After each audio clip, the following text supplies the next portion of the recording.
Chapter 1292. Qin Feiyang pondered for a while and said with a smile, "Because I have a good character. No matter where I go, I'll be able to meet noble people." Good character? The Grand Preceptor was furious. How could there be such a shameless person in this world? "Remember, I'll be waiting for you in the throne room." Qin Feiyang chuckled and left with Lei Bao, Wang Yangfeng and the others. The Grand Preceptor and Zhuge Mingyang were too embarrassed to stay any longer. They opened a portal and left. The Kirin army commander also opened a portal and led a group of deputy commanders to the throne room. Zhuge Mingyang was completely defeated. Yeah, although Qin Feiyang didn't force him to kneel this time, he must be devastated after being defeated by Qin Feiyang twice in a row. I guess it'll be hard for him to walk out of Qin Feiyang's shadow in the future. Everyone sighed. Qin Feiyang was simply a monster. Wait, didn't he say he's going to the throne room? Someone asked in surprise. Yeah, I think he said he's going to the throne room. He hasn't caused enough trouble here. He wants to go to the imperial palace? With his character, it's normal for him to cause trouble. Isn't that so? I heard that he's destroyed the throne room twice. I wonder what he's going to do this time. Twice. This guy is really lawless. I really want to go to the imperial palace to have a look. Unfortunately, with our status, we don't even have the qualifications to enter the imperial palace. Everyone was discussing. At the same time, the throne room had entered a state of full alert. A group of deputy commanders of the Kirin army personally guarded both sides of the throne room's door. Inside the throne room, the emperor was wearing a dragon robe and a dragon crown. He sat on the dragon throne. An invisible emperor's aura filled the entire throne room. At this moment, there was no expression on his face. No one knew what he was thinking. The chief eunuch stood behind the emperor and looked at the throne room's door with a worried face. The commander of the Kirin army stood at the side of the dragon throne with a hint of worry in his eyes. Is Qin Feiyang? This is too much. He actually dares to openly walk in the sky above the imperial palace. He's simply looking down on His Majesty. Where does he think this is? The moment Qin Feiyang's group entered the airspace above the imperial palace, they attracted the attention of countless people. Eunuchs and palace maids. Invincible Black Army, Kirin army.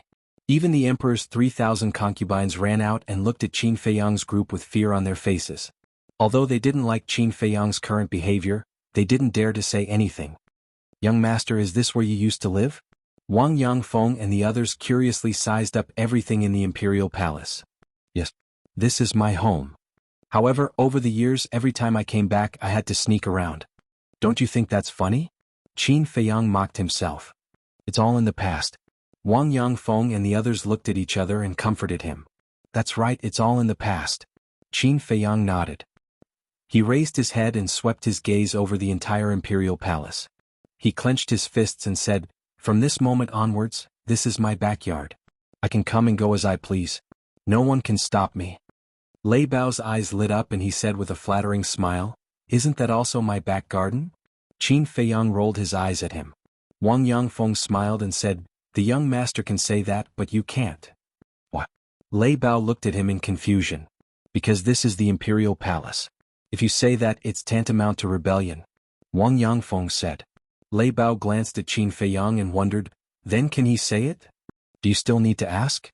"The young master is originally from here," Wang Yangfeng said helplessly. So, the imperial palace came into everyone's sight. Qin Feiyang walked to the top of the imperial palace and glanced at the deputy commanders. Then he took a step forward and landed in front of the imperial palace. The group of deputy commanders immediately became nervous, afraid that Qin Feiyang would destroy the imperial palace again. Qin Feiyang smiled coldly and strode up the stairs. Lei Bao, Wang Yangfeng and the others followed closely behind. Wait. But suddenly, a deputy commander blocked in front of Lei Bao, Wang Yangfeng and the others. Qin Feiyang raised his eyebrows and turned to look at the deputy commander. The deputy commander's gaze trembled and he hurriedly bowed and said, "His Majesty has ordered that only you are summoned." Qin Feiyang said, "They are my subordinates. Wherever I go they will naturally follow. Do you have any objections?" "I wouldn't dare." The deputy commander hurriedly shook his head. "Then get out of the way," Qin Feiyang shouted. "This?" The deputy commander looked helplessly at the other deputy commanders. However, the other deputy commanders didn't dare to say a word. They lowered their heads in extreme panic. "All right, you have your duty. I won't make things difficult for you." However, if they don't go in, I won't go in either. Go and ask the emperor to come out and talk to me. Qin Feiyang said lightly. The deputy commander's expression changed and he hurriedly said, Your Highness, His Majesty is the emperor. Isn't this a little inappropriate? Are you challenging my patience? Qin Feiyang's gaze was slightly cold. I wouldn't dare. The deputy commander said fearfully. Let them all in. At this moment, the emperor's majestic voice sounded in the imperial palace. Yes. The deputy commander hurriedly replied, then stepped aside and bowed. Everyone please. When Qin Feiyang and the others entered the imperial palace, the deputy commander heaved a sigh of relief. His entire body was drenched in sweat. How was it? The other deputy commanders looked at him and secretly asked. Very strong pressure. Standing in front of him is like standing in front of His Majesty. The deputy commander thought, his eyes full of wariness. The other deputy commanders looked at each other and couldn't help but look at the imperial palace worriedly. Even an idiot could see that Qin Feiyang had returned this time to settle scores with His Majesty. With so many experts following him, who knew what would happen? Inside the imperial palace, Qin Feiyang stood in the center of the imperial palace and looked up at the emperor. The emperor was naturally not to be outdone. He looked down at Qin Feiyang condescendingly. This is the imperial palace? Apart from being a little gorgeous, there's nothing special about it. Lei Bao looked at the imperial palace with some disdain in his eyes. Hearing this, the chief eunuch and the commander of the Kirin army couldn't help but twitch the corners of their mouths. Wasn't this all thanks to Qin Feiyang? The original imperial palace was left behind by the first emperor. Every brick and tile gave people a great sense of oppression. But now, although it was rebuilt and restored as much as possible, it was less majestic than before. You came back to the imperial capital in such a big way. Do you have any respect for me? The emperor was the first to break the silence and looked at Qin Feiyang angrily. Who are you? Why should I care about you? Qin Feiyang said lightly. Don't be rude. The chief eunuch scolded. Qin Feiyang turned his eyes and fell on the chief eunuch. His eyes were calm, but the chief eunuch couldn't help but feel afraid. What? Do you still want to kill in the imperial palace? Seeing this, the emperor was furious. He slapped the armrest and stood up. Qin Feiyang smiled coldly and said, You're right. I really want to kill in the imperial palace. Bring him here. As soon as he finished speaking, Wang Yangfeng took the brawny man in golden armor and walked to Qin Feiyang. Then he threw him in front of Qin Feiyang. Qin Feiyang didn't kill the brawny man in golden armor. He kept him for this moment. Your Majesty, save me. The brawny man in golden armor was terrified. He quickly knelt on the ground and looked helplessly at the emperor, calling for help. The emperor looked at the brawny man in golden armor and suddenly became angry. He shouted, What did I tell you before I left? I know I was wrong. Your Majesty, please spare my life. The brawny man in golden armor trembled and hurriedly kowtowed. Bang bang. The emperor glanced at him and then looked up at Qin Feiyang. Although he didn't do as I ordered, he didn't do anything wrong. Because you are a wanted criminal. As the commander of the invincible Black Army, it is reasonable for him to arrest you. It is reasonable, Qin Feiyang murmured. His eyes suddenly surged with killing intent. He waved his hand and a red sword chi swept out with amazing killing intent. Ah! The brawny man in golden armor screamed and his head fell to the ground. The bowl-sized wound on his neck spurted blood like a fountain. What's going on? The group of deputy commanders outside the door heard the commotion and immediately rushed into the throne room. When they saw the brawny man in golden armor with his head separated from his body, their faces suddenly turned pale. The chief eunuch and the commander of the Kirin army were also shocked. They didn't expect that Qin Feiyang would really kill someone in the throne room. Qin Feiyang looked up at the emperor and said indifferently, He wanted to kill me. Is it reasonable for me to kill him now? Bastard. The emperor was about to explode. His face was ashen. Qin Feiyang said, Stop talking nonsense. Immediately announce to the world that my arrest warrant is withdrawn. Withdraw the arrest warrant? The emperor smiled coldly and returned to his seat. He said, Don't you know that a monarch's words are not a joke? I don't know. I only know that if you don't withdraw the arrest warrant, I'm afraid you won't be able to walk out of this throne room today. Qin Feiyang crossed his arms in front of his chest and sneered. What? Everyone's expression changed drastically. The commander of the Kirin army quickly stood in front of the emperor and looked at Qin Feiyang. He said, Don't mess around. The group of deputy commanders also rushed to the side of the commander of the Kirin army and looked at Qin Feiyang as if they were facing a great enemy. But at the same time, Lei Bao, Wang Yangfeng, and the others also stepped forward and stood on Qin Feiyang's left and right. The atmosphere in the hall suddenly became dignified. The two sides confronted each other with swords drawn and bows bent. The chief eunuch saw that the situation was not good and quickly stood up. He said, "Qin Feiyang, do you know how treacherous your words are?" "Treacherous. Back then, I destroyed my own bloodline power in the White Heaven Palace. Who in the Imperial Palace didn't see it? I have long severed the father and son relationship with him. In my eyes now, he is just my enemy," Qin Feiyang said expressionlessly. The chief eunuch sighed. "That may be the case, but your life was given to you by His Majesty." Qin Feiyang clenched his hands and said word by word, "My life was given to me by Mother." What else did the chief eunuch want to say? The emperor shouted, "I didn't ask you to speak. What are you talking about? Back down."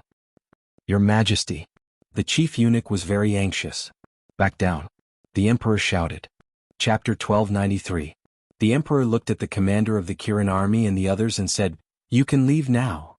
"Yes, Your Majesty." The commander of the Kirin army and the others responded respectfully and retreated to the side, but they were always vigilant. At this time, the emperor looked at Qin Feiyang and said expressionlessly, "Do you dare to touch me?" Qin Feiyang took a step forward and the Chang Shui appeared and placed it on the emperor's neck. The sharp blade cut through the emperor's skin, causing blood to flow out. "Qin Feiyang, don't be rash," the commander of the Kirin army shouted anxiously. The emperor didn't expect that Qin Feiyang would dare to attack him. "Do you really think I don't dare?" Qin Feiyang looked down at the emperor coldly, his eyes flashing with killing intent. "Then do it," the emperor said. Qin Feiyang sneered and said, "Are you looking for death?" The emperor was silent. "Not talking? Then let me guess, why are you looking for death? Do you feel guilty because you have done too many evil things?" Qin Feiyang sneered. "Enough." The commander of the Kirin army shouted angrily, "Qin Feiyang, the imperial palace is not as simple as you think. If you dare to hurt His Majesty, I can guarantee that you will not leave here alive." "Really?" Qin Feiyang sneered and turned to the commander of the Kirin army and asked, "Are you talking about the fake gods hiding in the back mountain?" "Yes." "Any one of them will be enough to crush you into pieces," the commander of the Kirin army said in a deep voice. "Unfortunately, their time is up." Qin Feiyang shook his head and said, "Although their time is up, they don't mind sacrificing their lives if someone threatens the lifeline of the great Qin Empire," the commander of the Kirin army said. Qin Feiyang said, "If you're so great, why don't you get rid of that old bastard, the imperial advisor? What did the imperial tutor do wrong? Why do you want to get rid of him?" the commander of the Kirin army asked. Qin Feiyang shook his head, his face full of sarcasm. "Qin Feiyang, don't talk nonsense behind my back and slander me." At this moment, the imperial preceptor rushed into the throne room and looked at Qin Feiyang gloomily. "Release His Majesty now. Let him go." Qin Feiyang was stunned. He turned to look at the state preceptor and asked, "That's not right. Logically speaking, you should be happy to see me holding a knife to his neck. Why are you concerned about him instead?" "I don't know what you're talking about. In short, release His Majesty immediately. Otherwise, don't blame me for being impolite." The imperial preceptor's pupils constricted as he shouted angrily. "Ha!" Qin Feiyang burst out laughing in public, his eyes full of mockery. The imperial preceptor's face became more and more ugly. Qin Feiyang shook his head and lowered his head to look at the emperor. He grinned and said, "Don't worry, I won't kill you right now. It's not because I can't do it, it's because I want you to see how foolish and laughable your actions have been all these years." After that, he put away Chang Shui, turned to the center of the hall and looked at the chief eunuch. "Bring me an armchair." The throne room was the place where the emperors presided over the state affairs, so there were no other chairs except the dragon chair, and no other chairs were allowed. Because there was only one person who was qualified to sit here, and that was the emperor. Even the imperial preceptor did not have such honor and treatment. So, hearing Qin Feiyang's words, the chief eunuch was in a dilemma and looked at the emperor and the imperial preceptor for help. The emperor was silent. The imperial preceptor looked at the emperor and said patiently, "Bring him one." "Yes." The head eunuch responded. He then took out an armchair from his Chengkuan bag and respectfully presented it in front of Qin Feiyang. He even used his sleeve to wipe it to see if there was any dust on it. Qin Feiyang sat on it, supported his head with his right hand, and tapped the armrest with his left hand rhythmically. He said lightly, "Hurry up and give the decree. Don't waste everyone's time." Presumptuous, too presumptuous. Those vice commanders all had indignant expressions on their faces. This was the throne room. Sacred and solemn. However, this person was so frivolous in the throne room. He simply had no respect for the law. But the emperor still did not say a word. The imperial preceptor frowned and cupped one hand in the other before his chest. "Your Majesty, although Qin Feiyang has been unscrupulous and lawless these years, he is the successor of the former emperor. So I hope that your Majesty can give him a way out and take back his fame." Huh? The chief eunuch and the commander of the Kirin army looked at the imperial preceptor in surprise. The imperial preceptor actually interceded for Qin Feiyang? What a strange story. What was going on? However, the emperor still kept his mouth shut, and his expression did not change at all. Qin Feiyang's patience was worn out. "Don't think that I can't stay in Imperial City if you don't take back the arrest warrant. I'm telling you, I'm going to Bright Heaven Palace now. If you have the ability, come and drive me away." Qin Feiyang smiled coldly, got up, and led Lei Bao, Wang Yangfeng, and the others outside. Bright Heaven Palace. The emperor's eyes trembled and he shouted, "Stop!" Qin Feiyang raised the corner of his mouth, pretended not to hear, and walked out of the throne room. Then he turned his head and looked at the throne room. "What's wrong?" Lei Bao, Wang Yangfeng, and the others looked at him suspiciously. At the same time, the commander of the Kirin army and the others also looked at Qin Feiyang. Seeing Qin Feiyang's eyes, an uneasy premonition arose in their hearts. There's really no need for this place to exist. Qin Feiyang waved his hand, and red sword qi emerged, rushing towards the throne room like a tide. "No!" The commander of the Kirin army roared and hurriedly rushed out, rushing towards the red sword qi. But it was too late. With a loud bang, the throne room was shattered on the spot, and dust covered the sky. After that, Qin Feiyang opened the teleportation gate and left without looking back. "It's destroyed again." The commander of the Kirin army glanced at Qin Feiyang, looked back at the ruins in front of him, and muttered to himself, his eyes full of helplessness. The current Qin Feiyang had grown up. Without a false god, no one could subdue him. "Your Majesty." Suddenly, thinking that the emperor was still inside, he hurriedly waved his hand, and a gust of wind suddenly blew, dispersing the dust. The Grand Master condensed a divine power boundary, which enveloped the emperor, the chief eunuch, and the deputy commanders, and isolated them from the dust outside. The emperor was still sitting on the dragon throne, but his face was extremely gloomy. His body was trembling, and his hands were tightly clenched together. "Your Majesty, please calm down." The commander of the Kirin army hurriedly flew over and knelt on the ground. A deputy commander bowed and said, "Your Majesty, Qin Feiyang has repeatedly destroyed the throne room, and he deserves to be punished. Your Majesty, please immediately issue a decree, and order the Grand Master to personally lead people to arrest him." The Grand Master immediately raised his eyebrows and looked at the deputy commander with a touch of hostility in his old eyes. Zhuge Shenfeng was in Qin Feiyang's hands, and Zhuge Mingyang was also under Qin Feiyang's control. How dare he instigate the emperor to arrest Qin Feiyang? Wasn't this deliberately causing trouble for him? The emperor raised his head and looked at the Grand Master. The Grand Master's eyes trembled, and he cupped his hands and said, "Your Majesty, if you really issue a decree, I dare not disobey, but I think it's not the right time to attack Qin Feiyang. This is the third time, and it's not the right time to attack him. Do you want to wait until he destroys the entire imperial palace?" The deputy commander was so angry that he forgot that the person standing in front of him was the Grand Master of the imperial court. The Grand Master's eyes flashed with murderous intent, and he shouted, "Shut up, do you have the right to speak here?" His voice was like thunder, and it passed into the deputy commander's ears. The deputy commander quivered, and a trace of panic crept up in his eyes. Only now did he realize that he was talking to the Grand Master. "If you dare to say one more word, don't blame me for being impolite." The imperial preceptor groaned coldly.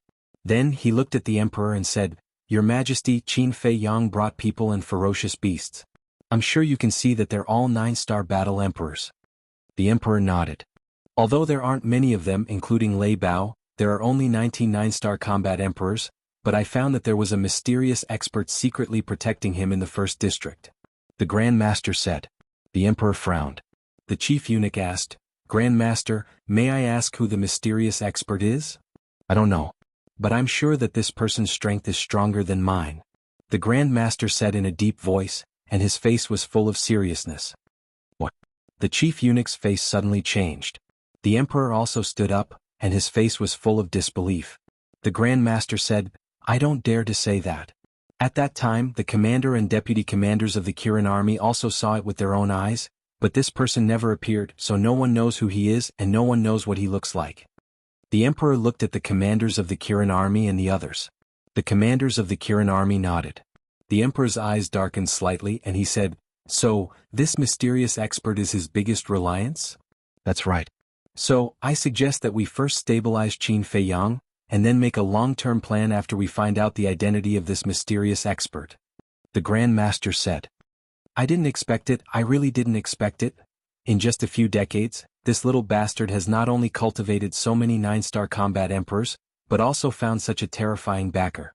I really regret not killing him when I crippled his cultivation," the emperor said sternly. "Things have already developed to this point. It's useless for your majesty to regret. Let's first issue a decree to remove the arrest warrant. Also, let's hurry to the Bright Sky Palace. Maybe Qin Feiyang will harm the little prince."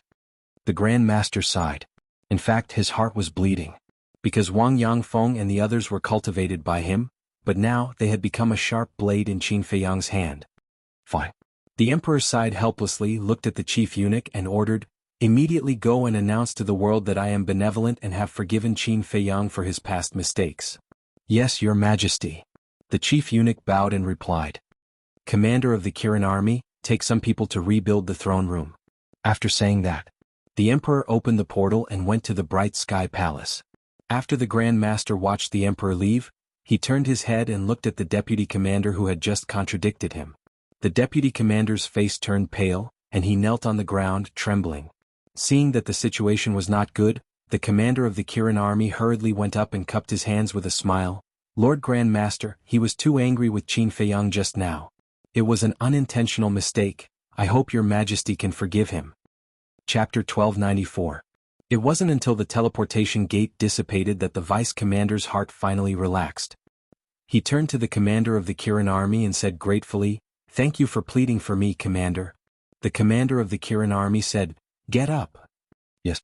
The vice commander nodded and stood up slowly, only to find that his legs had lost their strength. "You're paralyzed by this? How dare you offend him?" The commander of the Kirin army shook his head helplessly and pulled the vice commander up. "I didn't mean it." The vice commander felt wronged. The other vice commanders also surrounded him and looked at him with schadenfreude. The vice commander smiled bitterly and then frowned. "Commander, don't you think it's strange? Ahem." But without waiting for that deputy commander to finish speaking, the commander of the Qilin army gave a dry cough and turned his head to look at the head eunuch. He smiled and said, "Head eunuch, didn't His Majesty ask you to announce to the world? Why are you still standing here? Are you going to help us rebuild the throne room?" I'm going. The chief eunuch smiled embarrassedly, opened the portal and left. Seeing the portal disappear, the commander of the Kirin army withdrew his gaze and looked at the vice commander. "Now tell me. You see, the grudge between the imperial advisor and Qin Feiyang is not known to others, but we know it very well. They will not stop until one of them is dead. But why did the imperial advisor protect Qin Feiyang in front of His Majesty? Is it really because of that mysterious powerhouse? If so, how do you explain the imperial advisor's hesitation in front of Qin Feiyang in the first district? You know, that mysterious powerhouse hadn't appeared at that time," the vice commander said. "To be honest, the imperial advisor's behavior today is really strange. It's not his style at all." The other vice commanders nodded as well.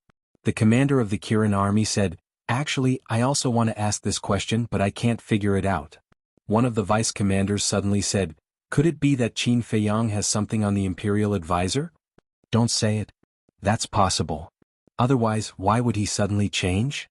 The group of vice commanders began to discuss this all at once. "Blackmail?" the commander of the Kirin army muttered to himself. Actually, that was what he thought as well. But he just couldn't figure out what kind of evidence could make the state preceptor so cautious. All right. Don't think too much. When the time comes, the truth will naturally be revealed to the world. The only thing I'm worried about now is whether Qin Feiyang and His Majesty will cause trouble in Bright Sky Palace again." The commander of the Kirin army looked in the direction of Bright Sky Palace, his face full of worry. "Bright Sky Palace. This is my child's bedroom. What right do you have to chase us away?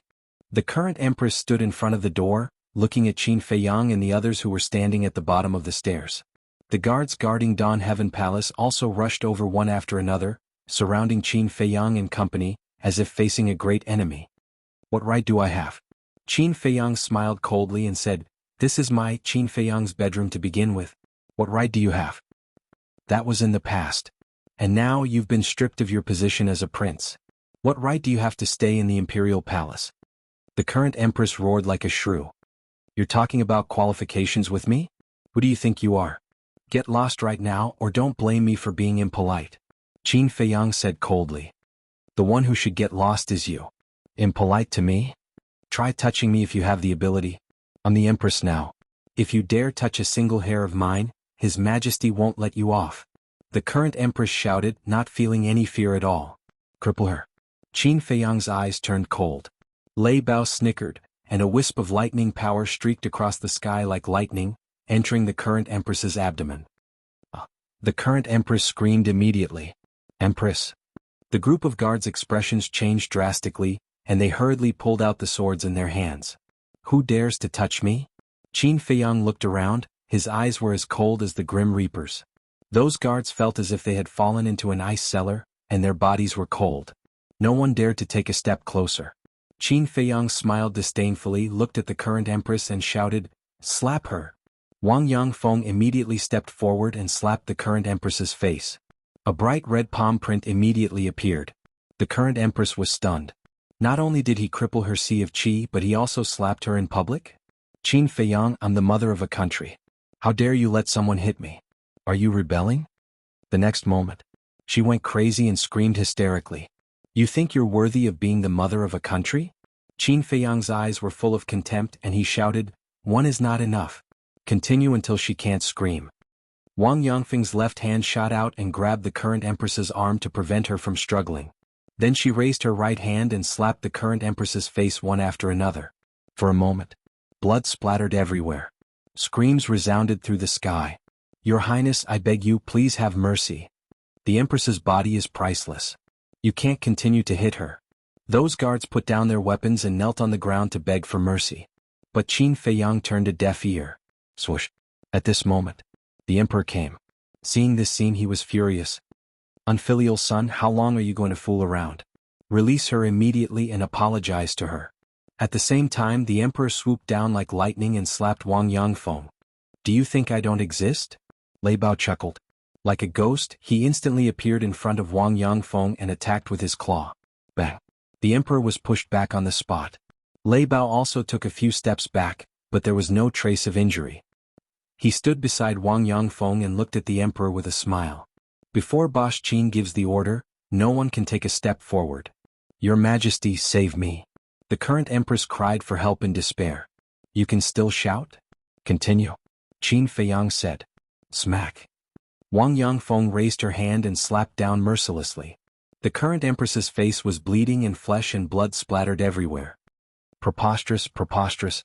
Do you still have the law in your eyes?" The emperor was furious. "Sorry? What is the law?" Lei Bao asked curiously. The emperor spat out a mouthful of blood. He clutched his chest and clenched his 5 fingers tightly. "You spat out blood just like that? You're too weak." "It's my fault, my fault. However, I really don't know the law you're talking about. I only know that Boss Qin's words are the law." Lei Bao laughed sinisterly. The emperor suddenly turned his head and stared at Qin Feiyang. Qin Feiyang turned a blind eye. "Why did you hit my mother? Let go of my mother." At this time, the little prince ran out of the hall. The emperor's face changed and hurriedly shouted, "Tun, or don't come out." Qin Feiyang's eyes flashed slightly and sneered. "Since you're already here, don't leave, Wang Yishan." Whoosh! Wang Yishan immediately flew out, grabbed the little prince and returned to Qin Feiyang's side. "Qin Feiyang, he's your biological brother, what are you trying to do?" The emperor roared. "Biological brother?" Qin Feiyang muttered to himself and looked down at the little prince. Suddenly, a wisp of battle chi flew out of his palm and went straight to the little prince's glabella. "No, please let him go, he's just a child," the emperor was desperate. The little prince also had a look of terror on his face. "He's a child? Then when you used the evil spirit pill to destroy my cultivation and expel me from the capital, I was not a child. Qin Feiyang's entire body also emitted an astonishing amount of hostility. The wisp of battle chi stopped in front of the little prince's glabella, but the sharp edge tore the skin between the little prince's glabella, and drops of blood kept dripping. Don't kill him, please, the emperor murmured and collapsed to the ground. I didn't expect you to care about him so much. Since you care so much, you'd better protect him closely from now on. Because if I'm in a bad mood one day, I may kill him. Qin Feiyang smiled coldly, grabbed the little prince and threw him over. But no one noticed that when he threw the little prince to the emperor, he reached out and caught a drop of the little prince's blood. The emperor hurriedly got up and reached out to catch the little prince. The frightened little prince immediately burrowed into the emperor's arms and cried. Don't be afraid, father is here. The emperor comforted in a low voice. Qin Feiyang's eyes flashed, and he whispered a few words in Wang Yishan's ear. Why is that? Hearing this, Wang Yishan's eyes were full of confusion. Just do as I say. Qin Feiyang said telepathically. Okay. Wang Yishan nodded, took out a dagger secretly, and then rushed toward the emperor like a sharp arrow. The emperor was concerned about the little prince and did not notice at all. Wang Yishan rushed in front of the emperor and directly stabbed into the emperor's left shoulder. Blood immediately spurted out. Then, before the emperor could react, Wang Yishan grabbed a few drops of blood and returned to Qin Feiyang's side in silence. Unfilial son, unfilial son. After the emperor came to his senses, he looked at the wound on his shoulder and immediately shouted at Qin Feiyang. Qin Feiyang ignored him and looked at the current empress. In just a short while, this woman had been slapped at least hundreds of times, and her face had long been unrecognizable. She could not scream anymore. If it were not for Wang Yangfeng holding her, she would not even have the strength to stand. Qin Feiyang said, That's enough. Wang Yangfeng stopped, let go of the current empress and returned to Qin Feiyang's side. And the current empress collapsed on the ground on the spot, like a pool of mud. Qin Feiyang turned to look at the emperor and said lightly, From now on, this is my territory, Qin Feiyang. Without my permission, no one is allowed to step in, including you, the master of the imperial palace. Take her and get out. The emperor glanced at Qin Feiyang coldly, picked up the little prince, looked at the group of guards and shouted, What are you waiting for? Hurry up and help the empress go. 2 guards immediately ran up, one on the left and one on the right, and helped the current empress up to the emperor's side. You will be punished by the heavens. The emperor stared at Qin Feiyang and coldly threw down these words. Then he carried the little prince and left. Heaven's punishment, Qin Feiyang murmured, a hint of disdain flashed in his eyes, and then looked at the current empress and transmitted his voice. Don't think that you can hide your dealings with Zhuge Wuho from the world, prepare to die as soon as possible. The current empress was about to faint, but when she heard these words, it was like a bolt from the blue and she suddenly woke up. What did he mean? Did he know? But how was that possible? Chapter 1295. After the emperor and the rest left, Wang Yangfeng retracted her gaze and looked at Qin Feiyang whispering, Do you feel uncomfortable seeing the emperor dote on the little prince so much? Uncomfortable? Qin Feiyang smiled coldly and strode into the palace. Wang Yangfeng and the rest looked at each other and quickly followed. The decorations in the hall were extremely luxurious, with all kinds of agate, jade and precious stones. However, to Qin Feiyang, these were just ordinary things that he was not interested in at all. He stood in the middle of the hall and scanned the surroundings. Suddenly, he turned to Wang Yangfeng and said, Go and find a bowl of water immediately. What do you need water for? Wang Yangfeng was puzzled. Qin Feiyang said, You'll know later. Alright, I'll go now. Wang Yangfeng nodded and turned to walk out of the palace quickly. I'll go for a stroll too. Lei Bao chuckled and turned into a bolt of lightning, disappearing from everyone's sight. Wang Yishan said, It won't go and cause trouble, right? It doesn't matter. Qin Feiyang said indifferently and walked to a chair, sitting down and lowering his head to ponder. In a short while, Wang Yangfeng returned with a bowl of water and brought it to Qin Feiyang. Don't move it, Qin Feiyang said. Okay. Wang Yangfeng nodded. Phew. Qin Feiyang looked at the water in the bowl and took a deep breath. Then he raised his arm and opened his palm. A drop of blood appeared in front of everyone. Seeing that drop of blood, everyone couldn't help but be stunned. Dong. Qin Feiyang flipped his hand and the blood fell into the bowl. Then he looked at Wang Yishan and said, Put the blood in your hand in too. Okay. Wang Yishan came back to his senses and ran to Qin Feiyang. Then he waved his hand and the blood in his hand dripped into the bowl. Whose blood is this? Wang Yangfeng was surprised. The Emperor and the Little Prince. Qin Feiyang said. The Emperor? The Little Prince? Everyone was slightly stunned. I understand. Wang Yishan suddenly showed a look of understanding and said, so young master is dripping blood to identify relatives. Yes. Qin Feiyang nodded.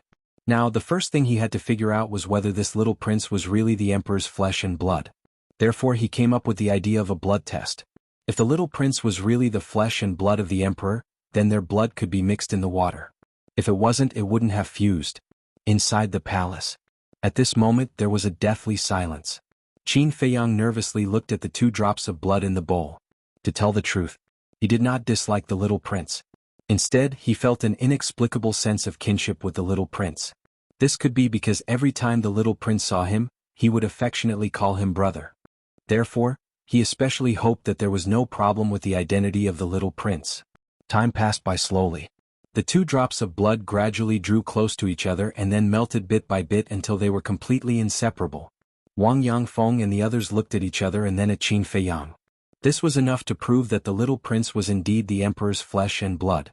Qin Feiyang looked at the blood in the bowl and suddenly shook his head with a smile. He waved his hand and said, go and pour it away. Wang Yangfeng nodded and turned to leave. Wang Yishan asked, young master, how do you plan to deal with the little prince now? Qin Feiyang held his forehead and pondered for a while. Murderous intent flashed in his eyes and he said, try not to hurt the little prince in the future, but now the empress must die. This. Everyone looked at each other. What? Qin Feiyang looked at everyone in confusion.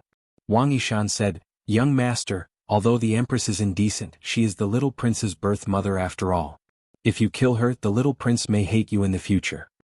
If he is a reasonable person when he grows up, he won't blame me. But if he is as ignorant as the other princes, I don't mind getting rid of him too. Qin Feiyang said. Wang Yishan and the others were shocked. This young master was really a decisive person. Young master. At this moment, Wang Yangfeng hurried in and whispered, when I was pouring water just now, I accidentally found that there were a few guards around the Bright Sky Palace. They were sneaking around and seemed to be monitoring us. Wang Yishan and the others frowned when they heard this. Qin Feiyang was not surprised at all. He smiled faintly and said, this is normal. After all, you are all 9-star combat emperors and are top experts in the entire Great Qin Empire. Of course, there will be people worried that we will mess around in the palace. Then should we get rid of them? Wang Yangfeng's eyes flashed with murderous intent as he made a throat-slitting gesture. No need. Let them monitor us. I don't plan to live here anyway. Qin Feiyang waved his hand. Everyone was stunned. Wang Yangfeng was puzzled. If you don't plan to live here, then why did you snatch the Bright Sky Palace? This is the place where my mother and I used to live. All my beautiful memories are here. In the past, because I didn't have the ability, I let that woman occupy the Bright Sky Palace. And now, with all of you by my side to help me, I naturally won't allow anyone else to live here. Qin Feiyang smiled. Wang Yangfeng and the others also had a smile on their faces. From these words, it could be seen that the young master trusted them completely. Wang Yishan asked, then what is the young master's next plan? Qin Feiyang lowered his head and pondered for a while. He suddenly waved his hand and Fatso appeared out of thin air. What are you doing? Fat Lord is trying to break through to the 6-star Battle Saint realm. Fatso said unhappily. Trying to break through to the 6-star Battle Saint realm? Qin Feiyang was stunned and frowned. Aren't you building the herb field? Yes. But not long ago I suddenly felt that I was about to break through, so I prepared to break through in the village. Fatso said. Qin Feiyang smiled and said, let's put the matter of cultivation aside for now. You immediately take Elder Wang and the others to the spiritual state. Why are we going to the spiritual state? Fatso was puzzled. Qin Feiyang said, the disappearance of Lin Yi and the mermaid princess can't be ignored like this. We must find out the results. It turns out to be for them. Fatso suddenly realized and frowned, but Uncle Yen also said that there are no clues about their disappearance. How do we investigate? Qin Feiyang said, there must be something that we missed. You go and check carefully. Boss, can you let someone else do it? Look at you now. You are already a 1-star battle emperor, and Fat Lord is still a 5-star battle saint. If this continues, Fat Lord will have no value at all. Fatso complained again and again. Qin Feiyang said helplessly, is there anyone who knows the situation of the spiritual state better than you? Yes. Brother Wolf, Lu Hong Pangolin. They are all the first to follow you. They know everything that I know. Fatso said. Okay. There is still a long way to go. There is plenty of time for cultivation. I'm letting you go now because I trust your brain. Qin Feiyang said. Fatso smiled and said, so, boss also thinks that Fat Lord is smarter than Brother Wolf and the others? Qin Feiyang nodded. He had never denied this point. Although Fatty could be a little annoying at times, he was never careless when it came to serious matters. He was definitely a person worth entrusting. Fatso smiled proudly and said, since boss said so, then Fat Lord will go. Qin Feiyang took out the space-time gate and handed it to Wang Yangfeng and said, when you go to the spiritual state, you have to listen to Fatso. Also keep a low profile. Wang Yangfeng and the others nodded. Go. Qin Feiyang waved his hand. Wait. Wang Yishan hurriedly said, the Imperial Palace is full of danger. Should we leave a few people to protect you? It's okay. Lei Bao is here. Besides, there are seahorses and seals in the ancient tower as well as those 9-star monarch beasts. They can all help me. Qin Feiyang smiled. Okay then. Wang Yishan nodded. There was no shortage of powerhouses around the young master now. Boom. Wang Yangfeng waved his hand, and his battle aura surged, opening the space-time gate. Then the group walked in without looking back. After the space-time gate disappeared, a white-clothed young man in the temple disciple uniform suddenly appeared in the main hall. It was Lu Xingqian. You finally came out. Qin Feiyang looked up at Lu Xingqian as if he already knew that Lu Xingqian was hiding here. He didn't look surprised at all. Lu Xingqian glanced around and sat next to Qin Feiyang. He shook his head and said, your return this time is really surprising. Surprising? Qin Feiyang froze and asked, how so? Can you stop playing dumb? You're a smart person. How can you not know what I'm talking about? Lu Xingqian frowned. I really don't know. Qin Feiyang said. Lu Xingqian shook his head helplessly and said, okay then, I'll get straight to the point. What do you have on the National Master in the Sea of Reincarnation? Something on him? Qin Feiyang shook his head and smiled. The National Master is astute and astute. What can I have on him? Seeing that Qin Feiyang didn't answer directly, Lu Xingqian couldn't help but become angry. He originally thought that the National Master would stop Qin Feiyang from returning this time. But he didn't expect that not only did the National Master not stop him, he even helped Qin Feiyang. He wouldn't believe that there was nothing fishy about it. Qin Feiyang's eyes flashed and he said with a smile, I do have something on him and it's a fatal one for the National Master. What is it? Lu Xingqian's eyes lit up and he asked anxiously. Yes. Qin Feiyang said with a smile. You. Lu Xingqian suddenly got up and glared at Qin Feiyang. Was there a limit to keeping him in suspense? Qin Feiyang said, is there anything else? If not, I'm going to the temple. The temple? Lu Xingqian was stunned and asked, why are you going to the temple? Can I revisit an old place? Qin Feiyang asked. Of course. With your current strength, which place in the imperial capital can't you go? Lu Xingqian said sourly. Qin Feiyang couldn't help but laugh. He opened a portal and strode in. Lu Xingqian's eyes flashed slightly and he followed in. Not long after Qin Feiyang left, the National Master brought Yan Wei to Bright Sky Palace. Yan Wei walked to the gate and shouted, Qin Feiyang, the National Master has arrived. Please come out quickly to receive him. But after waiting for a long time, Qin Feiyang didn't appear and no one responded to him. What's going on? Chapter 1296. He's really arrogant. The Imperial Preceptor secretly snorted and said, let's wait a little longer. It's not good to anger him now. There was no other way. Zhuge Xinfeng and Zhuge Mingyang were successively controlled by Qin Feiyang. He, the powerful Imperial Preceptor in the eyes of others, could only swallow his anger. Yes. Yan Wei responded respectfully. Ever since he clamored with Qin Feiyang in the First City District, the Imperial Preceptor began to take special care of him. There was even a tendency to nurture him as a trusted aide. After waiting for a while, seeing that Qin Feiyang still hadn't come out, the Imperial Preceptor finally lost his patience and said angrily, you're going too far? Go in and take a look. Yan Wei nodded and strode in. He hurriedly ran out again and looked at the Imperial Preceptor. He's not inside. Not inside. The Imperial Preceptor was stunned. Had he waited for half a day in vain? A burst of anger rose uncontrollably in his heart. Killing intent flashed in his eyes and he said in a deep voice, I can't sit and wait for death like this. Yan Wei's heart trembled and he asked, Sir, what do you mean? The imperial preceptor said, doesn't Qin Feiyang have a few good friends in the temple? Especially that woman called Ren Wushuang. Go and capture her. That's not good. His Majesty personally ordered that no one is allowed to harm anyone related to him within these 10 years. Yan Wei said. Of course I know, but so what? As long as His Majesty doesn't know that we did it, isn't it fine? The imperial preceptor said. I understand. I'll do it right away. I guarantee that no one will know. Yan Wei smiled sinisterly, opened the portal and left.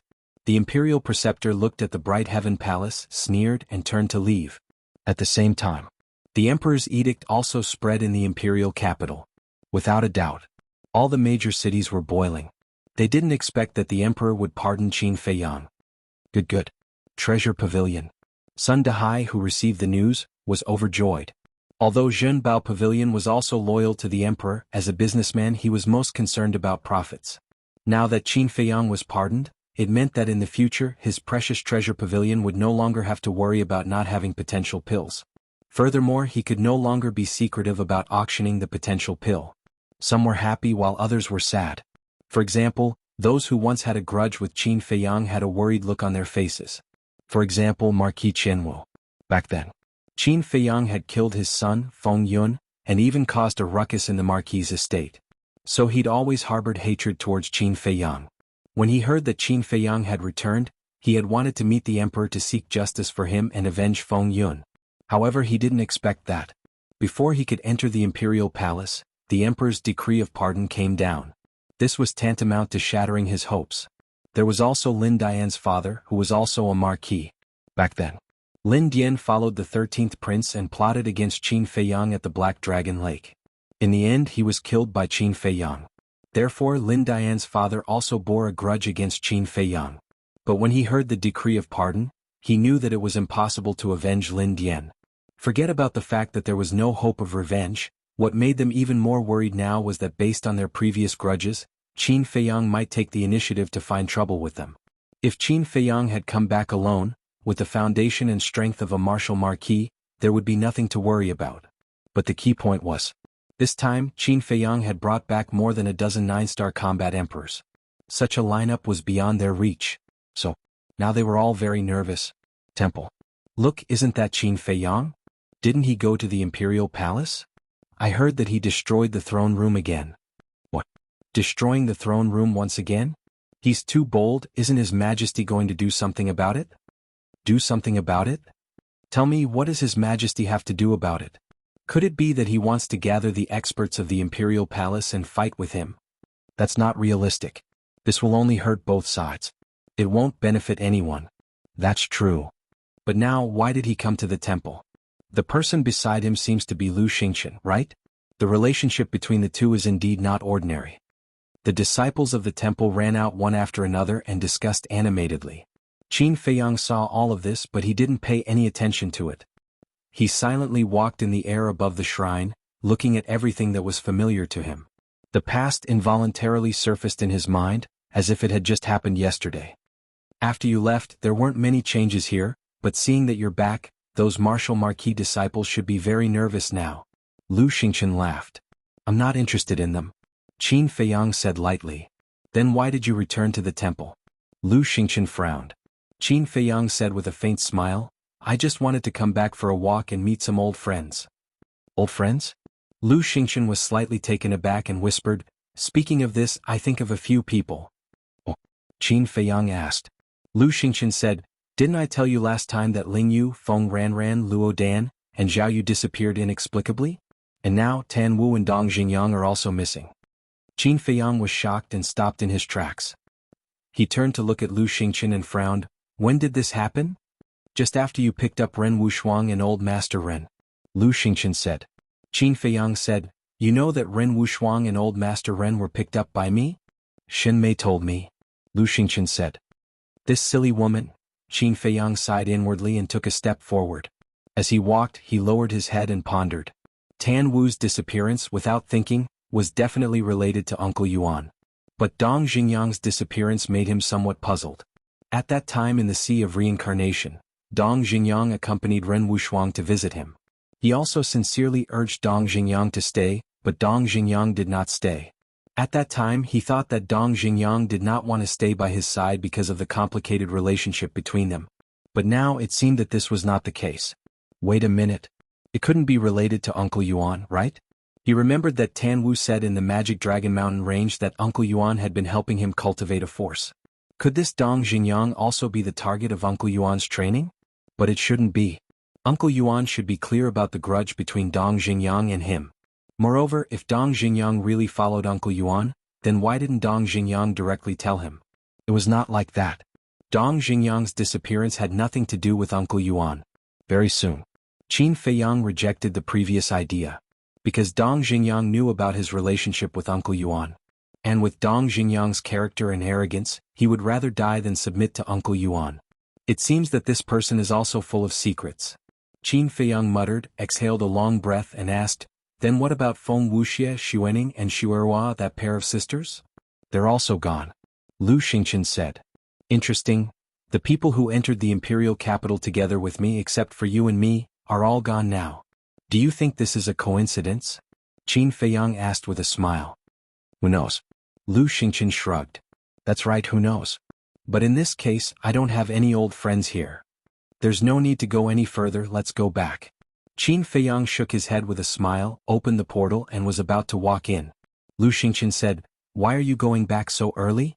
I'll take you to a place I guarantee it will interest you. What place? Qin Feiyang asked curiously. The War God Temple. Lu Xingqian said. Not interested. Qin Feiyang was disinterested when he heard it. Lu Xingqian said with a smile, what about the billboard list? Are you interested? Billboard list? Qin Feiyang frowned. You were born in the imperial capital, so you should know about the billboard list of the War God Temple. Only the top 10 of the War God Temple are qualified to be on the billboard list. As for Zhuge Mingyang, he's only ranked 9th on the Wind Cloud ranking. Lu Xingqian said. What? Qin Feiyang turned to Lu Xingqian and said in surprise, with Zhuge Mingyang's strength he's only ranked 9th? Are you sure you're not joking with me? Is there a need for me to joke with you? Since the establishment of the Great Qin Empire, how many monstrous geniuses have been born? Most of them are in the War God Temple now. It's no exaggeration to say that if it weren't for some people looking down on the billboard list, Zhuge Mingyang wouldn't even be qualified to be on the billboard list. Lu Xingqian said. In that case, the War God Temple is a place with crouching tigers and hidden dragons. Qin Feiyang muttered. That's right. Lu Xingqian nodded and asked, so, are you interested now? A little. Qin Feiyang said. Just a little? Lu Xingqian muttered. But at this time, Qin Feiyang suddenly felt that the image crystal was moving. Qin Feiyang's eyes flashed as he turned to Lu Xingqian and said, I have something to do, I'll leave first. Swish. Without waiting for Lu Xingqian to react, Qin Feiyang went to the ancient castle and took out the image crystal. Yan Wei's shadow immediately appeared. What's wrong? Qin Feiyang asked.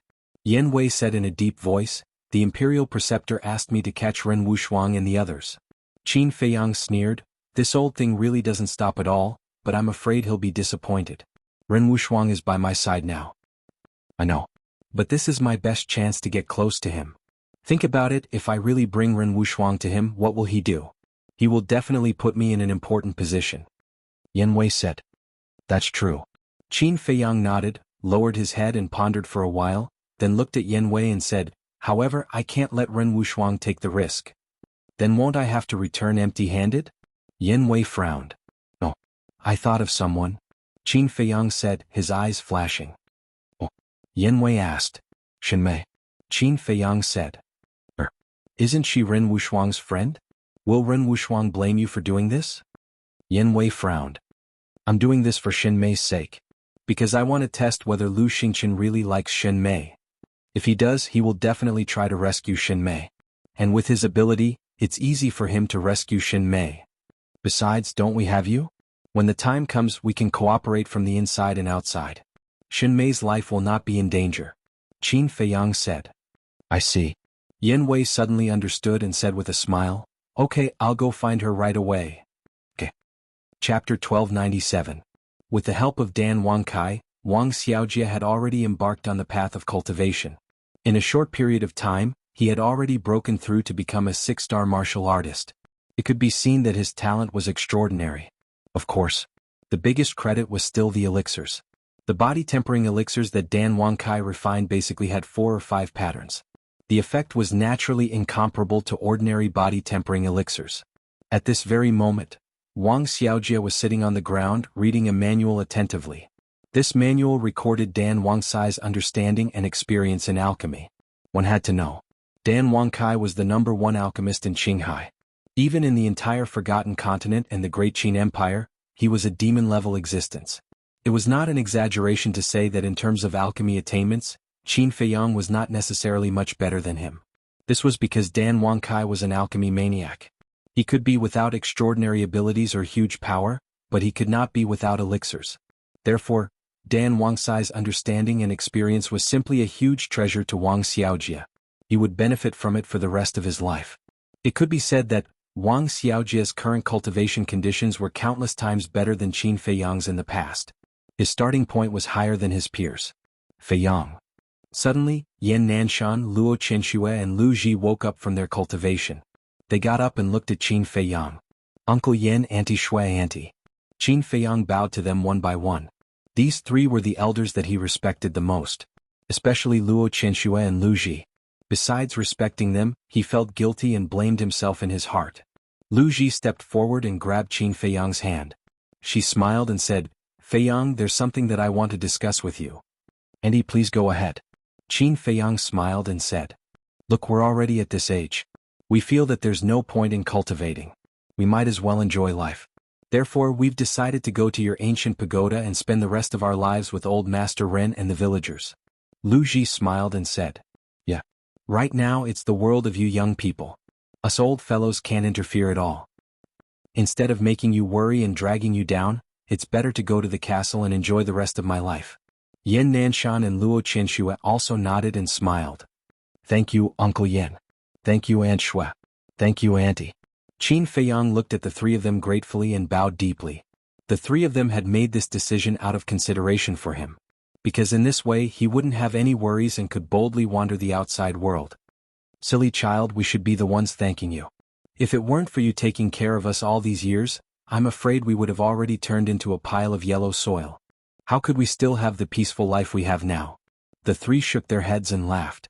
Qin Feiyang said, "Although you are not my parents, I still regard you as my parents, so this is what I should do." The 3 of them smiled at each other. Yan Nanshan smiled and said, "We are already very satisfied that you have such intentions.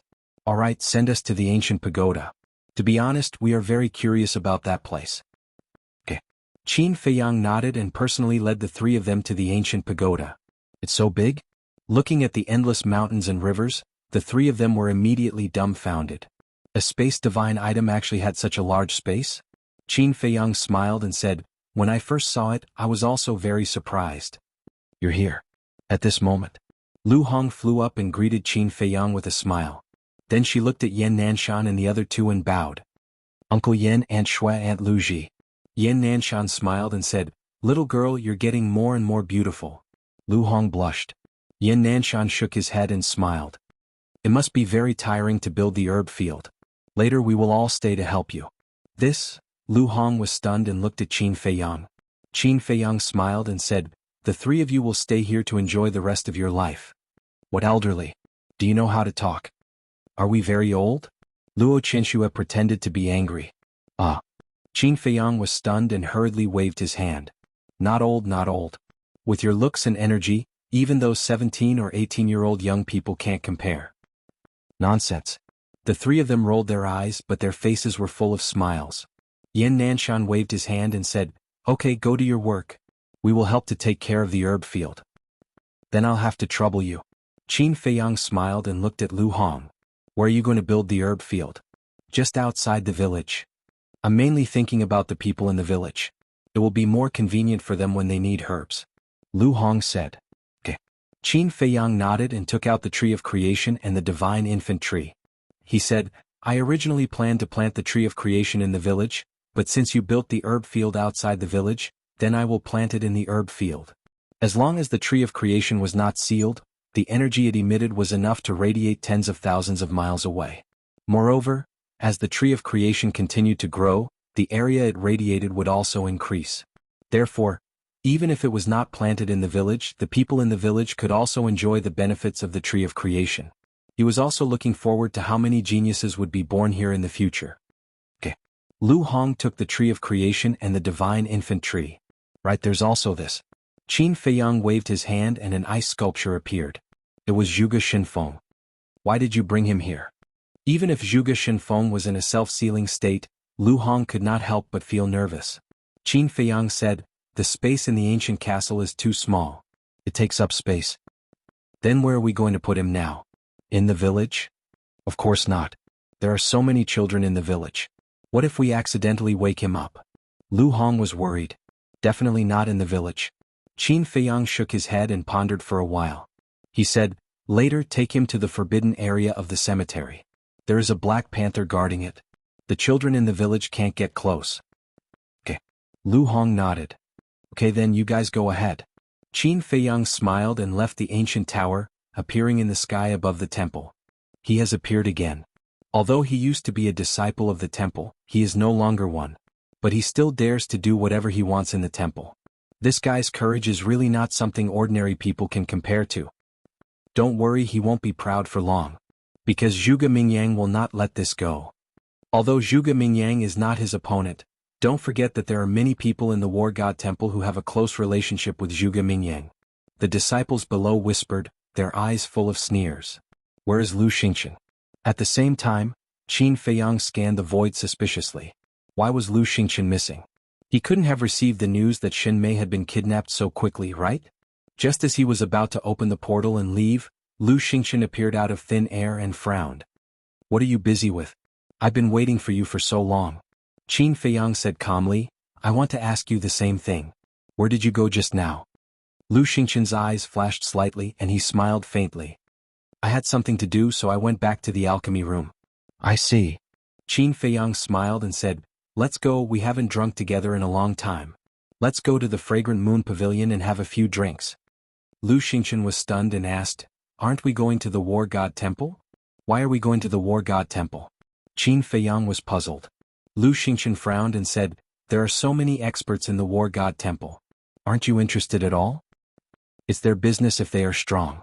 As long as they don't provoke me, why should I care about them? Wait. Why do I feel that something is wrong? From the beginning, you've been urging me to go to the War God Temple. Tell me honestly, are you plotting something again? Qin Feiyang looked coldly at Lu Xingchen. Am I? Lu Xingchen asked calmly. Stop pretending. How many years have we known each other? Do you think I don't know what you're thinking? Qin Feiyang looked at him with disdain. Then tell me, what am I thinking right now?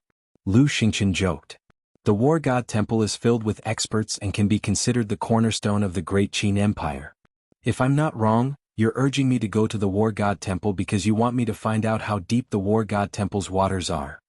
There's a good saying, know yourself and know your enemy, and you'll be victorious in 100 battles. Knowing the true foundation of the War God Temple, you'll be able to make sufficient preparations in advance when you want to destroy the great Qin Empire. Qin Feiyang said.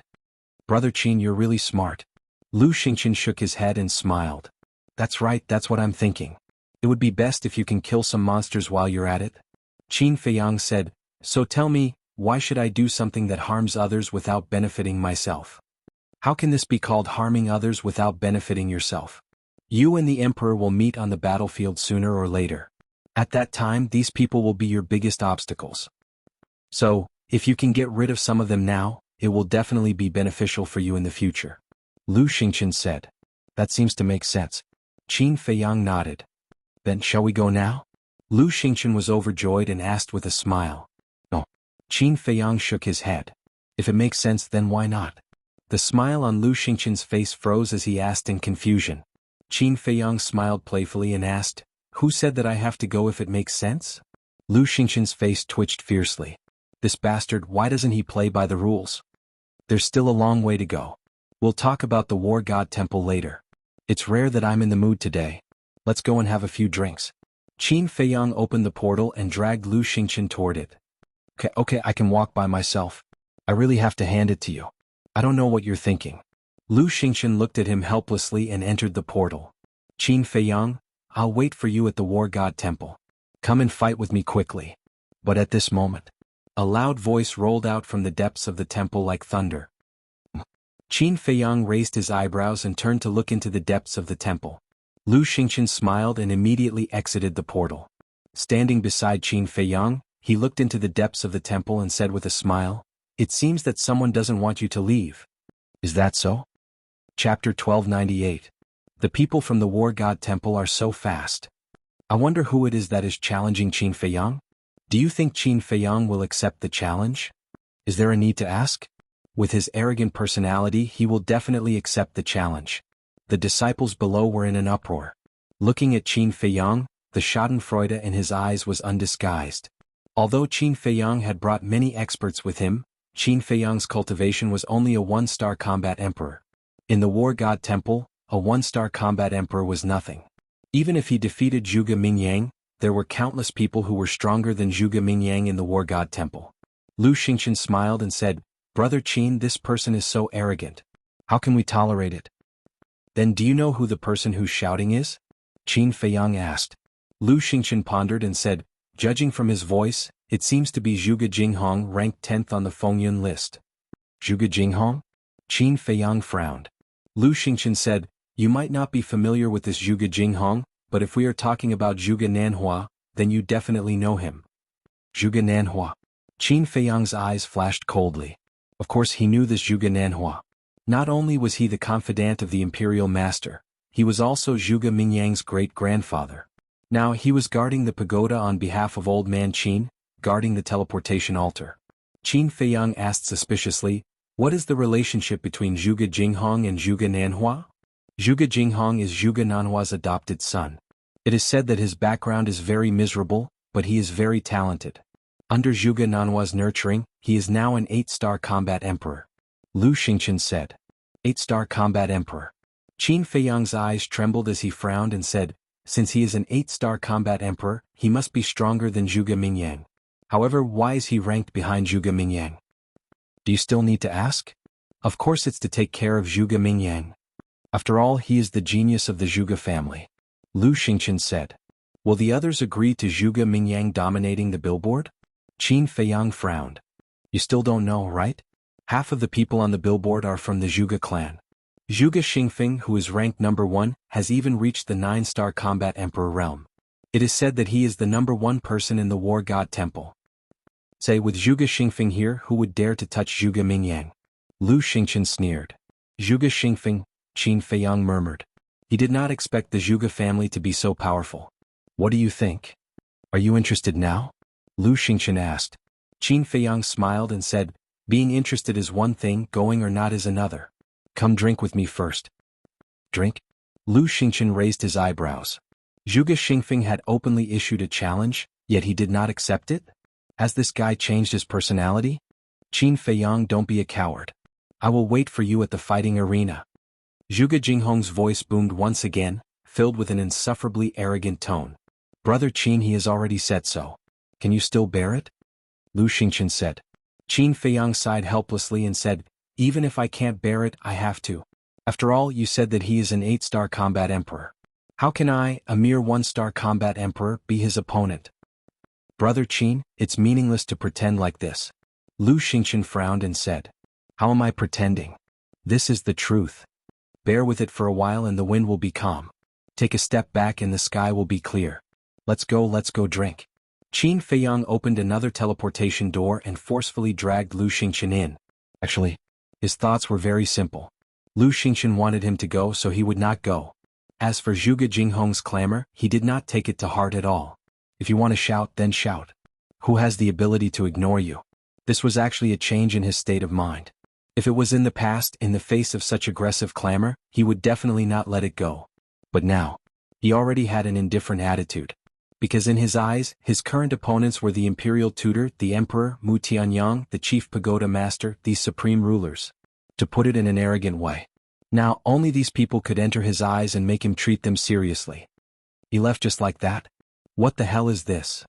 I thought he was very powerful, but it turns out that he is just a weakling.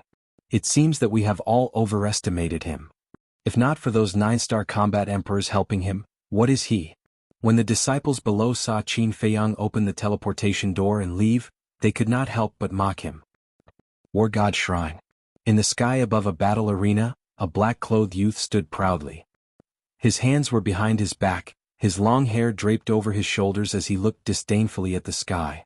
His two thick eyebrows were like sharp swords, emitting a shocking sharpness. That's right. This person was Zhuge Jinghong.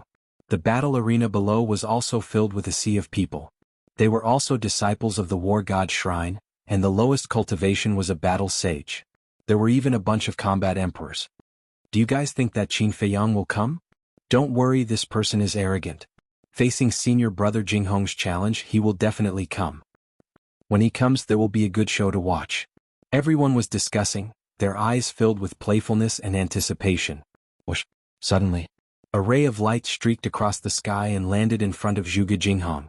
It was a short black-clothed man. Looking at Zhuge Jinghong, his face was full of respect. Xia Changjin, is Qin Feiyang here? Someone below immediately asked loudly. Zhuge Jinghong also retracted his gaze and looked at the short man. Xia Changjin glanced at the people below, looked at Zhuge Jinghong and shook his head. He didn't come. He didn't come? Everyone was shocked. This was really out of his expectations. Why didn't he come? Is he looking down on me? Zhuge Jinghong's face darkened as he asked. He is just a one-star combat emperor, how dare he look down on you, senior brother Jinghong? Xia Changjin smiled disdainfully and said, he knows that he is not your opponent, so he doesn't dare to accept the challenge. Ah, he knows his own limits. Zhuge Jinghong smiled proudly and asked, then where is he now? Xia Changjin said, he went to the Fragrant Moon brothel with Lu Xingqian. I think they went to drink. What a good-for-nothing. Zhuge Jinghong sneered, and the disdain on his face became even stronger. He said, does he think that he can escape this calamity by going to the Fragrant Moon brothel? Get me a brush and ink. Xia Changjin hurriedly took out a brush, ink, paper and inkstone and placed them in the air. Zhuge Jinghong waved his hand, and the brush landed in his hand. Then he quickly wrote and two bold words appeared on the paper. Trash. TSK TSK TSK. Senior brother Jinghong is really domineering. He directly sent the two words Qin Feiyang. When he sees these two words, his expression will definitely be very interesting. The people below all laughed loudly. Zhuge Jinghong's face was also full of ridicule. He looked at Xia Changjin and said, immediately send this to Qin Feiyang. You must send it into his hands. Also, tell him that if he is not convinced, he can challenge me. I, Zhuge Jinghong, will always respect him. Understood. Xia Changjin smiled, folded the paper and opened the portal and left. At the same time, in front of a courtyard, Yan Wei appeared out of thin air while holding a girl. The girl was Shen Mei. After all these years, she had become more mature and charming. However, she was currently unconscious. Lord, I have returned. Yan Wei looked at the pavilion in the courtyard and said respectfully, come in. The imperial tutor's voice came from inside. Yan Wei pushed open the door and entered. He walked to the front of the pavilion and pushed open the door. He saw the imperial tutor sitting alone beside the tea table in the hall. Yan Wei walked in with Shen Mei in his arms. Well done. The imperial tutor smiled. Then he looked at Shen Mei and frowned. He asked suspiciously, who is she? Didn't I ask you to capture Ren Wushuang? Why is she an unrelated person? I am incompetent. I couldn't find Ren Wushuang. Yan Wei's gaze trembled. He quickly put down Shen Mei and said in fear, why couldn't you find her? The imperial tutor raised his eyebrows. According to my investigation, Ren Wushuang went missing a few days ago. Her grandfather also went missing. This subordinate is thinking that it might be because Milord kidnapped Qin Feiyang's mother last time, causing Qin Feiyang to become alert and take them away. Yan Wei said calmly. That damn little bastard. He is really difficult to deal with. The imperial tutor snorted and looked at Shen Mei. Then who is she? Yan Wei said, her name is Shen Mei. According to my investigation, she has a good relationship with Qin Feiyang. Most importantly, she and Ren Wushuang are like sisters. Like sisters? Since they are so close, why didn't Qin Feiyang take her away with Ren Wushuang? The imperial tutor frowned. This should be her personal reason. I don't know. Yan Wei said. The imperial tutor looked at Shen Mei and pondered for a while. Well, it's better than nothing. Go find Qin Feiyang immediately and tell him that this woman is in our hands. See his reaction. If he has a big reaction, it means that he really cares about this woman. Okay. Yan Wei nodded and immediately opened the portal and walked in. First District. Fragrant Moon Brothel. Young Master Qin, you just came back and you came to our fragrant moon brothel to play. We are really flattered. Come in, please. Seeing Qin Feiyang and Lu Xingchen enter the hall, two waiters hurried to greet them with flattering smiles. Qin Feiyang. Why did he come to the fragrant moon brothel again? I just received news that he went to the Divine Palace. Hearing the voices of the two waiters, the guests in the hall all put down their bowls, chopsticks and wine glasses in their hands and turned to look at Qin Feiyang, their eyes full of suspicion. Qin Feiyang stood in front of the door, glanced at the crowd and said with a smile, I hope I didn't ruin everyone's mood. No. It's our honor to be able to eat and drink in the same place as young Master Qin, don't you think so? Yes. Everyone nodded and flattered. Qin Feiyang shook his head and smiled. He looked at the two waiters and said, arrange a quiet place for me and bring me 2 pots of the best wine in your store. I want to properly entertain this good brother of mine. Good brother. Everyone's heart trembled. Looking at Lu Xingchen next to Qin Feiyang, their pupils contracted slightly. They didn't expect Lu Xingchen and Qin Feiyang to be so close. Some people even had envy in their eyes. Chapter 1299.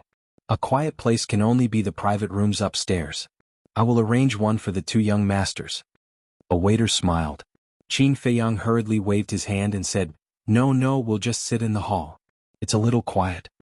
The 2 waiters looked at each other. Although the cost of the private room was higher than that of the hall, was Qin Feiyang a person short of money?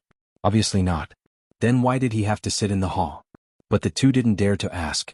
Glancing around the hall, they found an empty table in the left corner. Let's sit there. It's in the corner. It's relatively quiet. What do you think, young Master Qin? The 2 waiters looked at Qin Feiyang and asked. Okay. Qin Feiyang nodded. Then please. One of the waiters led Qin Feiyang to the table and said with a smile, I'll bring the food and wine to you right away. Please wait a moment. Okay. Qin Feiyang said. The waiter smiled, turned around and ran away. Let's continue. Don't be so reserved. Qin Feiyang looked at the people in the hall and said with a smile. Then he sat down on a chair, pointed to the chair opposite him and said with a smile, Brother Lu, please sit down. Lu Xingchen glanced at Qin Feiyang, walked to the opposite of Qin Feiyang, and sat down, glancing at the people around. Although those people were minding their own business and eating and drinking, they would glance at him from time to time. That kind of strange look made him very uncomfortable. Phew. He took a deep breath, looked up at Qin Feiyang and said with a rather gloomy face, Is this the purpose of you bringing me to Fragrant Moon House? Purpose? Qin Feiyang was stunned and puzzled. What do you mean? I just asked you to accompany me to drink. What purpose can I have? Pretend, keep pretending. Lu Xingchen snorted coldly. Why should I pretend? Qin Feiyang became more and more puzzled. Lu Xingchen said angrily, Then let me ask you, why did you say that I'm your good brother in front of everyone? Are we not on good terms? Qin Feiyang asked. Do you think we're close enough to call each other brothers? Lu Xingchen was getting angrier and angrier. It's not that good, but what's wrong with me saying that? Qin Feiyang was suspicious. Nonsense. Of course not. What's your situation now? The imperial advisor, the emperor, and the Zhuge family are all trying to deal with you. But they can't do anything to you because you have someone protecting you. What about them? You can only start with those who are close to you. And now you're publicly declaring that I'm your good brother. Aren't you clearly trying to drag me down with you? Lu Xingchen was furious. This guy was really insidious and cunning. If he was not careful, he would be tricked to death by him. Qin Feiyang's eyes flashed with a smile. He shook his head and said, Your imagination is too rich. In fact, it's not as complicated as you think. I just want to treat you to a few drinks. Don't talk nonsense. You think I don't know who Qin Feiyang is? You're not having a good time now, and you don't want me to have a good time either. Lu Xingchen snorted coldly. Young masters, the dishes are here. At this time, the waiter ran over with a few dishes, 2 pots of wine and 2 wine glasses. After putting them on the table, he hurriedly ran away. Qin Feiyang chuckled, picked up the wine pot and filled the 2 wine glasses. Then, he put down the wine pot, grabbed a wine glass and handed it to Lu Xingchen. He said with a smile, Don't be like this. Even if the imperial advisor wants to deal with you, with your ability, what are you afraid of? So you admit it? Lu Xingchen sneered. If you insist on thinking like this, then wouldn't it be the same if I didn't admit it? Qin Feiyang said. Phew. Lu Xingchen let out a long breath, took the wine glass and said, This time you're better, I admit defeat. Look at what you're saying, It's as if I've taken advantage of you. Qin Feiyang shook his head and smiled helplessly. He picked up the wine glass on the table and said, "How about this? If you really can't let it go, then I'll solemnly apologize to you and punish myself with 3 cups." After that he raised his head and drank it all. Lu Xingqian rolled his eyes. He held the wine glass to the tip of his nose and sniffed it. He was about to drink it. But at this moment, a cold shout sounded at the entrance. "Where's Qin Feiyang?" He saw a short man in black standing at the entrance, arrogantly scanning the hall. It was Xia Changjin. Lu Xingqian frowned. He put down the wine glass and turned his head. When he saw Xia Changjin, his eyes immediately became playful. Qin Feiyang and the other guests in the hall also looked at Xia Changjin with a trace of suspicion in their eyes. "Young master, what brings you here?" A waiter ran in front of Xia Changjin and asked. Xia Changjin said proudly, "I'm Xia Changjin, a disciple of the War God Temple. I'm here to find Qin Feiyang." "Where is he?" "A disciple of the War God Temple." The waiter's pupils shrank. His expression immediately became respectful.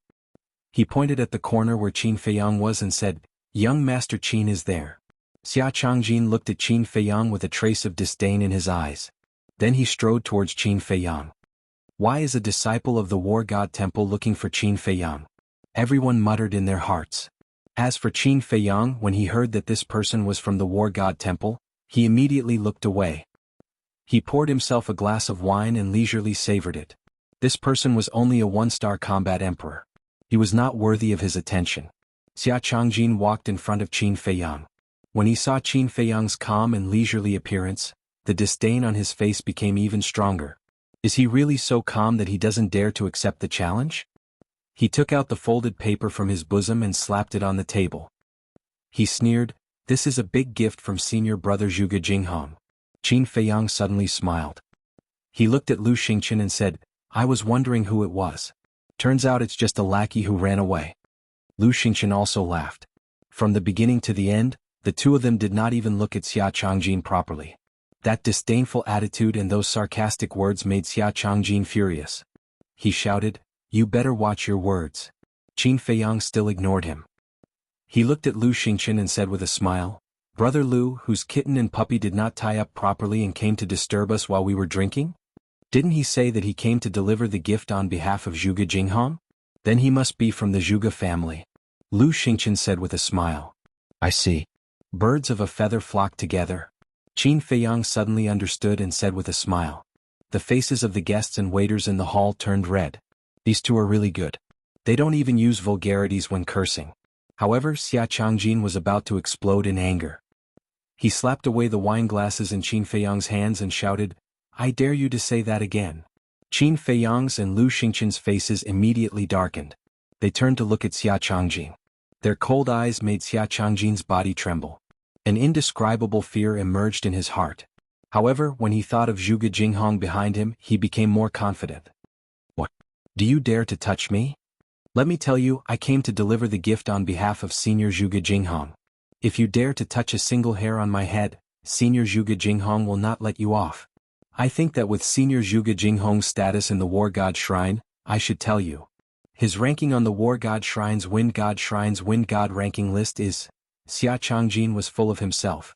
However, before he could finish speaking, Qin Feiyang suddenly stood up and grabbed his neck. He said with a smile, "I really don't know what gave you the courage to bare your fangs and brandish your claws in front of me." After he finished speaking, he waved his hand. The two of them released their battle chi and directly cut off Xia Changjin's arms. Ah! The piercing pain made Xia Changjin howl in pain. Blood spurted out from his shoulder like a fountain. "Since you want to be a dog, then you should have the awareness of being a dog. Don't provoke someone you can't afford to provoke." Qin Feiyang waved his hand again. A wisp of battle chi entered Xia Changjin's lower abdomen, shattering his sea of chi, cutting off his arms and destroying his sea of chi. This person is indeed cruel. We can't afford to provoke him. The pupils of the people in the hall shrunk. They were terrified. Lu Xingqian looked at Xia Changjin and laughed. "Look, giving a gift is a good thing, but you forced Brother Qin to make a move. Are you satisfied now?" Xia Changjin was scared out of his wits. Qin Feiyang smiled faintly and released his 5 fingers. With a bang, Xia Changjin fell to the ground. His face was distorted from the pain. His blood also flowed to the ground. It was a shocking sight. Qin Feiyang returned to his seat, grabbed the piece of paper and opened it. His eyes immediately flashed with killing intent. What's written on the paper? Everyone couldn't help but stand up and look around curiously. I saw it. The word, trash, is written on it. This Zhuge Jinghong actually gave him those 2 words. He's obviously looking for trouble. Everyone's heart trembled. This was forcing Qin Feiyang to make a move. Lu Xingchen looked at the 2 words on the paper and laughed. Brother Qin, you can't take it anymore, right? Ha! Qin Feiyang laughed loudly, and his expression was filled with a wisp of viciousness. Crack. He clenched his big hand and the paper immediately turned into ashes. Then he looked down at Xia Changjin and laughed. Go back and tell Zhuge Jinghong to stop playing such childish tricks. This will only make him look more childish and stupid. Yes. I'll definitely pass on the message. Xia Changjin nodded repeatedly. Then get lost, Qin Feiyang said. Xia Changjin hurriedly got up and ran outside. However, when he turned around, his eyes were filled with hatred. Is there something wrong with your ears? Didn't you hear me tell you to get lost? Qin Feiyang said indifferently. Xia Changjin's body trembled. He turned to look at Qin Feiyang and said, Aren't I going to leave immediately? Lu Xingchen laughed. Looks like you didn't understand Brother Qin's meaning. He told you to get lost, not walk. Get lost? Xia Changjin was stunned. After all, he was a disciple of the Temple of War. If he was told to get lost in front of everyone, how could he face others in the future? I've changed my mind. Don't you like being a dog? Now crawl out. While crawling you have to bark like a dog. Chapter 1300. Crawl out. Everyone's mouth twitched. Wasn't this making things difficult for Xia Changjin? How could he crawl when both his arms were chopped off? Xia Changjin's face turned green when he heard Qin Feiyang's words. Although he wasn't as talented as Zhuge Jinghong, he was still a genius to be able to become a disciple of the War God Temple. He had pride. He had dignity. He had to crawl out in front of everyone and bark like a dog. How could he survive in the War God Temple in the future? Moreover, this matter would definitely spread out. At that time, wouldn't he become the laughingstock of everyone's leisure conversations? This was simply forcing him to a dead end. He gloomily stared at Qin Feiyang and said in a deep voice, It's best to leave some leeway as a person and not go overboard. Are you threatening me? Qin Feiyang turned to look at Xia Changjin with a murderous look in his eyes. Xia Changjin's eyes trembled. He knew that he couldn't escape today. He clenched his teeth and knelt on the ground. He didn't have hands, so he used his knees to slowly crawl out. Woof! He lowered his head and barked like a dog. He didn't dare to look at everyone because it was embarrassing enough. Qin Feiyang, I swear that I won't let you go. Although his head was lowered, he could clearly feel that everyone was looking at him with mocking eyes. This made him go crazy. His heart was filled with humiliation. He swore in his heart that he wouldn't let this matter go. At this moment, outside the door, a middle-aged man in black stood quietly and looked at Xia Changjin expressionlessly. However, if one looked closely, they would find that there was a hint of contempt in his eyes. This person was Yan Wei. He came to find Qin Feiyang under the orders of the imperial tutor, but he didn't expect to see such a good show. In his heart, he was also sincerely happy for Qin Feiyang. During this trip to the reincarnation ocean, not only did Qin Feiyang's strength increase, but he also subdued a large number of strong cultivators. Now that there were no false gods who could compete with Qin Feiyang, I didn't choose the wrong person. In the future, this child will definitely become a supreme existence that will make even the imperial preceptor tremble. Yan Wei mumbled. At this moment, Xia Changjin finally arrived at the door. He stood up and glared at Qin Feiyang, then ran outside. Yan Wei lifted his leg and tripped Xia Changjin. With a bang, Xia Changjin staggered and fell flat on his face. 2 of his front teeth were broken. Everyone was stunned. Qin Feiyang and Lu Xingchen also looked at each other. My apologies. I didn't notice. Are you okay? Yan Wei's eyes flashed with ridicule. He hurriedly helped Xia Zhangjin up and apologized. Are you fucking looking for death? Xia Zhangjin was furious, but when he saw Yan Wei's face, his expression changed. At that time in the first district, Yan Wei was following beside the state preceptor, and many people saw it. Xia Changjin also knew. After all, Yan Wei had challenged Qin Feiyang in front of countless people. He was now considered a celebrity in the city. As such, seeing that it was Yan Wei, Xia Changjin could only swallow his anger. What did you say just now? I'm looking for death? Do you know who I am? However, Yen Wei did not want to let Xia Changjin off. He sneered. No, no, no, this is a misunderstanding. Xia Changjin hurriedly shook his head. Misunderstanding? I'm a law enforcer of the law enforcement hall, but I was insulted by a disciple in public. If this were to spread, wouldn't I become a joke? Yen Wei yelled angrily. You're a law enforcer? Xia Changjin's expression changed. Yen Wei directly took out the law enforcer token. This disciple has eyes but failed to see. Please forgive me. Xia Changjin shivered and knelt on the ground to beg for mercy. The law enforcers in the divine hall were like the god of death. The disciples basically stayed away from them. Sigh. Looking at this scene, the people in the hall could not help but sigh in their hearts. He had just been severely humiliated by Qin Feiyang and now bumped into the muzzle of a law enforcer. One had to admit that this guy was really unlucky. You'd better be careful next time. Yen Wei snorted coldly and said expressionlessly, Get lost. Yes, yes, yes. Xia Changjin hurriedly got up. I'm asking you to get lost. Yen Wei yelled and raised his hand to slap Xia Changjin's face. Ah! With a scream, Xia Changjin immediately flew out and smashed into the street below. I'll get lost immediately. However, he did not dare to complain at all. He hurriedly curled up into a ball and rolled on the street like a rubber ball. What's going on? Is there something wrong with this guy's brain? Why is he rolling on the ground? Those who did not know what was going on could not help but be dumbfounded when they saw this scene. Yen Wei smiled disdainfully. He tidied his clothes and turned to enter the fragrant moon house.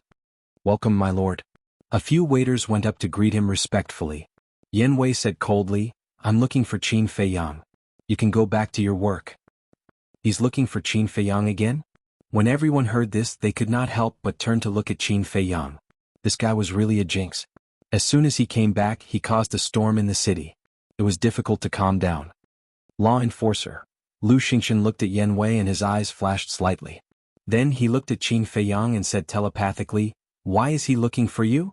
He did not know that this law enforcer was Yen Wei. It's definitely not something good.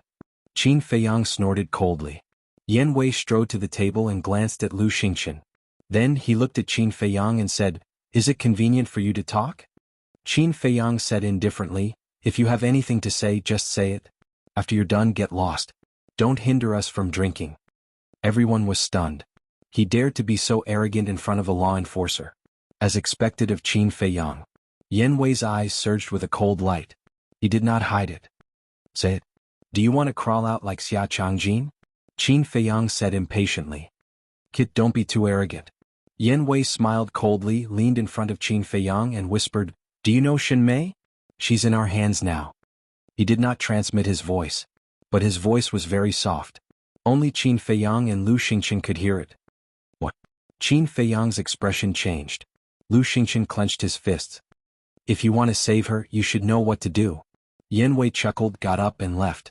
Qin Feiyang said, Go back and tell the state preceptor that if he dares to hurt her, I will make him regret it for the rest of his life. You'd better pray for yourself. Yen Wei said with a smile without turning his head. This guy is too good at acting. Qin Feiyang laughed and transmitted his voice. If the state preceptor really wants to take you as his confidant, he should use the blood soul technique to control you. But you don't have to worry, I have a way to remove the blood soul technique. Now I will help you remove the slave seal. Then with a thought, the slave seal in Yen Wei's soul directly dissipated. When he first met Yen Wei in the Black Dragon Glacier, Qin Feiyang used the slave seal to control him. And with the slave seal, the state preceptor's blood soul technique could not succeed. So, he had to remove the slave seal first. As for whether Yen Wei would betray him after the slave seal was removed, he was not worried at all. Because after all these years of getting along, Yen Wei was already dead set on him. Then I'll go first. Yen Wei transmitted his voice. Well, be careful. By the way, the blood soul technique can only control the power of the bloodline, it can't peek into one's thoughts. You don't have to worry too much. Qin Feiyang secretly warned. Okay. Yen Wei secretly replied. After Yen Wei left the fragrant moon brothel, Qin Feiyang's eyes flashed slightly. He looked at Lu Xingqian and transmitted his voice. You guessed right, that old thing has begun to make a move on the people around me. I don't care so much. This matter started because of you. You have to save Shen Mei or I will not let you off. Lu Xingqian secretly said. It's not like you don't know the state preceptor. He is a cunning old fox. He will definitely hide Shen Mei immediately. How do you want me to save her? Qin Feiyang frowned. Lu Xingqian's face was as dark as water. Qin Feiyang coldly snorted, to be honest, this matter is actually your fault. Meh. Lu Xingqian raised his eyebrows. At first, I was worried that the state preceptor would make a move on them, so I wanted to take them away. But Shen Mei was willing to stay in the divine hall for you. I thought you would take good care of her, but I didn't expect that she would be taken away by the state preceptor. Qin Feiyang said. Lu Xingqian's fingers clenched tighter and tighter, making a cracking sound. Qin Feiyang said, I'm afraid I can't help in this matter because I can't give the state preceptor what he wants. Only you can do it, and with the help of Mu Qing's all-seeing eye, I believe it won't be difficult for you to save Shen Mei. What does the state preceptor want? Lu Xingqian asked, his eyes flashing. I can't tell you now. But I can tell you with certainty that if the state preceptor gets this thing, you and I will be finished. Qin Feiyang said in a low voice. So serious? Lu Xingqian raised his eyebrows. Qin Feiyang nodded and added, to be exact, it's more serious than I said. Lu Xingqian's heart sank. After pondering for a while, he got up and said, I'm not in the mood to sit with you. Goodbye. After that, he opened the portal and walked in without looking back. Qin Feiyang looked at Lu Xingqian's back, and a smile flashed in his eyes. As soon as he returned to Imperial City, Lu Xingqian began to use the Temple of War to set up a trap for him. Frankly speaking, he really had a headache. But now, in order to save Shen Mei, Lu Xingqian wouldn't have time to harass him for the next period of time. He could also deal with business. That's right. He let Yan Wei kidnap Shen Mei to test whether Lu Xingqian was sincere or not, but that was only secondary. Most importantly, he wanted to use Shen Mei to stall Lu Xingqian for another matter entirely. And this time he had to get to the bottom of it. Qin Feiyang's eyes flashed and he shouted, Waiter, the bill. In a courtyard. The state preceptor sat by the tea table and looked at Yan Wei with a smile. Well done. Yan Wei bowed and said, It's this subordinate's honor to serve you, sir. The state preceptor sized up Yan Wei for a moment and said, I have always seen your loyalty. From now on you will follow me. Really? Yan Wei was wild with joy. Yes. The state preceptor nodded and said, However, you also know my character. I don't trust anyone easily. This subordinate understands. As long as I can follow you, I will do whatever you want me to do. Yan Wei lowered his head and said, Very good. The state preceptor smiled happily. His hands formed a seal and a blood-red mark appeared. Chapter 1301. This is the Blood Soul spell. It can control your bloodline power. Once controlled by the Blood Soul spell, you will be my servant for life. The Grand Preceptor said. Sure enough, Qin Feiyang was right. Yan Wei's heart skipped a beat as he bowed and said, This subordinate is willing to be controlled by the Blood Soul spell. Very good. The Grand Preceptor laughed and waved his hand. The mark turned into a stream of light and entered Yan Wei's body. After the Blood Soul spell was completed, Yan Wei cupped his hands and said, My lord, what's the next step? Wait. Since Qin Feiyang cares so much about Shen Mei, he will definitely come to me personally. The Grand Preceptor sneered. What if he doesn't come? After all, Qin Feiyang can't be looked at with ordinary eyes. Yan Wei said. You have a point. The Grand Preceptor nodded. After thinking for a moment, he sighed, It seems that I don't have enough chips in my hands. Go to the spiritual state again. Why do I go to the spiritual state? Yan Wei was surprised. When Qin Feiyang was stranded in the spiritual state, he must have made some good friends. Go and check. If there are any, bring them to the capital. The Grand Preceptor said. This subordinate understands. But there's a problem. Elder Qin is now in charge of the Butterfly Valley. Will this subordinate arouse his suspicion if I go to the spiritual state? Yan Wei said worriedly. Isn't that simple? The 9 states are connected. You can go to the other 8 states first before entering the spiritual state. How about this? Go to the pagoda and find Zhuge Nanhua. He will make the arrangements. The Grand Preceptor said and gave the coordinates of the pagoda to Yan Wei. Yes. Yan Wei responded respectfully and opened the portal to leave. Somewhere in the void of the hall, there was a spatial divine item hidden. Mu Qing stood beside Lu Xingqian and frowned. My lord, is Shen Mei really that important to you? Is that something you should ask? Lu Xingqian raised his eyebrows. Mu Qing quickly lowered her head and didn't dare to make a sound. Lu Xingqian looked at the state preceptor on the screen and asked, Are you sure Shen Mei is here? My all-seeing eye won't make a mistake. It's definitely here. However, I can't predict the exact location. I think the Imperial Preceptor must have set up a divine power barrier around Xinmei. Mu Qing said. This old bastard. Lu Xingqian's eyes flashed with killing intent. Suddenly, the Imperial Preceptor, who was drinking tea in silence, released his divine sense and instantly captured the divine spatial item hidden in the void. Lu Xingqian saw that the situation was not good and immediately drove the spatial divine item away. The State Preceptor didn't pursue and murmured, "It seems like you really care about this woman." He thought it was Qin Feiyang. But he didn't know that it was Lu Xingqian. Pagoda. Zhuge Nanhua sat in front of the pagoda with his eyes closed. His aura was unfathomable. Yan Wei appeared out of thin air. He glanced at the pagoda and bowed. "Greetings, Lord Zhuge Nanhua. What are you doing here?" Zhuge Nanhua opened his eyes and looked at Yan Wei suspiciously. Obviously he knew Yan Wei as well. Yan Wei said honestly, "The Imperial Preceptor is worried that he doesn't have enough chips in his hands, so he sent me to the spiritual state to look for Qin Feiyang's friend." Zhuge Nanhua nodded in realization and smiled. "It seems like the Patriarch trusts you a lot since he gave you such an important mission." Yan Wei smiled. "Follow me." Zhuge Nanhua stood up and opened the pagoda door. He led Yan Wei to the teleportation altar that led to Yuzhou. Elder Qin is guarding the spiritual state. That old bastard isn't easy to deal with, so it's best not to let him find out. Go to Yuzhou first, then to spiritual state. When you return, come back from Yuzhou. Zhuge Nanhua said. Understood. Yan Wei nodded and activated the teleportation altar. Soon they arrived in the sky above a valley in Yuzhou. In the valley, a white-haired old man was guarding it. "Who is it?" Seeing Yan Wei appear, the white-haired old man immediately shouted. Yan Wei said, "I'm an enforcer of the Law Enforcement Hall of the Imperial Capital." Enforcer. The white-haired old man's expression changed. He quickly bowed and said, "Greetings, sir. May I know why you have come to Yuzhou?" "Don't ask what you shouldn't." Yan Wei glanced at him coldly. Then he turned into a stream of light and flew away without looking back. When he was far away from the valley, a person suddenly appeared in the void. It was Qin Feiyang. Qin Feiyang shouted, "Yan Wei, wait." Yan Wei was slightly stunned. He stopped in the void and turned to look at Qin Feiyang. A hint of surprise appeared on his face as he asked, "Why are you here?" "I followed you here." Qin Feiyang smiled. "Followed me?"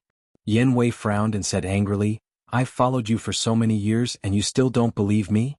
What are you talking about? I have something to do and need to go to the Forgotten Continent. So, I've been hiding in the pagoda looking for an opportunity. I didn't expect to meet you, so I followed you here." Qin Feiyang said. "Go to the Forgotten Continent?" Yan Wei was stunned and asked, "So, you're not following me? Why would I follow you?" Qin Feiyang asked. Yan Wei scratched his head and said awkwardly, "I thought that you were doubting my loyalty to you after removing the slave seal." Qin Feiyang was speechless when he heard this. Yan Wei smiled and asked suspiciously, "Don't you have the gate of space and time? Why did you go to the pagoda?" "The gate of space and time is in the hands of Fatso," Qin Feiyang said. Yan Wei said, "Then why are you going to the Forgotten Continent now?" "To find the Mu clan's nest and understand the Mu clan's true strength," Qin Feiyang said. This was his purpose. "Understood. You're preparing for a rainy day. However, we couldn't find the Mu clan's nest after investigating for so long. This time you might not be able to find it," Yan Wei said. "Don't worry, I'm confident this time." Qin Feiyang smiled. "That's good. Oh right, you heard my conversation with Zhuge Nanhua just now. What do you think I should do?" Yan Wei asked. Qin Feiyang smiled and said, "Now that you've gained the trust of the Imperial Tutor, it doesn't matter what you do." "It doesn't matter what I do," Yan Wei murmured and suddenly smiled and nodded. "Understood, then I'll go." "Wait. Don't let Lu Xingqian save Xinmei too easily. Because once he saves Xinmei, he'll immediately think of me. I don't want him and Mu Qing to go to the Forgotten Continent to mess things up," Qin Feiyang said. "Okay." Yan Wei nodded. "Then go." Qin Feiyang smiled and said. "The Mu clan has more than one false god, you have to be careful," Yan Wei exhorted before turning around and leaving. After watching Yan Wei leave, Qin Feiyang opened the portal and directly descended on the Butterfly Valley. "I was wondering why I kept sneezing today, so it's because we have a distinguished guest." A hoarse voice suddenly sounded in the Butterfly Valley. Qin Feiyang looked in the direction of the voice and saw Old Man Qin sitting alone by the lake, fishing with a fishing rod. It seems that Old Man Qin is living a good life after coming to the spiritual state. Qin Feiyang stepped forward and landed beside old man Qin with a smile. Isn't this all thanks to you? But to be honest, this old man really likes this kind of carefree life. Old man Qin chuckled. Qin Feiyang shook his head and said, now that the great Qin Empire is facing internal and external troubles, I'm afraid it's impossible for old man Qin to live a carefree life. Old man Qin looked up at Qin Feiyang and said, so, you've investigated everything? Yes. There's conclusive evidence that the national advisor is trying to usurp the throne. Mu Tianyang has also revealed his fangs. However, our current emperor not only doesn't realize it, but also thinks about his own desires all day long. To be honest, I'm really worried about the fate of the great Qin Empire. Qin Feiyang sighed. Old man Qin asked with a smile, then why don't you tell him? Will it work? Besides, will he believe me? Qin Feiyang said. Sigh. Old man Qin sighed and said, it's not just you, even I don't dare to be honest with His Majesty. His Majesty is becoming more and more incomprehensible. Then old man Qin smiled and said, but fortunately there's still you. I believe that with your ability you can definitely solve these problems. You're overestimating me. Let me say something that shouldn't be said. Most people at my age are still drinking and having fun. Why do I have to bear such a heavy responsibility? Qin Feiyang looked at the calm lake and said, this is the fate of people. Some people are born mediocre, some people are born rich. And you're born with the responsibility of the world. Perhaps this is unfair to you, but have you ever thought about what is fair in this world? It can be said that there is no fairness in this world. Old man Qin sighed. Fate, Qin Feiyang murmured, looked up at the sky and shook his head. I don't believe in fate, I only believe that man can conquer the heavens. Old man Qin smiled and said, with your words, I believe that you can bear this heavy responsibility. Qin Feiyang shook his head and laughed. Old man Qin asked, why did you come to the spiritual state this time? To the forgotten continent. Qin Feiyang said. Just as he was about to explain, old man Qin waved his hand and said, from now on, I won't care about what you do, because I believe that you won't do anything to harm the great Qin Empire. Thank you. Qin Feiyang cupped his hands and said. The meaning of old man Qin's words was obvious, he supported him unconditionally. By the way, Qin Feiyang suddenly thought of something and said, old man Qin, can I ask you a question? What? Old man Qin said. Qin Feiyang frowned and said, what is the opportunity to become an immortal? Now, although he didn't lack powerhouses by his side, he didn't have a single false god. And now, only with a few false gods by his side would he have the capital to compete with the imperial advisor, the emperor, and the chief tower master. The opportunity to become an immortal? Old man Qin was slightly stunned, he looked up at Qin Feiyang and frowned. You are only a one-star combat emperor, isn't it too early to ask about this? I don't dare to boast. But I am confident that it won't be long before I can break through to the 9-star combat emperor. Qin Feiyang said. Old man Qin smiled helplessly, this was called not boasting? Even if he opened the door of potential, it was impossible to step into the 9-star combat emperor in a few years or decades. Because in the combat emperor realm, there was a huge gap between each small realm. Chapter 1302. But what old man Qin didn't know was that time had no concept for Qin Feiyang. Because the rules of time in the castle had changed. 10 days had passed inside, but only 1 day had passed outside. However, Qin Feiyang couldn't tell anyone else about the changes in the castle. Just tell me. Qin Feiyang smiled and said with a pleading tone. You little brat. Old man Qin shook his head helplessly and said, I can tell you, but I hope you don't bite off more than you can chew. Qin Feiyang was overjoyed and quickly nodded. Old man Qin said, the opportunity to become a god is only 12 words. 12 words?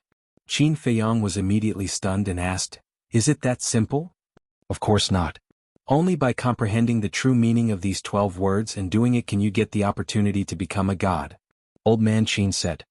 Then what are these 12 words? Qin Feiyang asked.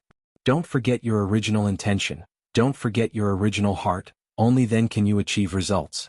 Old man Qin said word by word, sonorous and powerful. Boom. Qin Feiyang was like a bolt from the blue, his head rumbling. Old man Qin's words were exactly the same as what Uncle Yuan said last time. In other words, when Uncle Yuan appeared last time, he had already told him the opportunity to become a god, but he didn't comprehend it. In other words, Uncle Yuan's appearance last time might be to tell him the opportunity to become a god. What do these 12 words mean? Qin Feiyang asked. You need to comprehend it yourself, others won't help you at all. Old man Qin said. Phew. Qin Feiyang took a deep breath and bowed. Thank you for your guidance, Old man Qin. Go ahead, do what you want to do. Old man Qin waved his hand and smiled. Qin Feiyang nodded, turned around and soared into the sky. While thinking, he flew toward the teleportation altar. Didn't forget his original intention mean that he shouldn't forget why he first stepped on the path of cultivation? And didn't forget his original heart mean that he shouldn't forget his true thoughts in the depths of his heart? According to the literal meaning, it should be so. But was it really that simple?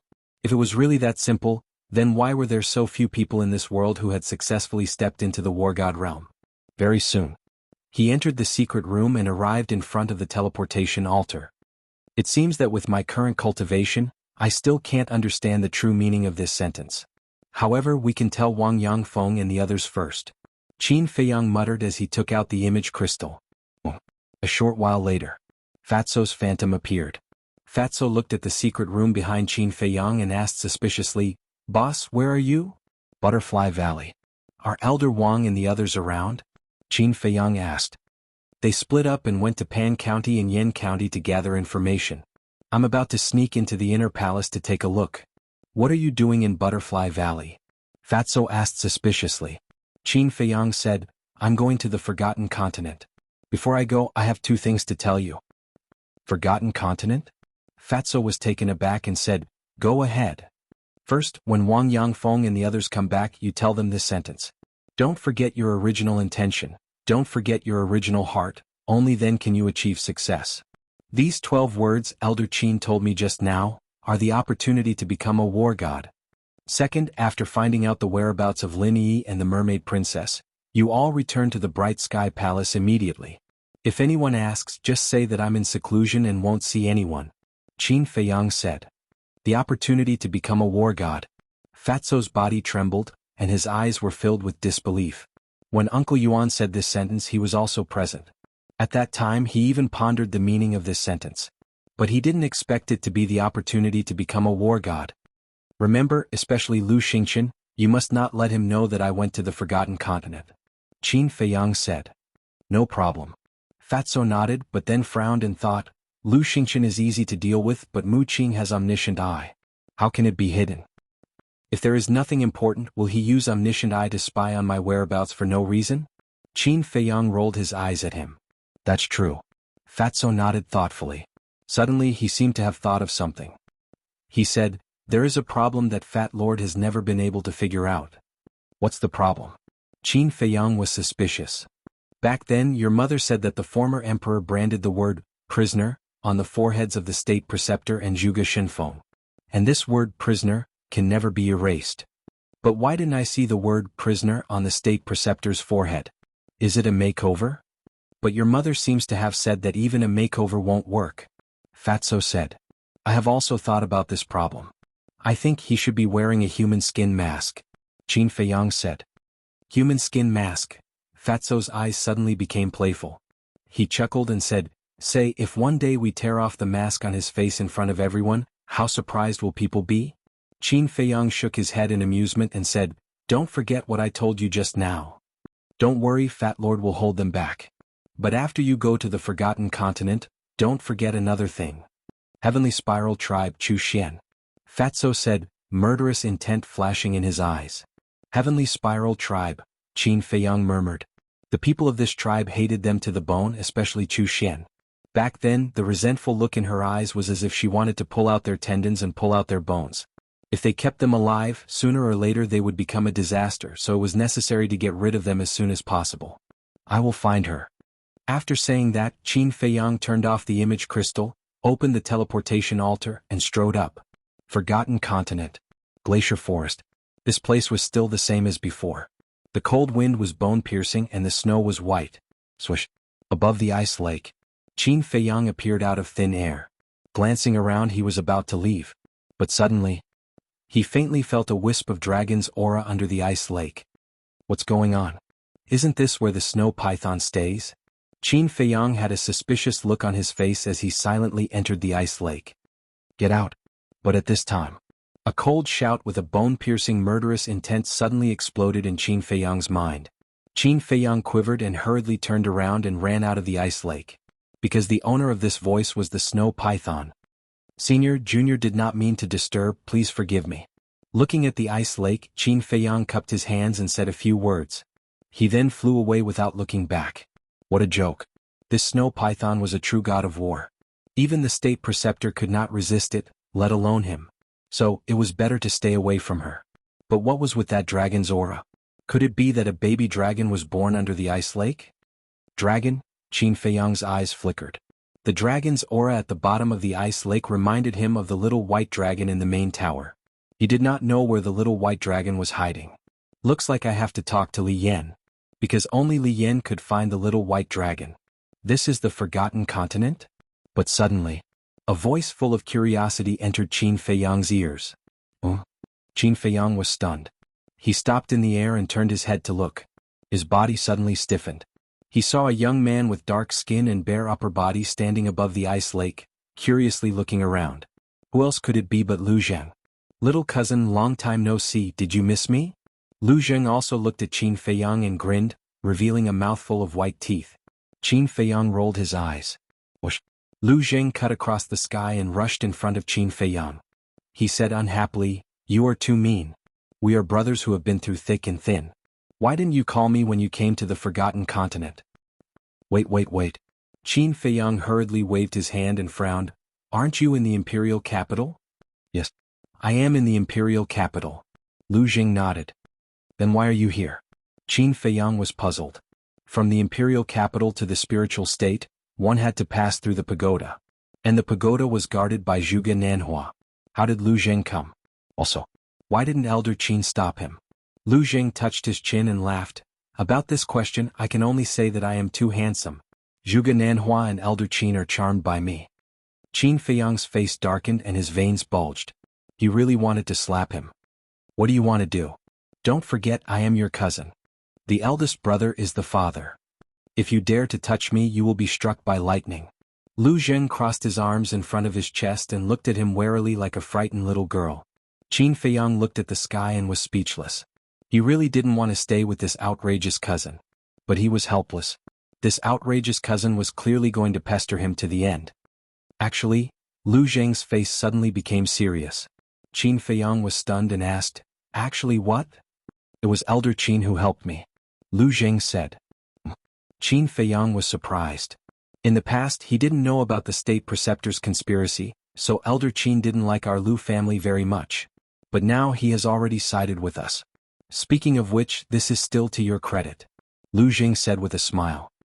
I see. Qin Feiyang murmured. Lu Zheng asked, by the way, where is Aunt? Mother? She's missing again? Qin Feiyang sighed. What the hell? Lu Zheng's face froze and he said, she's not in your castle? Qin Feiyang shook his head. What are you doing? It wasn't easy to save Aunt. How can you abandon her? Lu Zheng said angrily. Who said that I abandoned Mother? Let me tell you, no one in this world cares about Mother more than I do. Qin Feiyang shouted. Lu Zheng also realized that he had said something wrong. With a trace of apology on his face he asked, then what's going on? Qin Feiyang briefly told him about the situation when his mother left. Alas, Aunt, why did you do this? After hearing this, Lu Zheng couldn't help but let out a long sigh. Qin Feiyang was stunned. He grabbed Lu Zheng's clothes and said anxiously, from what you said, do you know where Mother went? How would I know? Lu Zheng rolled his eyes at him and sighed. I'm just lamenting that Aunt's life has been too difficult. She should stop and have a good rest. A trace of disappointment crept into Qin Feiyang's eyes. He let go of Lu Zheng's clothes and nodded. Yes, if Mother could stay by my side with peace of mind, I wouldn't have so many worries. Only with worries can there be pressure. Only with pressure can there be motivation. Work hard, young man. Chapter 1303. Qin Feiyang rolled his eyes at Lu Zheng. He was not young anymore. Was it appropriate to call him a young man? You can only stay in the Forgotten Continent for half a month. If you do not report to me after half a month, I will personally come to find you. But at that time you will have to pay a heavy price. Suddenly, the snow python's cold voice came from the ice lake. What? Qin Feiyang's face changed and he hurriedly said, Senior, it was not like this before. You also did not brazenly bring people here before. The snow python said. Qin Feiyang's body stiffened. He hurriedly pointed at Lu Zheng and shouted, I don't know him at all. He jumped out by himself. What? You don't know me? Your words make me very angry. Lu Jing glared at him. Qin Feiyang glanced at him indifferently and looked at the ice lake, saying, Senior, I really don't know him. You can do whatever you want. Even if you kill him, I have no objections. Bastard. You will be punished by the heavens sooner or later, Lu Jing angrily roared. Diske. Qin Feiyang looked at Lu Jing with disdain, and then looked at the ice lake, saying, Senior, half a month is too short. Can you give me a few more days? However, no matter what he said, the snow python did not respond to him. It's all your fault. Qin Feiyang glared at Lu Jing angrily. It's none of my business. Lu Jing coldly snorted. Qin Feiyang rubbed his head, turned into a stream of light and flew away. Half a month had passed in the blink of an eye. He had to speed up. Wait for me. Lu Jing hurriedly caught up and asked in a low voice, Who was the woman who spoke just now? You seem to be very scared? Nonsense. Even the state preceptor could not fight back in front of her. Do you think I'm not scared? Qin Feiyang said in a deep voice. What? Then wouldn't she be? Lu Jing was dumbfounded and full of shock. As long as you understand. Qin Feiyang said. TSK. There are even real war gods. This forgotten continent is truly an interesting place. Lu Jing was speechless. His eyes were filled with anticipation. Interesting? Qin Feiyang snorted inwardly. Although it was interesting, it was also a place where people could lose their lives. Where to now? Lu Jing asked. Let's leave this glacier first. Qin Feiyang said. Whoosh. The two of them streaked across the sky like lightning and soon flew out of the glacier forest, arriving in the sky above a desolate tribe. Lu Jing scanned the tribe and asked suspiciously, Why is there no one here? Dead. Qin Feiyang said. The tribes in the first and second regions had all been massacred by the mysterious madam. It would be strange if there were people. He waved his hand and a group of ferocious beasts appeared. There were at least 80 or 90 of them. They were all 9-star emperor beasts, including the seahorse and the seal. Qin Feiyang said, I want to find a tribe. Seahorse and seal, take a pair each and split up to look. What tribe? Is it easy to find? The seahorse and the seal asked. Yes. Because there is only one tribe in the first region. In short, as long as you find someone, he must be from that tribe. Qin Feiyang said. Understood. Brothers, let's go. The seahorse and the seal nodded. Then, with a shout, the 89 9-star emperor beasts left in a mighty manner. Cousin, why is there only one tribe in the first region? Lu Jing asked suspiciously. Let's talk as we walk. Qin Feiyang said. Lu Jing had just come to the Forgotten Continent, so he would definitely ask endless questions along the way. Therefore, for the sake of peace, it was better to tell him everything about the Forgotten Continent at once. Time passed in the blink of an eye. 4 hours later, Qin Feiyang brought Lu Jing to the sky above the ruins of Sky Thunder City. The entire city had long been reduced to ashes. Now it was overgrown with weeds and shrubs, looking extremely desolate. However, the Pill Tower was still standing on the ground, exuding an ancient and mysterious aura. This Pill Tower is not simple. When Lu Jing saw the Pill Tower, a trace of surprise appeared in his eyes. Qin Feiyang was stunned and asked, What do you mean? Lu Jing flew over and carefully observed for a moment, saying, According to my speculation, this Pill Tower has a history of at least 10,000 years. But if you look carefully, there is not even a trace of weathering on the surface. If it is just an ordinary stone tower, how can it be? You are right. This Pill Tower is indeed not simple. Back then, when we were fighting here, the entire city was razed to the ground. Only this Pill Tower is intact. Qin Feiyang said. Could it be a divine artifact? Lu Jing was bewildered. Qin Feiyang said, If it is a divine artifact, even if it has not recovered, it should still have divine power. But do you feel divine power? No. Lu Jing shook his head and walked around the Pill Tower. Then he stood in front of the door and asked, Do you want to go in and take a look? The door was wide open. The inside was full of dust and the walls were covered with cobwebs. Whatever. Qin Feiyang said. When Lu Jing heard this, he immediately rushed into the Pill Tower. In addition to the mess, there were many skeletons inside. Lu Jing asked, Were the owners of these skeletons killed by you back then? I'm not sure. Qin Feiyang shook his head. The mysterious woman massacred the first area after he left, so the owners of these skeletons should have died in the hands of the mysterious woman. But it had been too long, so he could not remember clearly. Help. Who can save me? The two of them had just reached the second floor when a cry for help suddenly sounded upstairs. Someone is here? The two of them were stunned. Whoosh! The next moment, the two of them used their fastest speed and rushed to the third floor like lightning. Immediately, they saw a 13 or 14-year-old boy curled up in the corner of an alchemy room. In front of him there was a group of black spiders. Each of them was the size of a fist and looked quite ferocious as they hissed. Lu Zheng asked secretly, "He can't be from the Heavenly Spiral tribe, right?" "Most likely," Qin Feiyang mumbled. The boy also noticed Qin Feiyang and Lu Zheng. As if he had grabbed onto a life-saving straw, he immediately shouted, "Big brothers, please save me." Qin Feiyang stepped forward and stomped on the ground. The spiders on the ground were all killed instantly. Flesh and blood splattered everywhere. The boy was dumbfounded. These ferocious creatures that almost killed him were killed by a single stomp? Qin Feiyang waved his hand and the blood mist dissipated. Then he looked at the boy and asked, "What's your name?" The boy stammered. It seemed that he was frightened by Qin Feiyang's methods. Qin Feiyang raised his eyebrows, turned around and said, "Come out with me first." The boy stood up and followed Qin Feiyang and Lu Zheng timidly. They walked up the stairs and went to the first floor. However, when they reached the second floor, the boy suddenly raised his head. His eyes that were originally filled with fear were filled with a shocking murderous glint. Following that, he took out a dagger from his Jianghu bag and stabbed towards Qin Feiyang's back. The boy only had the cultivation of a martial master, while Qin Feiyang was a war emperor. The difference was like heaven and earth. How could the boy succeed? Qin Feiyang stopped and released a wisp of aura. The boy was sent flying and crashed into the stone stairs behind him. Clang! The dagger fell to the ground. The boy spat out a mouthful of blood. His face was pale, but he looked at Qin Feiyang with eyes full of hatred and madness. Qin Feiyang turned to look at the boy and said indifferently, "I saved you. Why aren't you grateful? Instead, you want to assassinate me? Because you deserve to die." The boy roared. "Why do I deserve to die? Do I have a grudge against you?" Qin Feiyang said. "You devil, don't think of getting any useful information from me." The boy sneered. "You have a good backbone, but unfortunately you found the wrong person.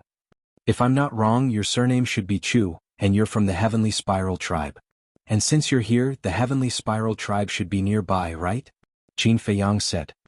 "My surname is not Chu, and I don't know what the Heavenly Spiral tribe is." The boy roared, but his expression was full of panic. "He's so young, but he's already so vicious. It seems that this Chu Xian has instilled a lot of hatred into him." Lu Zheng sighed. "That's normal. If it weren't for me, the Heavenly Spiral tribe wouldn't have been expelled to the first district." Qin Feiyang said. "So you still know. What did my Heavenly Spiral tribe do wrong? What right do you have to do this?" The boy went crazy when he heard Qin Feiyang's words. Qin Feiyang said, "You only know that I was the one who expelled your Heavenly Spiral tribe, but you don't know why I did it. It seems that Chu Xian deliberately hid this matter from you. The Patriarch didn't hide it from us. Isn't it because the Patriarch offended you back then, and you used your position for personal gain to take revenge on us? You're a damn devil." The boy roared hysterically. "Patriarch?" Qin Feiyang was surprised.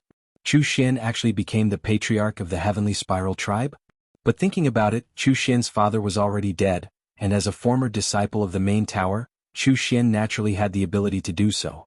Qin Feiyang glanced at the boy and said indifferently, "Tell me, where is your tribe? You'll die a horrible death. Just you wait." The boy smiled ferociously and slammed his head into the stairs. Blood splattered 3 feet and he died on the spot. Lu Zheng was dumbfounded and muttered, "How much hatred do you have with the Heavenly Spiral tribe that he would rather die than say it?" Seeing this scene, Qin Feiyang was even more determined to kill Chu Xian. On one hand, it was for his own sake. Although the Heavenly Spiral tribe wasn't very strong, he always remembered one sentence, and that was not to underestimate anyone. As long as it was an enemy, he had to eliminate them completely. On the other hand, it was because Chu Xian was instilling this hatred in the people of the Heavenly Spiral tribe. For example, this boy was blinded by hatred and even his nature was distorted. Once such a person became powerful in the future, he would definitely lose his mind. "You want to continue?" Qin Feiyang turned to look at Lu Zheng and asked. Lu Zheng looked up at the upper floors and said, "Since we're already here, we have to go up and take a look. Go do your thing, don't worry about me." Chapter 1304. But looking around, there was nothing except for the vast mountains. "It must be nearby," Qin Feiyang muttered. With the youth's cultivation, it was impossible for him to go far. Swoosh. He turned into a stream of light and searched within a radius of a few hundred miles around the Pill Pagoda. A few hundred breaths later, he found a huge canyon. The canyon covered an area of several miles and was lush with vegetation. In the canyon, wooden buildings were arranged in a picturesque manner, forming a huge tribe. "I finally found you," Qin Feiyang muttered. He stood on the peak of a mountain on one side of the canyon and scanned the area below. At the same time, in the canyon in a square, a young woman in a purple dress stood on the high platform, her face as cold as ice.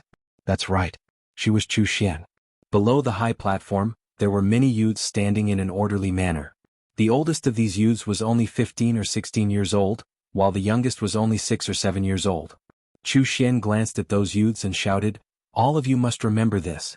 The reason why our heavenly spiral tribe has fallen to such a state is all because of him." Chu Xian pointed to the opposite side of the square. There was a statue standing there.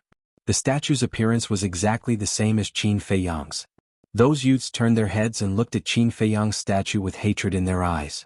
"It's him who chased us out of the central divine kingdom. It's also him who killed our old patriarch. But he's very strong. He can even destroy our heavenly spiral tribe with one hand.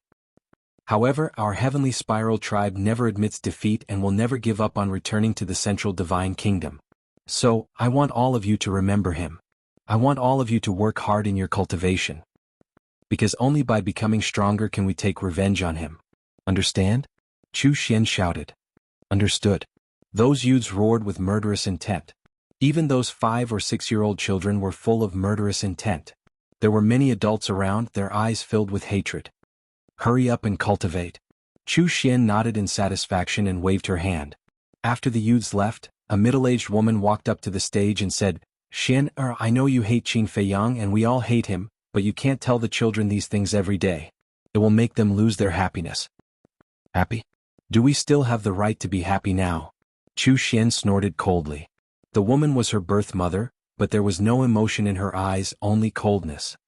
Alas. The woman sighed deeply, then silently turned and left. Chu Xian glanced at the woman's back and clenched her fists. She sneered, "Qin Feiyang, I swear I'll make you pay. Do you have the ability?" But before he could finish his sentence, a voice filled with mockery sounded. "Oh." Chu Xian looked up and saw a white figure descending from the sky. "It's you?" Immediately. Her eyes were filled with killing intent, but at the same time, there was also a trace of panic. Damn it. How did he find this place? The other people in the tribe also changed their expressions. Qin Feiyang landed on the square and looked at the statue opposite him. He shook his head and said, "You're really unscrupulous in order to take revenge. What are you doing here? Get out of here right now, you're not welcome here." Chu Xian shouted. "There are too many people who don't welcome me, and you're just the most insignificant person among them." Qin Feiyang waved his hand and the statue shattered. Chu Xian trembled and said angrily, "You've already driven us out of the central divine kingdom, what else do you want?" Qin Feiyang turned to look at her. His cold eyes made Chu Xian despair. She never thought that Qin Feiyang would find this place. And Qin Feiyang's purpose of coming here was very obvious. He wanted to eliminate the source of the problem. "If you can turn over a new leaf and turn over a new leaf, I'll consider letting the heavenly spiral tribe go. But what you've done has disappointed me. It's not fair for you to impose your hatred on those children." Qin Feiyang shook his head. "Fair? Ha! If there's such a thing as fairness in this world, why would the heavenly spiral tribe end up like this?" Chu Xian had gone crazy. "Until today you still haven't realized your mistake. You're really hopeless." Qin Feiyang raised his arm and pointed at the air. A wisp of red sword chi appeared and swept toward Chu Xian's chest. "Everyone go. Even if we have to risk our lives, we have to take him down with us." Chu Xian shouted as she retreated in panic. Whoosh. The woman who had left earlier returned and blocked in front of Chu Xian. The red sword chi directly pierced through her heart. A scream and blood splattered in the air. "You demon beast, will kill you." Looking at the woman who had fallen, the surrounding people's eyes suddenly turned red. They roared and rushed toward Qin Feiyang without caring about anything else. Even those youths were grabbing all kinds of ice blades as they charged towards Qin Feiyang with extreme hostility. Qin Feiyang waved his hand and Viper appeared. "You know what to do, right?" "Of course." Viper licked his lips and his eyes flashed with a bloodthirsty light. Whoosh. Qin Feiyang rose into the air and stood on the top of the mountain. He looked into the distance with a trace of inexplicable sadness in his eyes. There were many things in this world that made people helpless. Take the Heavenly Spiral tribe for example. If he didn't eliminate them today, these people would definitely try their best to take revenge on him in the future. As for right and wrong, they didn't care. Because they only remembered that it was he, Qin Feiyang, who drove the Heavenly Spiral tribe out of the Central Divine Kingdom. And this hatred was something they would never forget. And it would be passed down from generation to generation. Finally, this hatred would only grow deeper and deeper. Qin Feiyang, I won't let you go even if I become a ghost. A moment later, accompanied by a vicious roar, Chu Xian finally ended this evil life. Viper also ended the battle. With a wave of his hand, the valley collapsed and the earth sank, covering everything. Whoosh! Viper landed beside Qin Feiyang and said respectfully, "Young master, it's all done." Qin Feiyang nodded and didn't look back. He flew toward the Pill Pagoda with Viper. Lu Zheng studied in the Pill Pagoda for a long time but couldn't find anything, so he gave up. After the seahorse and seal brought the 9-star Emperor beasts over, Qin Feiyang changed his appearance and opened a portal. He and Lu Zheng directly appeared in the Ice Crystal City in the 9th region. Outside the city, it was covered in snow and the cold wind was biting cold. Strange. Why is this place covered in snow and ice? Lu Zheng disguised himself as a thin young man wearing a large cotton-padded jacket. He walked on the main road and looked around suspiciously. I've thought about this question but I can't figure it out. Qin Feiyang shook his head. He had disguised himself as a burly man with bulging muscles all over his body. He was filled with a valiant aura. Moreover, both of them hid their cultivation and aura. Lu Zheng glanced at him and muttered, "It seems that if I have the chance, I really have to study this continent properly. It's too abnormal." Stop. The two of them walked up to the city gate and were stopped by the 4 guards in front of the city gate. What's the matter? Qin Feiyang raised his eyebrows. One of the guards took out a Heaven's Eye stone and said, "Please accept the interrogation." What? Qin Feiyang was puzzled. "See for yourself." The guard pointed to the side of the city gate. Qin Feiyang turned his head and saw a portrait hanging on the wall. Next to it were 3 big words, extremely eye-catching. When Lu Zheng saw the wanted poster, his face couldn't help but twitch. He secretly joked, "The Great Qin Empire is looking for you and the Forgotten Continent is also looking for you. Why are you so unpopular?" Qin Feiyang rolled his eyes. Looking at the wanted poster, he frowned slightly. The reason why he changed his appearance was because he didn't want to be found out. Because there were several fake gods in the main tower. The Mu family's foundation was also unfathomable. Once his identity was exposed, the main tower and the Mu family would definitely come to settle the score with him. He thought that it would be easy to fool them, but he didn't expect that the main tower's wanted poster had already been issued to the 9 regions. This was not going to be easy to deal with. Most importantly, even the city gate was so heavily guarded. The teleportation altar to the Central Divine Kingdom would definitely be even more difficult to fool. Didn't you enter the main tower before? If you show your identity token in the main tower, won't they let you in immediately? Lu Zheng said with a smile. It's useless. My identity token is the direct disciple of the main tower master. It's different from the token of an ordinary disciple. Now the main tower master doesn't have a single disciple. If I take it out, it will directly expose my identity. Qin Feiyang secretly said. In my opinion, you are a jinx. No matter where you go, you will always be in trouble. Lu Zheng looked at him helplessly. With a wave of his hand, his battle chi surged. The 4 guards screamed and died on the spot. Hearing the screams, the people inside and outside the city immediately looked over. When they saw the 4 guards lying on the snow, their faces immediately changed. Murder. Someone killed the city guards. Exclamations constantly sounded in the city. Since we can't fool them, we will directly kill our way in. This is in line with our character. Lu Zheng laughed cruelly. He turned into a stream of light and directly flew to the sky above the city gate. Qin Feiyang shook his head and laughed. He also flew into the sky and flew into the city. Stop. How dare you kill the guards of the city? Did you eat a leopard's guts? Along the way there were guards constantly intercepting them, but they were all easily dealt with by Lu Zheng. After a while, the two of them arrived above the teleportation altar. Sure enough, as Qin Feiyang expected, this place was even more heavily guarded than the city gate. More than 100 guards of the city lord's mansion surrounded the square. Each of them had the cultivation of a battle saint. Beside the teleportation altar, there were 4 old men sitting cross-legged. The The four of them were wearing long robes. Their white hair was mottled, and their auras were unfathomable. They all wore a pure gold token on their waists. And on the token there was a flame pattern. Although the faces of the four people were unfamiliar, Qin Feiyang was able to identify them with a single glance. Because that token was the Master Tower's Oracle token. In other words, Chapter 1305. The four divine messengers were here. And their cultivation levels weren't bad. 2 3-star combat emperors and 2 4-star combat emperors. With such a lineup, even a fly wouldn't be able to get past them. Similarly, this lineup was more than enough to deal with Qin Feiyang in the past. However, the main pagoda underestimated Qin Feiyang's current strength.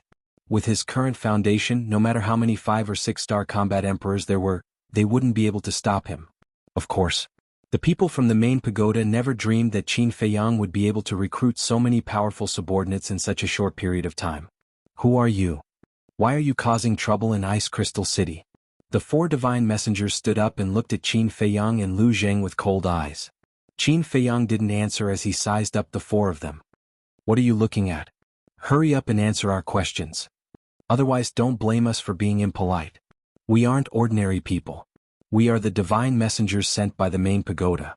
If you provoke us, even the heavenly king won't be able to save you. The four of them shouted.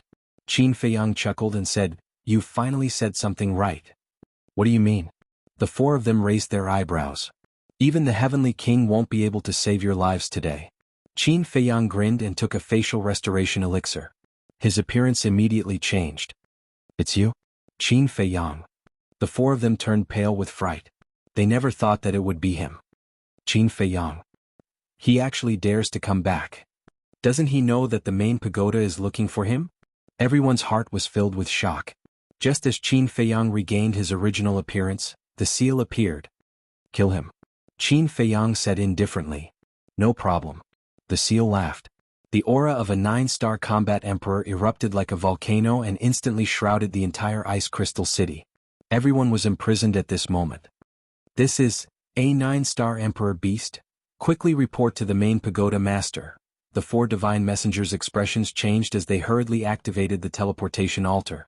But how could they make it in time to revive the teleportation altar? The seal's emperor's aura rolled out, and the four divine envoys were also restricted, unable to move. Immediately, the seal's emperor's aura pressed down on the four of them from all directions. Ah! Following a series of miserable cries, the four died one after another. Blood splattered everywhere, leaving behind only 4 cosmos bags and 4 divine envoy medallions. He actually killed Kill. When the guards of the city lord's mansion saw this scene, they couldn't help but turn pale. The position of the god envoys in the Forgotten Continent was equivalent to the Great Qin Empire's law enforcement palace, and each god envoys had the power to kill. Even the super tribes of the Central Divine Kingdom had to be respectful when they saw the divine envoys, let alone the 9 regions. To kill to die. Everyone was scared out of their wits. But there was an old man in the crowd outside the square who was not imprisoned by the seal's aura. His body was stooped, his clothes were tattered, his hair was unkempt, his face was dirty, and he smelled like a beggar. But if one looked closely, they would find that there was a glimmer of light in his turbid eyes. He stood silently in the crowd, looking at Qin Feiyang and Lu Zheng. Swoosh! Qin Feiyang and Lu Zheng landed beside the teleportation altar. Qin Feiyang waved his hand. Battle chi surged, and the teleportation altar was activated. Then, 2 people and 1 beast stepped onto the altar in a grand manner and disappeared from sight. Little guy, you're amazing. You actually dared to enter the Central Divine Kingdom so openly. It was Qin Feiyang and Lu Zheng. After the seal disappeared, the old man in ragged clothes with unkempt hair and a dirty face chuckled. Main Pagoda. Pill Pagoda Square. The old man in black guarding the teleportation altar was staring at the teleportation altar. Suddenly, Qin Feiyang, Lu Zheng, and the seal appeared on the teleportation altar. When he saw Qin Feiyang, the old man in black suddenly stood up, and a strong murderous intent emerged in his eyes. He didn't say a word. He directly released his emperor's aura and rushed toward Qin Feiyang. You're courting death. A trace of disdain flashed in the seal's eyes, and it suddenly broke through the air. The next moment, it rushed in front of the old man in black, raised its claws and slapped the old man's head. Ah!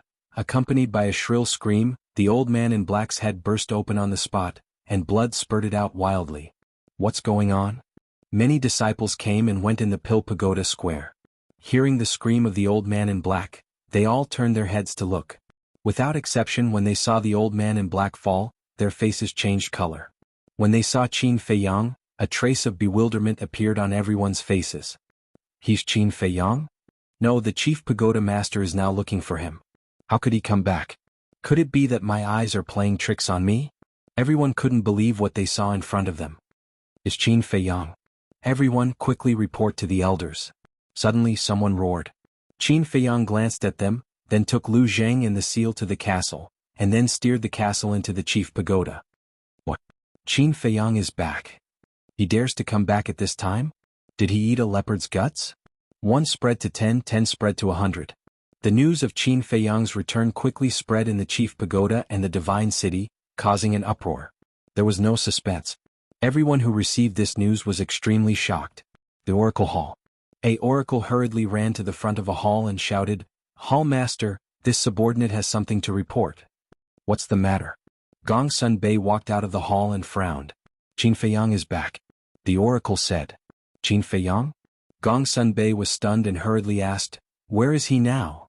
I don't know. He disappeared as soon as he arrived at the Pill Pagoda square. No one knows where he's hiding now. The oracle said. Gong Sun Bei said angrily, "Isn't the teleportation altar guarded? How did he get in?" I'm afraid you won't believe me even if I tell you, Hall Master. The 4 oracles we sent and the elder at the Pill Pagoda square all died at the hands of Qin Feiyang. The oracle said. How is that possible? When did he have such strength? Gong Sun Bei was surprised. This subordinate doesn't believe it either, but it's the truth. However, it said that the one who killed them wasn't Qin Feiyang himself, but a 9-star Emperor Beast by Qin Feiyang's side. The oracle said. 9-star Emperor Beast. Gong Sun Bei murmured and said in a deep voice, "Immediately gather all the oracles and guard the teleportation altar at the Pill Pagoda square. Without my orders, no one is allowed to enter or leave." Yes. The oracle replied with a bow. Gong Sun Bei continued, "In addition, inform everyone that the news of Qin Feiyang's return is to be kept a secret from junior brother and Yua. This subordinate understands. This subordinate will do it right away." The oracle nodded and turned around to leave. Wait. Gong Sun Bei suddenly thought of something. Hall Master, do you have any other instructions? The oracle stopped and turned to look at him with a puzzled expression. Gong Sun Bei pondered for a while and said, "Don't let the oracles below the 9-star combat Emperor realm go. After all, Qin Feiyang has a 9-star Emperor Beast by his side. If a fight breaks out, it won't do us any good." Understood. The oracle nodded and hurriedly left. Qin Feiyang, since you've already left, why did you come back? Don't you remember what I said to you back then? When we meet again, you and I are enemies. I won't show any mercy. Gong Sun Bei looked up at the sky and muttered to himself. A cold light flashed in his eyes. Then he opened a teleportation gate and walked in without looking back. "Lord, this subordinate wishes to see you." In front of a courtyard, Gong Sun Bei stood at the entrance, looking at the closed door of the pavilion and respectfully said, "Come in." The chief tower master's voice came from inside. Gong Sun Bei pushed open the door of the courtyard and walked to the front of the pavilion. He gently pushed open the door of the pavilion, and the chief tower master immediately entered his sight. The chief tower master was sitting in front of the tea table in the hall. Not only was his face pale, but his eyes were also extremely gloomy. "Lord, you've already received the news?" Gong Sun Bei glanced at the chief tower master and walked into the hall. He stood in front of the chief tower master and asked. "Yes." The chief tower master nodded and slammed his palm on the tea table. He said angrily, "Not only did he kill my chief tower's oracle and the enforcement elder, but he also brazenly entered the central divine kingdom. Is he provoking me?" "Lord, please calm down." Gong Sun Bei's eyes trembled. The chief tower master looked up at Gong Sun Bei and said in a deep voice, "This time, I don't care what method you use. You must capture him for me, understand? This subordinate will do his best. However, this subordinate feels that the Oracle Palace's strength is not enough to capture him." Gong Sun Bei said. "What do you mean? I know that he came back this time with a 9-star Monarch Beast, but can a mere 9-star Monarch Beast stump the Oracle Palace?" The chief tower master said angrily. If there was only one 9-star Monarch Beast, this subordinate naturally wouldn't say such a thing. However, Lord, have you thought about it? With Qin Feiyang's intelligence, Will he recklessly enter the central divine kingdom with just one 9-star monarch beast? Gongsun Bei said. The chief tower master frowned and said, You mean that he has more than one 9-star monarch beast? I don't know if he has more 9-star monarch beasts, but I know him. He never does things that he's not confident in. Therefore, this subordinate concluded that he must have other means. Gongsun Bei said. Then what do you think we should do? The chief tower master asked. Gongsun Bei said, Go to the land of inheritance and ask the 3 patriarchs to come out of seclusion. They are all false gods. It will be a piece of cake for them to deal with Qin Feiyang. The chief tower master pondered for a while and nodded. All right, go and tell them the truth. I think they will definitely take action. Yes. Gongsun Bei responded respectfully and was about to turn around and leave. Don't go. However, at this moment, a cold voice resounded in the hall. Qin Feiyang. Gongsun Bei and the chief tower master's expressions changed as they immediately looked around. Whoosh. The next moment. Chapter 1306. The chief pagoda master immediately became furious and shouted, You still dare to come here? Gongsun Bei's eyes flashed. He walked to the chief tower master's side and looked at the man and beast warily. Qin Feiyang looked at the two of them and sat opposite the chief tower master. He smiled faintly. This is not a tiger's den. Why wouldn't I dare to come here? Arrogant. The chief tower master flew into a rage. Qin Feiyang said faintly, I didn't come back to cause trouble. Then why did you come back? Gongsun Bei asked. Qin Feiyang said, I want to know where the Mu family's base is. Both the chief tower master and Gongsun Bei were stunned. They thought that Qin Feiyang had come back this time to continue fighting against them. They didn't expect that it was for the Mu family. Why are you asking about this? Gongsun Bei was suspicious. Qin Feiyang said, Don't worry about this. Anyway, it will only benefit you. Only benefit? Are you joking? You used Hao, and you, to steal the divine crystals and heavenly flames. You even massacred millions of creatures in the 9 regions. Do you think I will believe you now? The chief tower master sneered. Then what do you want? If you don't like it, then let's fight. Stop talking nonsense. The seal was overbearing. It didn't put the master of the forgotten continent in its eyes. Shut up. I am talking to your master. Who are you to interrupt? Don't think that you can do whatever you want in my chief tower just because you are a 9-star combat emperor. Let me tell you, you are not qualified. The chief tower master yelled. Fuck. You're still being arrogant? Boss Qin, bring out our main force and flatten this bullshit chief tower. The seal was furious. Main force. Gongsun Bei's pupils shrank as he looked at Qin Feiyang. It seemed that the seal wasn't the only 9-star combat emperor around this kid. Qin Feiyang chuckled. He looked up at the chief tower master and said, I want to make a few points clear. Firstly, I'm not the owner of the seal. He and I are friends. So what it says is equivalent to what I want to say. If you're not convinced, let's play. Let's see who will lose out in the end. Qin Feiyang said. So confident? Gongsun Bei's heart trembled. How many experts were there in the army that the seals mentioned? Was that powerful and mysterious madam hiding by Qin Feiyang's side right now?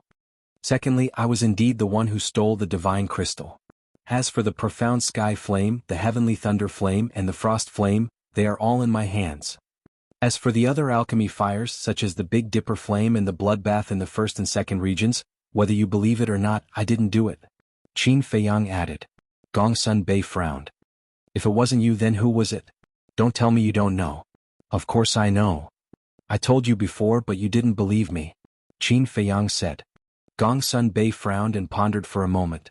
You mean it was the Mu family? Yes. It was the mysterious madam who massacred the 1st and 2nd regions.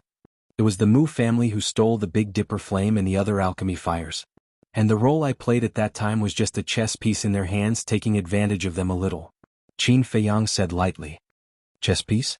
A chess piece can get the heavenly thunder flame, the heavenly thunder flame, and the frost flame. In my opinion, you are in cahoots with them. You are in cahoots with them. The chief tower master sneered. Whatever you say. Anyway, I have a clear conscience. Now, can you tell me where the Mu family is? Qin Feiyang said. Gongsun Bei didn't answer. Who has the divine crystal now? The mysterious madam. Qin Feiyang didn't hide it because there was no need to. The mysterious madam's strength was beyond imagination. Even if the chief tower master knew, he couldn't do anything to her. Of course, if the chief tower master really fought with the mysterious madam, then he would be happy to see it. Because in this way he could sit back and reap the benefits. After all, he was also very interested in the divine crystal. The chief tower master asked, "Where is the mysterious madam?" Qin Feiyang said lightly, "I don't know. After I gave her the divine crystal, we parted ways." He was a little puzzled. Originally, after he left the Forgotten Continent, Mu Qing should have used the all-seeing eye to predict the mysterious madam's location. So, Mu Qing must have known that the mysterious madam was hiding in the Endless Sea. At that time, the Mu family and the Chief Tower Master were in a cooperative relationship. If the Mu family knew, then the Chief Tower should also know. But now, why did the Chief Tower Master come to ask him? Could it be that the Mu family didn't tell the Chief Tower Master the whereabouts of the mysterious madam? After thinking about it for a while, it was really possible. Because the Mu family also wanted the divine crystal. The Chief Tower Master looked at Qin Feiyang's expression and said in a deep voice, "You really don't know, or are you pretending not to know? Is it so important to tell the truth? If you really want to know, I can show you the way to monitor the Mu family. If I'm not wrong, the Mu family is also looking for the mysterious madam now, and they will find it before you." Qin Feiyang smiled. The Mu family, I kindly took them in and gave them a place in the Central Divine Kingdom, but they pretended to obey in front of me. They really deserve to die. The Chief Tower Master clenched his hands, and the murderous intent in his eyes was undisguised. This Mu family's people have always been ambitious. Gong Sun Bei shook his head and sighed. In fact, he had long suspected the Mu family, and he had told the Chief Tower Master about this before, but there was no evidence. However, even if there was evidence, what could he do? The Mu family's strength was unfathomable, and the Chief Tower might not be able to fight them. Suddenly, Gong Sun Bei looked at Qin Feiyang, his eyes flashed slightly and asked, "Qin Feiyang, how about we join forces?" Join forces? Qin Feiyang was stunned. The Chief Tower Master also looked at Gong Sun Bei in astonishment. Although all of this was done by the mysterious madam and the Mu family behind the scenes, Qin Feiyang was also a participant. The heavenly thunder flame, the mysterious sky flame, and the ice flame were indeed in the hands of Qin Feiyang. Logically speaking, shouldn't they first get rid of Qin Feiyang and take back the three kinds of alchemy fire? But why did Gong Sun Bei take the initiative to ask for Qin Feiyang's help? My lord, at this point, it doesn't make sense for us to deal with Qin Feiyang. Because Qin Feiyang's position is already very obvious, he wants to deal with the Mu family. Instead of continuing to fight with him, it's better to join forces with him to deal with the Mu family. Gong Sun Bei thought to himself. If the Chief Tower continued to fight with Qin Feiyang, then the biggest winner in the end would undoubtedly be the Mu family. This point. In fact, the Chief Tower Master could also think of it. But for him to put down his pride and cooperate with Qin Feiyang, he couldn't do it. He was the ruler of the Forgotten Continent. How high was his status? And what about Qin Feiyang?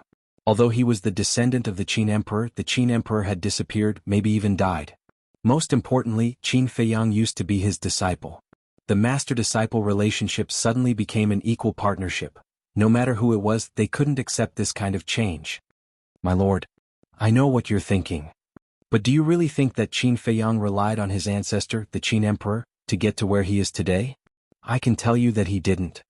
I don't need to tell you how strong the Mu family and the mysterious madam are, my lord, you know. However, this kid was able to rely on his own brain to deal with them until now, and even took advantage of them. Just this ability alone is not something that ordinary people can compare with. Moreover, this time he came back without fear, so I think that he is fully qualified to cooperate with us. My lord, you don't need to be so rigid about the master-disciple relationship. Gong Sun Bei said. The Chief Tower Master fell silent. Also, I don't believe that he doesn't know where the mysterious madam is. He must be lying to us. And if we cooperate with him, then we can use him to find the mysterious madam and take back the divinity crystal. Gong Sun Bei said telepathically, his eyes flashing. Take back the divinity crystal. The Chief Tower Master's eyes trembled slightly, and he took a deep breath, secretly saying, "How can you be sure that he wants to deal with the Mu family?" Because he's asking about the Mu family's base. Gong Sun Bei said. What does this mean? The Chief Tower Master raised his eyebrows. It means that his relationship with the Mu family is not that good, otherwise the Mu family wouldn't hide the location of their base from him. If my lord is still worried, I can ask him in person. Gong Sun Bei said secretly. Then ask. The Chief Tower Master said. Gong Sun Bei looked at Qin Feiyang and said with a smile, since we're talking about cooperation, then we must be honest with each other first. What are you trying to say? Qin Feiyang said. He was also surprised that Gong Sunbei would propose cooperation. Gong Sunbei said, "Are you asking about the Mu family's base to deal with them or for something else?" Qin Feiyang pondered for a while and said with a smile, "Well, I'll tell you. The Mu family is my mortal enemy." "Since you're mortal enemies, then why are you helping them?" the Chief Tower Master said angrily. Qin Feiyang said lightly, "I just said that I was just a chess piece before and I had no choice." The Chief Tower Master's face sank. Although it was the Mu family and the mysterious madam who had been adding fuel to the fire behind the scenes, to be honest, Qin Feiyang was the one who deserved to be killed the most.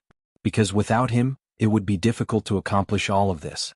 Gong Sunbei glanced at the Chief Tower Master, then looked at Qin Feiyang and said with a smile, "One more question. What's your situation in the Great Qin Empire?" "In the past, the whole world was my enemy, but now I can do whatever I want," Qin Feiyang said casually. "Do whatever I want?"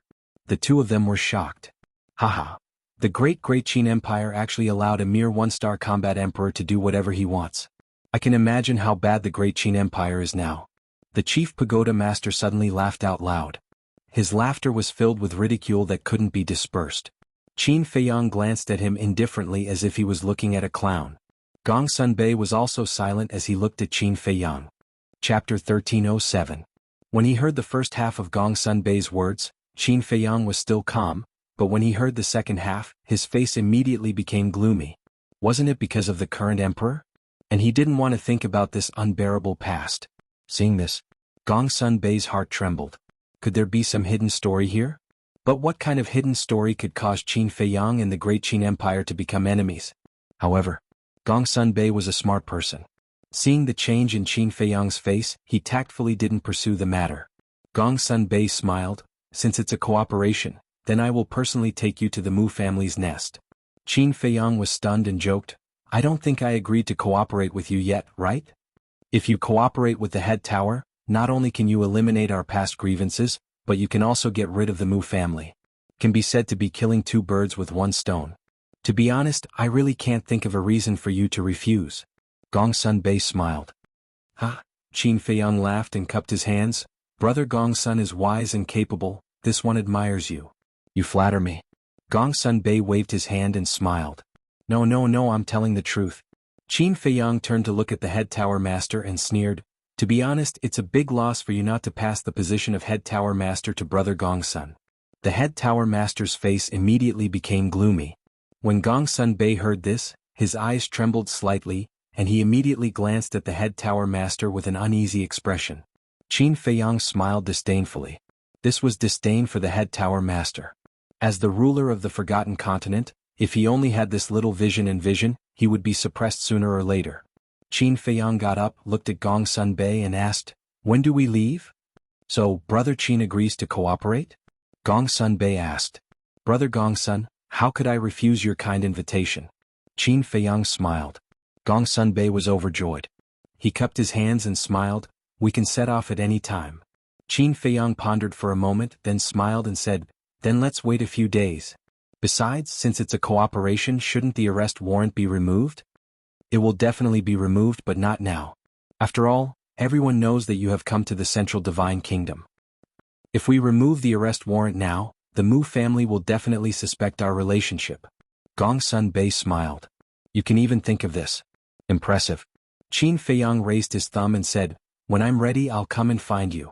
Goodbye." "I won't see you out," Gong Sunbei said. Qin Feiyang glanced at the Chief Pagoda Master and disappeared with the seal. Gong Sunbei let out a sigh of relief and shook his head. Negotiating with this guy is really troublesome. The Chief Tower Master turned to look at him and said, "Then do you feel a sense of accomplishment?" Gong Sunbei was stunned and quickly bowed. "This subordinate dares not." Chief Pagoda Master's eyes flashed with a cold light as he said, "Just now, Qin Feiyang said that it would be a great loss for me if I don't pass the position of Chief Pagoda Master to you. Tell me honestly, do you also think the same?" Gong Sunbei's body trembled and he hurriedly said, "This subordinate has never thought so. Please understand. It's best not to have such thoughts. Otherwise, if I can cultivate you, I can also make you fall into the abyss." The Chief Tower Master said. "This subordinate will bear it in mind." Gong Sunbei bowed. "Go prepare well." This time, no matter what, we must get the divine crystals back. If there is a chance, it would be best to kill Qin Feiyang as well.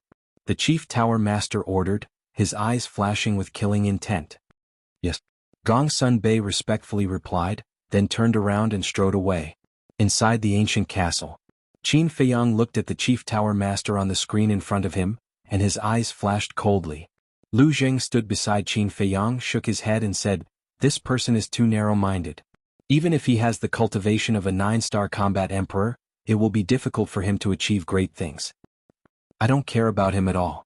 The only person in the Chief Tower that I am afraid of is Gong Sun Bei, other than the few fake gods." Qin Feiyang sneered. Lu Zheng said suspiciously, "This Gong Sun Bei has both ability and talent.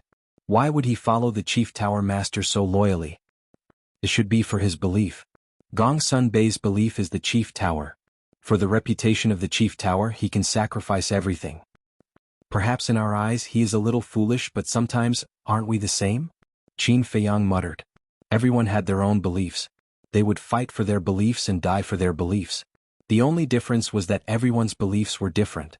Gong Sun Bei's belief was the Chief Tower. The commander of the Kirin army believed in the emperor. His belief was to protect his family and the empire left behind by his ancestors. Belief? Lu Zheng muttered to himself. Everyone had their own beliefs, but what was his? Next, Qin Feiyang began to cultivate in the ancient castle. Although the snow python only gave him half a month, he was confident that he could imitate the first stroke of the Xing character formula in less than half a month. Time passed quietly. 80 days had passed in the ancient castle. Only 8 days had passed in the outside world. But, early in the morning, Qin Feiyang's fingertips trembled. The first stroke of the Xing character formula suddenly erupted with a dazzling divine light that illuminated the entire ancient castle. Boom! His cultivation soared like a volcanic eruption. In the blink of an eye, he had reached the level of a 2-star combat emperor. 10 days in the ancient castle is 1 day outside. This is really a cheat. Lu Zheng exclaimed. In the past few days, his cultivation had also advanced by leaps and bounds. Qin Feiyang glanced at Lu Zheng and said, "I have a question that I can't figure out." "What question?" Lu Zheng looked at him suspiciously. Qin Feiyang said, "Where did your Lu family get the recipes for the various pills that can unlock the door of potential?" Lu Zheng rolled his eyes and said jokingly, "It's a long story. Listen to me slowly." Okay. I'll listen to you slowly when I have time." Qin Feiyang rolled his eyes at him and asked, "Do you want to go out and join in the fun?"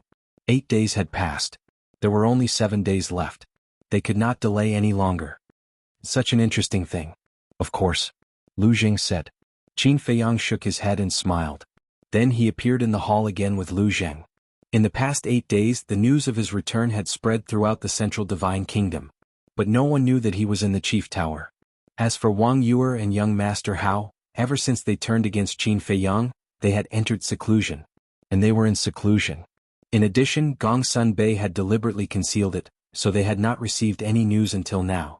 And now, in the entire central divine kingdom, only the two of them did not know that Qin Feiyang had returned. In the attic, sensing Qin Feiyang's aura, the Chief Tower Master immediately walked out of the cultivation room inside. He glanced at Lu Zheng suspiciously, then looked at Qin Feiyang and said in a deep voice, "Have you been here all this time?" "No. I've been dealing with some personal matters these past few days," Qin Feiyang said. The Chief Tower Master secretly breathed a sigh of relief. If Qin Feiyang had been hiding here all this time, then the conversation between him and Gong Sun Bei that day would have definitely been heard by Qin Feiyang. In that case, the plan to snatch back the divine crystals would undoubtedly be ruined. Qin Feiyang certainly knew what the Chief Tower Master was thinking. So he did not show any abnormalities and said indifferently, "Time is of the essence. Quickly inform Gong Sun Bei." The Chief Tower Master took out an image crystal and informed Gong Sun Bei. Then he looked at Lu Zheng and asked, "Who is he?" "I'm someone you can't afford to offend." Lu Zheng laughed arrogantly. A hint of hostility flashed in the Chief Tower Master's eyes. Lu Zheng continued, "I'm not bragging, but with the forces behind me, I can destroy your Chief Tower with a wave of my hand. So you'd better be polite to my little cousin." What a big tone. The Chief Tower Master laughed sinisterly. Not only a big tone but also a strong fist. "How about it? Do you want to try?"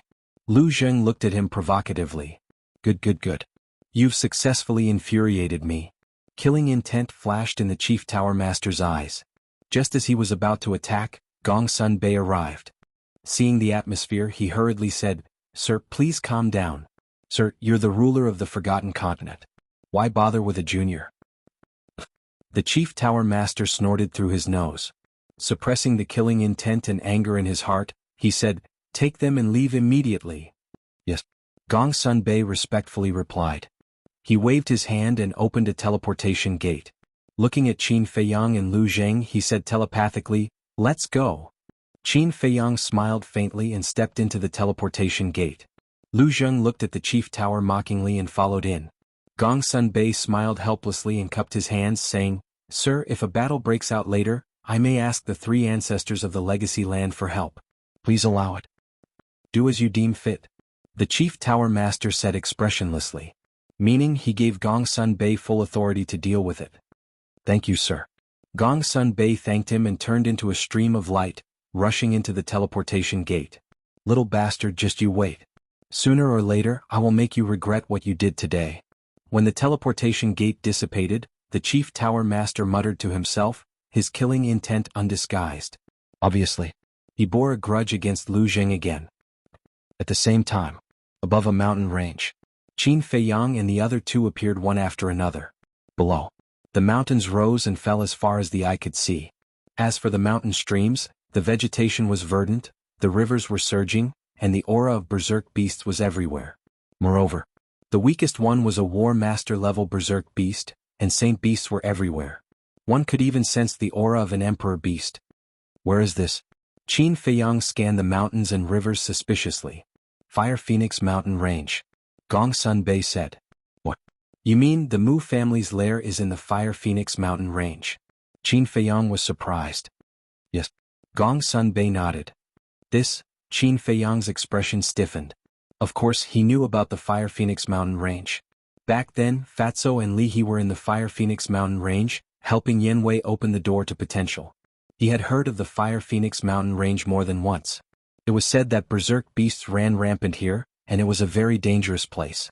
But he never thought that the Mu family's lair would actually be here. Chapter 1308. Gong Sun Bei glanced at the mountain range and smiled. Although the Mu family's base is here, if no one leads the way, you won't be able to find it even if you turn the Fire Phoenix Mountain Range upside down. What do you mean? Qin Feiyang was surprised. Lu Zheng also looked at him curiously. There's only one entrance to the Mu family's base, and the Mu family set up an illusion at the entrance. This illusion can confuse people's eyes and minds. If you're lucky you can walk out alive, but if you're unlucky you'll be trapped inside and die. Gong Sun Bei said. I see. Qin Feiyang and Lu Zheng were enlightened. Let's go. Gong Sun Bei took the lead and flew into the depths of the mountain range. Qin Feiyang and Lu Zheng looked at each other and quickly followed. After flying for a while, Gong Sun Bei suddenly slowed down and walked side by side with Qin Feiyang. He said, I think you should be more polite to the Chief Tower Master. He's a selfish bastard. Why should we be polite to him? Lu Zheng said in disdain. Gong Sun Bei said, but he's the ruler of the Forgotten Continent after all. Angering him won't do you any good. Lu Zheng said, I'm really not afraid of him. Gong Sun Bei looked at Lu Zheng in surprise and looked at Qin Feiyang. He smiled and said, aren't you going to introduce him? My cousin. Qin Feiyang said 3 simple words. Lu Zheng said unhappily, hey, is this how you introduce people? You should say, my cousin is a talented man, unparalleled in the world, loved by everyone, and flowers bloom when they see him. Scram. Qin Feiyang rolled his eyes. How shameless. Cousin? Gong Sun Bei murmured and looked at Lu Zheng meaningfully. Lu Zheng rolled his eyes and suddenly looked at Gong Sun Bei. He asked, Brother Gong Sun, don't you feel wronged staying with the Chief Tower Master? Wronged? Gong Sun Bei was stunned.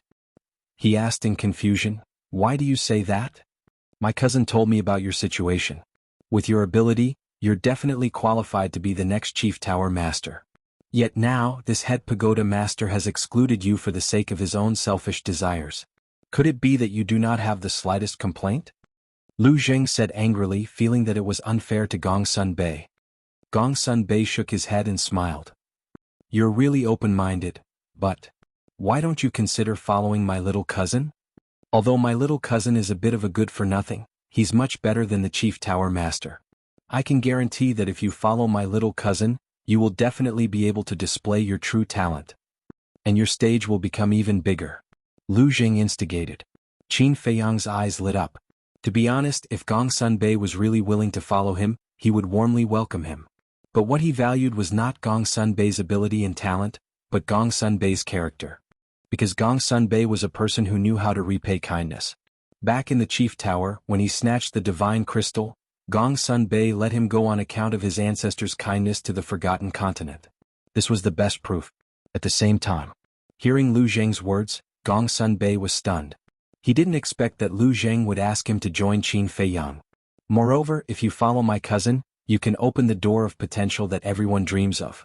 This is a great benefit that others can't even ask for. Lu Zheng continued to tempt him. Haha. However, Gongsun Bei just smiled indifferently. If I were just an ordinary person, I would definitely be tempted by your offer. But I'm not an ordinary person. I'm the temple master of the Oracle Temple. The meaning of this sentence was very clear. No matter how tempting the offer was, he would not leave the Chief Tower. You're really stubborn. Lu Zheng was a little annoyed. This is not stubbornness, it's responsibility, it's responsibility. Gongsun Bei smiled. Lu Zheng still wanted to say something, but Qin Feiyang reached out to stop him. He smiled faintly. Everyone has their own aspirations, there's no need to force yourself. However, he was more and more satisfied with Gongsun Bei. Responsibility, responsibility.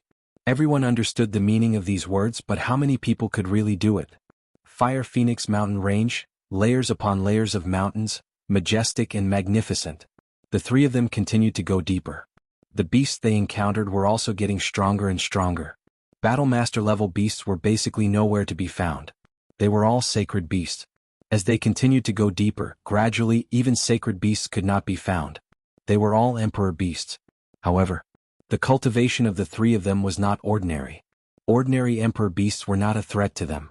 Time flew by. Half an hour passed. The three of them had already entered the deepest part of the Fire Phoenix Mountain Range. The lowest cultivation of the beast here was a 5-star battle emperor. In order to avoid unnecessary trouble, Qin Feiyang could only call out the seal and the seahorse. With the seal and the seahorse, they could basically do whatever they wanted in the Fire Phoenix Mountain Range. Not there yet. Lu Zheng began to get impatient. Soon. Gongsun Bei looked ahead and said. Qin Feiyang followed his gaze and saw a majestic mountain range at the end of the earth. The mountain range stretched up and down. Some places were as high as thousands of feet. And the shortest place was 700 to 800 feet. It was like a giant dragon lying on the ground, emitting a mysterious aura. The entrance is somewhere in the mountain range. But when we get here, we should try not to get entangled with the beasts here. Because here we might encounter the Mu family at any time. Gongsun Bei whispered. Qin Feiyang nodded and whispered, Seahorse seal, quickly restrain your aura. What are you afraid of? If one comes, we'll kill one. If two comes, we'll kill two. The seahorse and the seahorse laughed. As the beast kings of the Sea of Reincarnation, they were ruthless characters like wolves and tigers, so they didn't put the Mu family in their eyes at all. Qin Feiyang's face twitched and he said playfully, I hope that when we see the fake gods of the Mu family, you can still be as powerful as you are now. What? Fake gods? As soon as the two beasts heard this, they immediately retracted their aura. Do you know what you're doing? Lu Zheng looked at them in amusement. What? The two looked at him suspiciously. Lu Zheng said disdainfully, You're a typical bully. Tiske. Aren't you the same? Not convinced? Then go and fight the fake gods of the Mu family for 300 rounds. If you really dare to go, we'll call you uncle. The two snorted coldly. Lu Zheng's mouth kept twitching. Fight the fake gods for 300 rounds? Isn't that courting death? You don't dare, right? Then don't talk about us. You're no different from us. The two despised him. Despised? Lu Zheng smiled bitterly. These two guys are not easy to deal with. Brr. Boom. Crack. In front. Suddenly, there was a deafening sound of fighting. There's someone. Gongsun Bei was shocked and hurriedly said, Quickly enter the jungle below. No need. Qin Feiyang waved his hand, looked at the two beasts and said, Come to my shoulder. The two beasts quickly shrank to the size of a palm and landed on Qin Feiyang's shoulder, each occupying one side. Immediately after, Qin Feiyang grabbed Lu Zheng and Gongsun Bei and directly activated the concealment technique. The three men and two beasts immediately disappeared into the void. In front. Above a jungle. Two young men in black and a black eagle were fighting crazily. The terrifying battle fluctuations rushed in all directions like mountains and seas. In less than a few breaths, the jungle and mountains below were destroyed, and it was a scene of devastation. The berserk beasts in this area fled at the sight of the battle. The two men and one beast were locked in a fierce battle and did not notice that a group of people was quietly approaching. This group of people was naturally Qin Feiyang and the others. I recognized them. Gong Sun Bei transmitted his voice after seeing the faces of the two young men in black. Who are they? Qin Feiyang asked. The Mu family has many monstrous geniuses and they are two of them. They have only cultivated for 500 years and have the cultivation of a 3-star combat emperor. Gong Sun Bei said. To the people of the Mu family, to cultivate to a 3-star combat emperor in 500 years, can they be considered monstrous geniuses? I think they are idiots. Lu Jing snorted. This? Gong Sun Bei's face was filled with astonishment. To cultivate to a 3-star combat emperor in 500 years, they were considered idiots in this person's eyes? What a joke. If they were idiots, then what was he? A trash that was worse than an idiot? Qin Feiyang said, I agree with cousin's words. What? You agree? Gong Sun Bei was speechless. These two fellows were really talking without knowing their own backsides. He admitted. To Qin Feiyang and Lu Zheng, cultivating to a combat emperor in 500 years was indeed not a difficult thing. This was because Qin Feiyang had the method to unlock the door of potential. However, in this world, not everyone had unlocked the door of potential. It wasn't an exaggeration. To be able to step into a combat emperor in 500 years without unlocking the door of potential was definitely a rare and monstrous existence. Qin Feiyang glanced at the two young men in black, then turned to Gong Sun Bei and asked with a smile, Do you know why I agree? What? Gong Sun Bei didn't understand. Qin Feiyang said, Because they have unlocked the door of potential. What? Gong Sun Bei's gaze trembled as he sized up the two young men in black and asked, Have you seen them before? Never. Qin Feiyang shook his head. Then how do you know? Gong Sun Bei was surprised.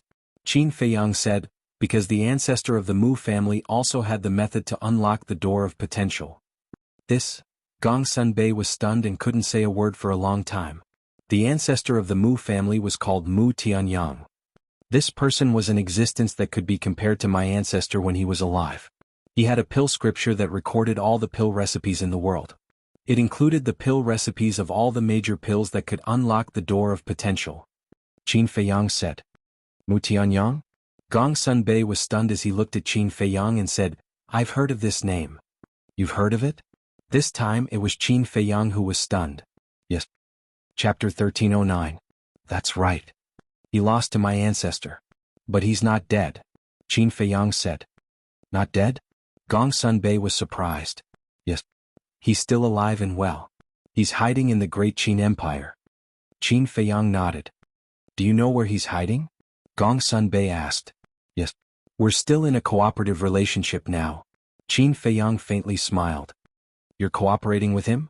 Gong Sun Bei was dumbfounded. As a descendant of the Qin Emperor, he was actually cooperating with the Qin Emperor's mortal enemy? Was this kid crazy? Don't think too much. Although we're in a cooperative relationship, we're just using each other to get what we need. Qin Feiyang said. Even so, it's still too risky. You're asking a tiger for its skin. If you're not careful, you'll be eaten by him. Gong Sun Bei was speechless. Even if he wants to eat me now, his stomach won't be able to hold it. Qin Feiyang sneered. Why do you say that? Gong Sun Bei was puzzled. Although my ancestor didn't kill him back then, his soul was shattered and his vitality was greatly damaged. His current strength is probably less than 1% of his peak strength. Qin Feiyang said. So that's how it is. Gong Sun Bei was relieved and smiled. If that's the case, then we can still act according to the original plan. The original plan? Qin Feiyang was stunned and looked at Gong Sun Bei strangely. Don't tell me you're going to change the plan after hearing that Mu Tianyang is still alive? Gong Sun Bei smiled bitterly and didn't deny it. After all, Mu Tianyang is a true god of war. My chief pagoda can't afford to offend him. Qin Feiyang was helpless. How much do you know about Mu Tianyang? I just heard it from the chief pagoda master. How much can I know? I just didn't expect the Mu family to be a descendant of Mu Tianyang. Gong Sun Bei sighed. Qin Feiyang's eyes flashed. Does the chief know the details of the Mu Jia? Is there even a need to ask? He definitely doesn't know. Although the chief tower master is somewhat selfish, I know that he cares about the safety of the Forgotten Continent more than anyone else. To put it bluntly, he cares about power and influence. He won't let anyone threaten his position. So, if he knew, he definitely wouldn't allow the Mu family to remain in the Forgotten Continent. Gongsun Bei said. Qin Feiyang nodded. That's right. Even though he hadn't known the Chief Tower Master for long, he still had a good grasp of the latter's personality. If someone really threatened his position, he would find a way to get rid of them immediately. Furthermore, if the Chief Pagoda Master really knew about it, he wouldn't let go of a good opportunity to extort the Mujia, such as the potential pill.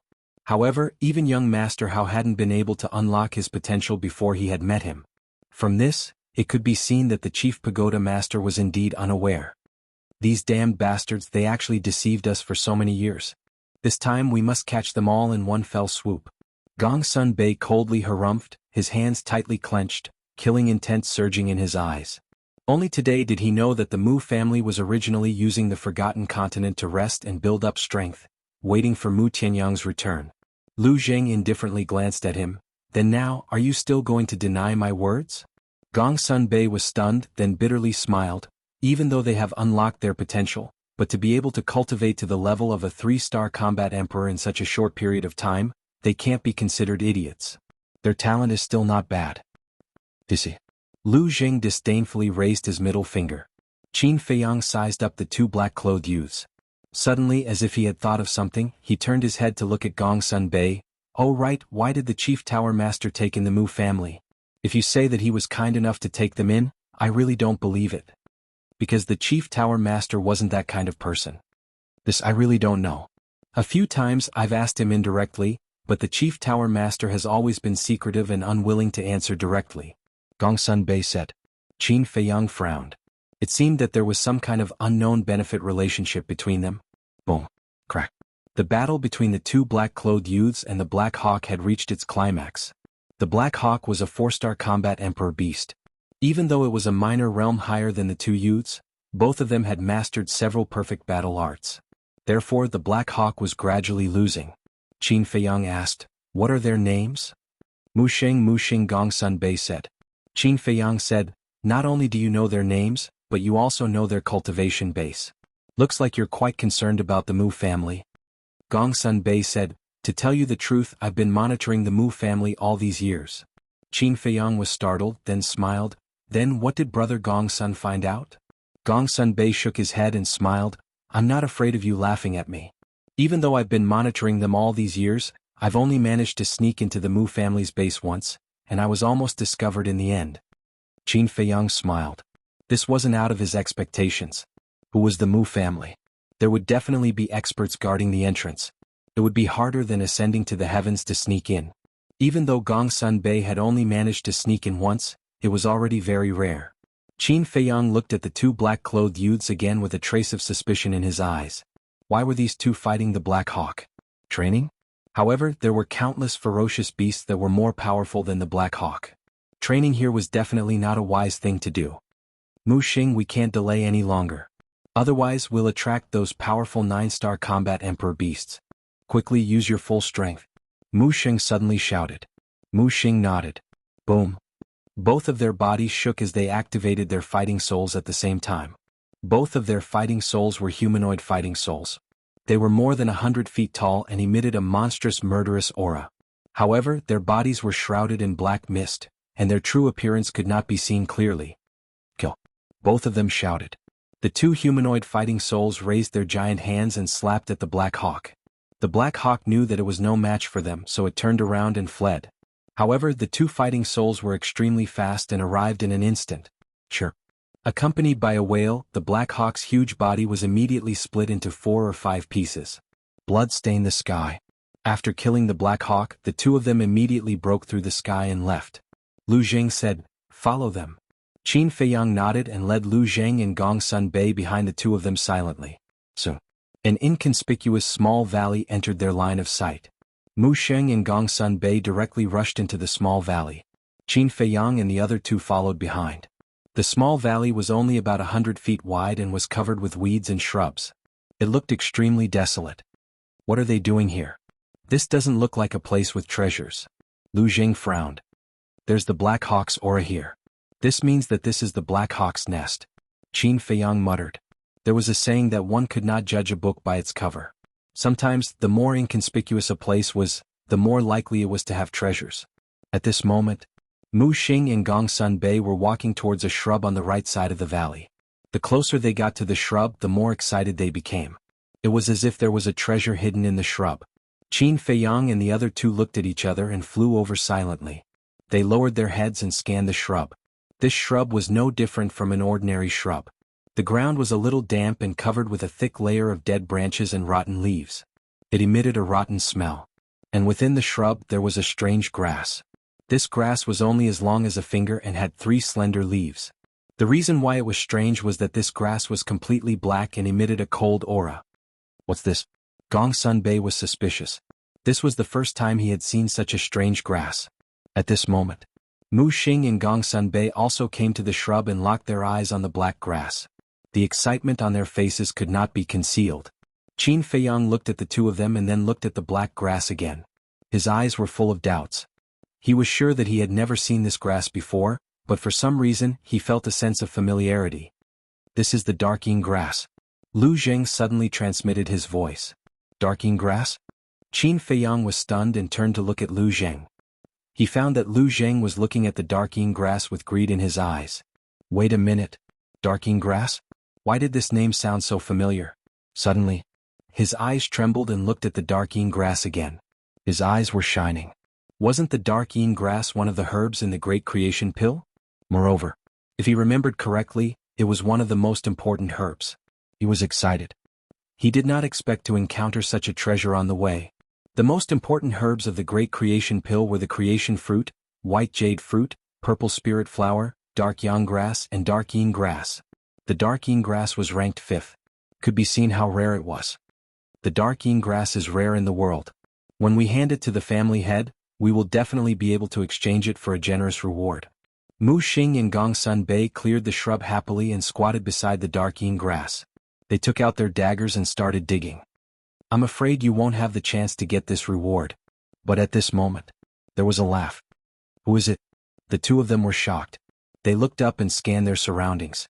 They didn't notice that there was someone else hiding here? Swish. Qin Feiyang and the others appeared. What? Qin Feiyang. Gong Sun Bei. The two's face changed. Qin Feiyang joked, Are you surprised? Aren't you in the Great Qin Empire? When did you come to Forgotten Continent? The two were shocked. 8 days ago. Qin Feiyang said. Then what are you doing here? The two were surprised. Qin Feiyang grinned, Of course I'm here for your Mu family. Damn it. Let's go.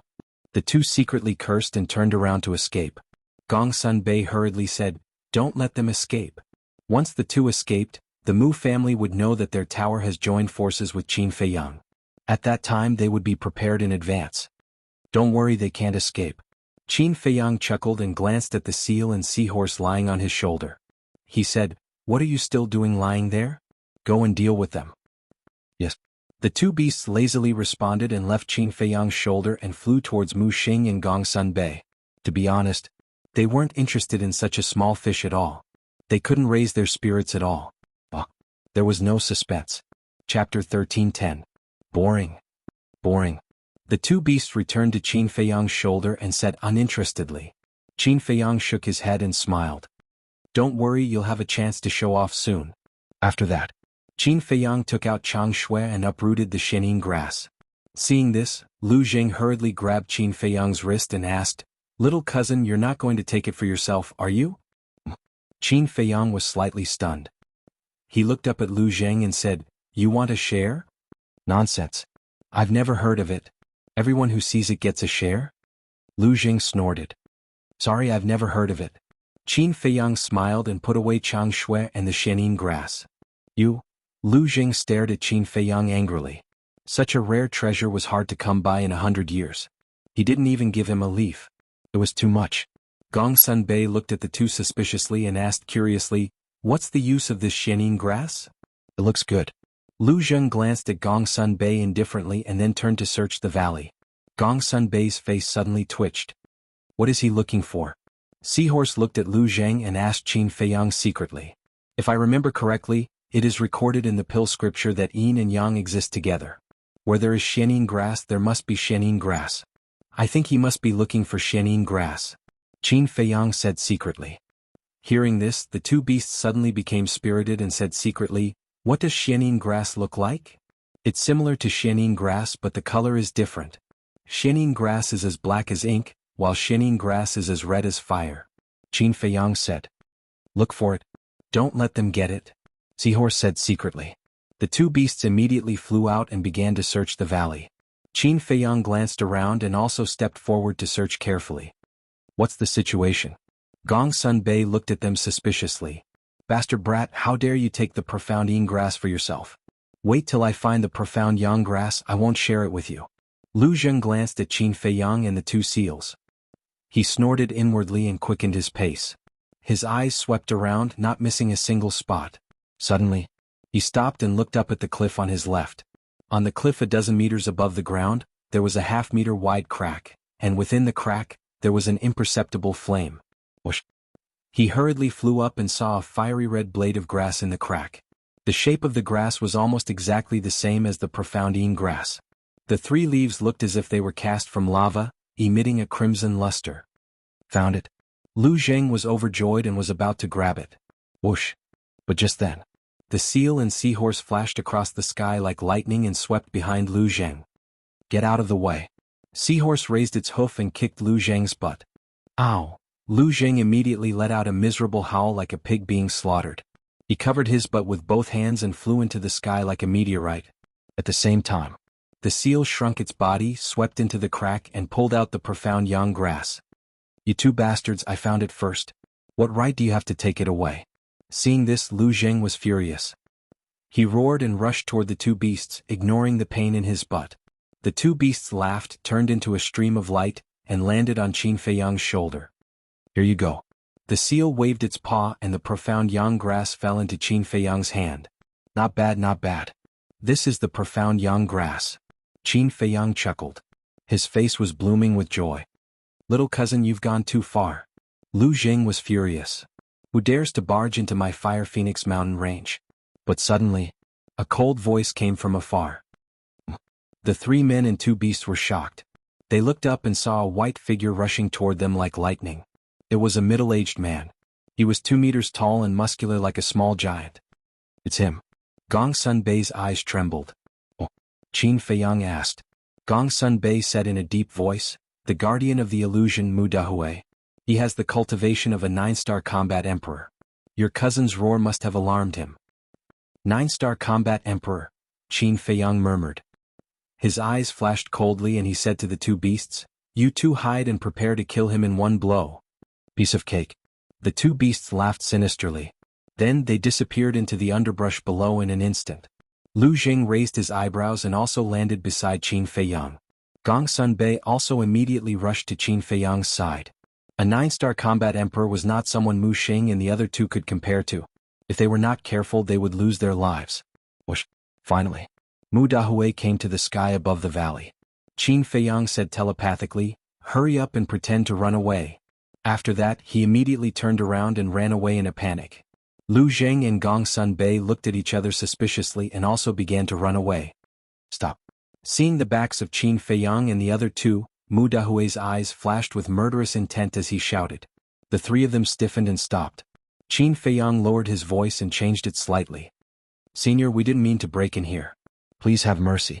But the three of them did not turn around. Mu Dahue could still only see their backs. Mu Dahue glanced at Lu Zheng's back, then stared at Qin Feiyang and Gong Sun Bei's backs. I feel that your backs are somewhat familiar. Turn around and let me see. This is the first time we have entered the Fire Phoenix mountain range. Senior must have mistaken us for someone else. Qin Feiyang said fearfully, but he still changed his voice. Don't talk nonsense. Turn around right now. Mu Dahue shouted, a cold light flashing in his eyes. This, Qin Feiyang was hesitant. It seems that I have to use some means to make you obedient. Mu Dahue smiled coldly. His emperor's aura poured out and instantly enveloped Qin Feiyang and the other two. Then, he swooped down and landed behind Qin Feiyang and the other two, reaching out to grab Qin Feiyang and Gong Sun Bei's shoulders. Boom. However, at this moment, 2 terrifying auras erupted. The seahorse and the seal rushed out, their battle chi surging. Like two sharp arrows, they pierced through Mu Dahue's lower abdomen. A scream resounded through the sky. Mu Dahue immediately lay on the ground, clutching his lower abdomen, his face twisted in pain. Two fist-sized bloody holes penetrated his front and back, blood spurting out like a fountain. Lu Zheng and Gong Sunbei also suddenly realized. It turned out that Qin Feiyang pretended to escape in order to lure Mu Dahue. After all, everyone in the Mu family knew what Qin Feiyang looked like. They also knew Qin Feiyang's methods. If Mu Dahue saw Qin Feiyang's face in advance, he would definitely be vigilant. He might even turn around and run away. The seahorse and seal's ambush would naturally not succeed. Boss Qin, what do you think? Aren't we awesome? The seahorse and seahorse glanced at Mu Dahue in disdain, then ran to Qin Feiyang to ask for a reward. Awesome. Qin Feiyang nodded and turned to look at Mu Dahue. This voice. Qin Feiyang did not change his voice this time. Mu Dahue suddenly felt that this voice was very familiar. He raised his head and looked at Qin Feiyang in surprise. When he saw Qin Feiyang's face, he could not help but tremble. How could it be him? Qin Feiyang. Qin Feiyang said playfully, "Your expression is exactly the same as Mu Xing and the others." You saw Mu Xing and Mu Sheng? Mu Dahue was shocked. Of course. Qin Feiyang nodded. Where are they? What did you do to them? Mu Dahue said angrily. Do you still need to ask? They will definitely not have a good ending when they meet me, Qin Feiyang. Qin Feiyang laughed. You damned bastard. Everyone in the Mu family will not let you off. Mu Dahue roared. We should be the ones saying this. We will not let go of anyone in your Mu family. Gong Sunbei's eyes flashed with killing intent. Gong Sunbei.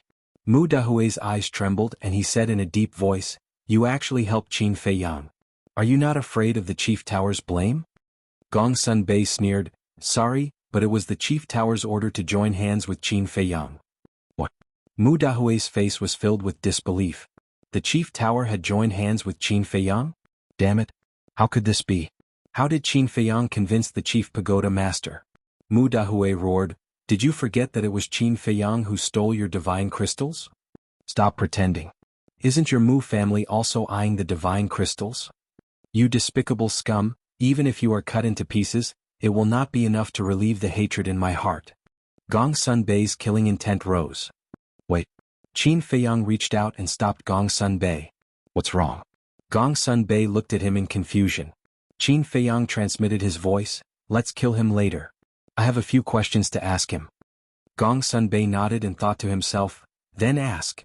Qin Feiyang turned to look at Mu Dahue, and his emperor's aura appeared, imprisoning Mu Dahue. Emperor's aura. Mu Dahue was shocked. He remembered that when Qin Feiyang left the Forgotten Continent, he was only a 4-star battle saint. How long had it been? He had already stepped into the Battle Emperor realm. This speed, even if he opened the door of potential, it was impossible to achieve. Just as Mu Dahue was shocked, Qin Feiyang formed a hand seal, and a slave seal appeared and swept toward Mu Dahue's head. This is... Mu Dahue's expression changed again. His first thought was to kill himself. Although he had never seen Qin Feiyang before, Qin Feiyang's deeds had long been spread in the family, and everyone knew about it. Therefore he knew that this was a slave seal. However, imprisoned by Qin Feiyang's emperor's aura, he couldn't kill himself even if he wanted to. The slave seal sank into Mu Dahue's head and successfully controlled him. Qin Feiyang said, Now answer me, how many false gods and 9-star battle emperors does your Mu family have? Other than the space-time gate, do you have any other divine weapons? After asking this question, he secretly peeked at Mu Dahue's inner thoughts. Because he didn't expect Mu Dahue to answer him at all. Therefore he used this method to get the answer he wanted to know. However, he found that after hearing his question, Mu Dahue's heart was like a dead sea without any ripples. It seems that the people from the Mu family are as difficult to deal with as the people from the Zhuge family. It's basically impossible to get anything out of them. Chapter 13:11. However, he did not give up and continued, As long as you tell me the truth, I'll let you live. Do you think I'll believe your bullshit? Mu Dahue sneered. I swear in the name of my mother. You should know how important my mother is to me, so as long as you're willing to tell me, I won't go back on my word. Qin Feiyang said. In your dreams. Mu Dahue said. Qin Feiyang clenched his fists and said, Then let me ask you again. Is there anyone from the Mu family in the Endless Ocean now? The Endless Ocean? Gong Sunbei was stunned. Why did Qin Feiyang ask this? Could it be that the mysterious madam was in the endless ocean? Mu Dahue said disdainfully, "Don't waste your breath. I won't say anything. If you want to kill me, do it." Phew. Qin Feiyang took a deep breath and suppressed the anger in his heart. He said lightly, "Brother Gongsun, deal with it as you see fit." Gongsun Bei's eyes suddenly flashed with killing intent. "Gongsun Bei, let me tell you. You'll regret cooperating with Qin Feiyang sooner or later. Because no one in the main tower can beat him."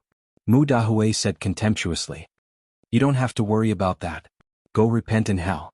Gongsun Bei waved his hand, and a wave of battle aura swept out like a sharp blade. Mu Dahue's head immediately fell to the ground, and blood spurted out a few meters away. "Do you feel better now?" Qin Feiyang asked with a smile. "How can I vent if I don't kill them all?" Gongsun Bei smiled coldly. Qin Feiyang said, "Then let's go." "What about this body? If the Mu family finds it, it won't be good for us." Gongsun Bei said worriedly. "Don't worry. There are ferocious beasts everywhere here. Soon not even a drop of blood will be left." Qin Feiyang laughed. Gongsun Bei nodded, and then continued to rush toward the mountain ridge with the 2 men and 2 beasts. On the way, everyone hid their aura and went around the 9-star monarch beasts. Along the way there was no danger. Finally, the 3 humans and 2 beasts arrived at the foot of the mountain ridge. The mountains towered into the clouds, exuding a majestic aura. Mountain streams, towering ancient trees and ferocious beasts. Moreover, they were basically 5-star to 8-star monarch beasts. There were also 9-star monarch beasts auras on the peaks of the mountain range. This place was like a dragon's lair or a tiger's den. A moment of carelessness and you would lose your little life. The entrance to the Mu family's lair is right there. Gongsun Bei pointed at one of the giant peaks. Qin Feiyang and Lu Jing raised their heads and looked over. They saw a giant mountain that was 50 to 60,000 feet high, like a giant sword that pierced the sky. That giant peak was also the highest peak in the mountain range. "Follow me," Gongsun Bei said in a low voice and flew towards the mountain peak. However, he did not fly in the air. Because they were flying at high altitudes, they were a huge target and could easily be intercepted by 9-star monarch beasts. Along the way, Gongsun Bei also skillfully avoided one fierce beast after another. Obviously, he was extremely familiar with this place. A moment later, under Gongsun Bei's lead, the group finally reached the mountain peak. However, the moment they reached the mountain peak, both Qin Feiyang and Lu Zheng's expressions changed.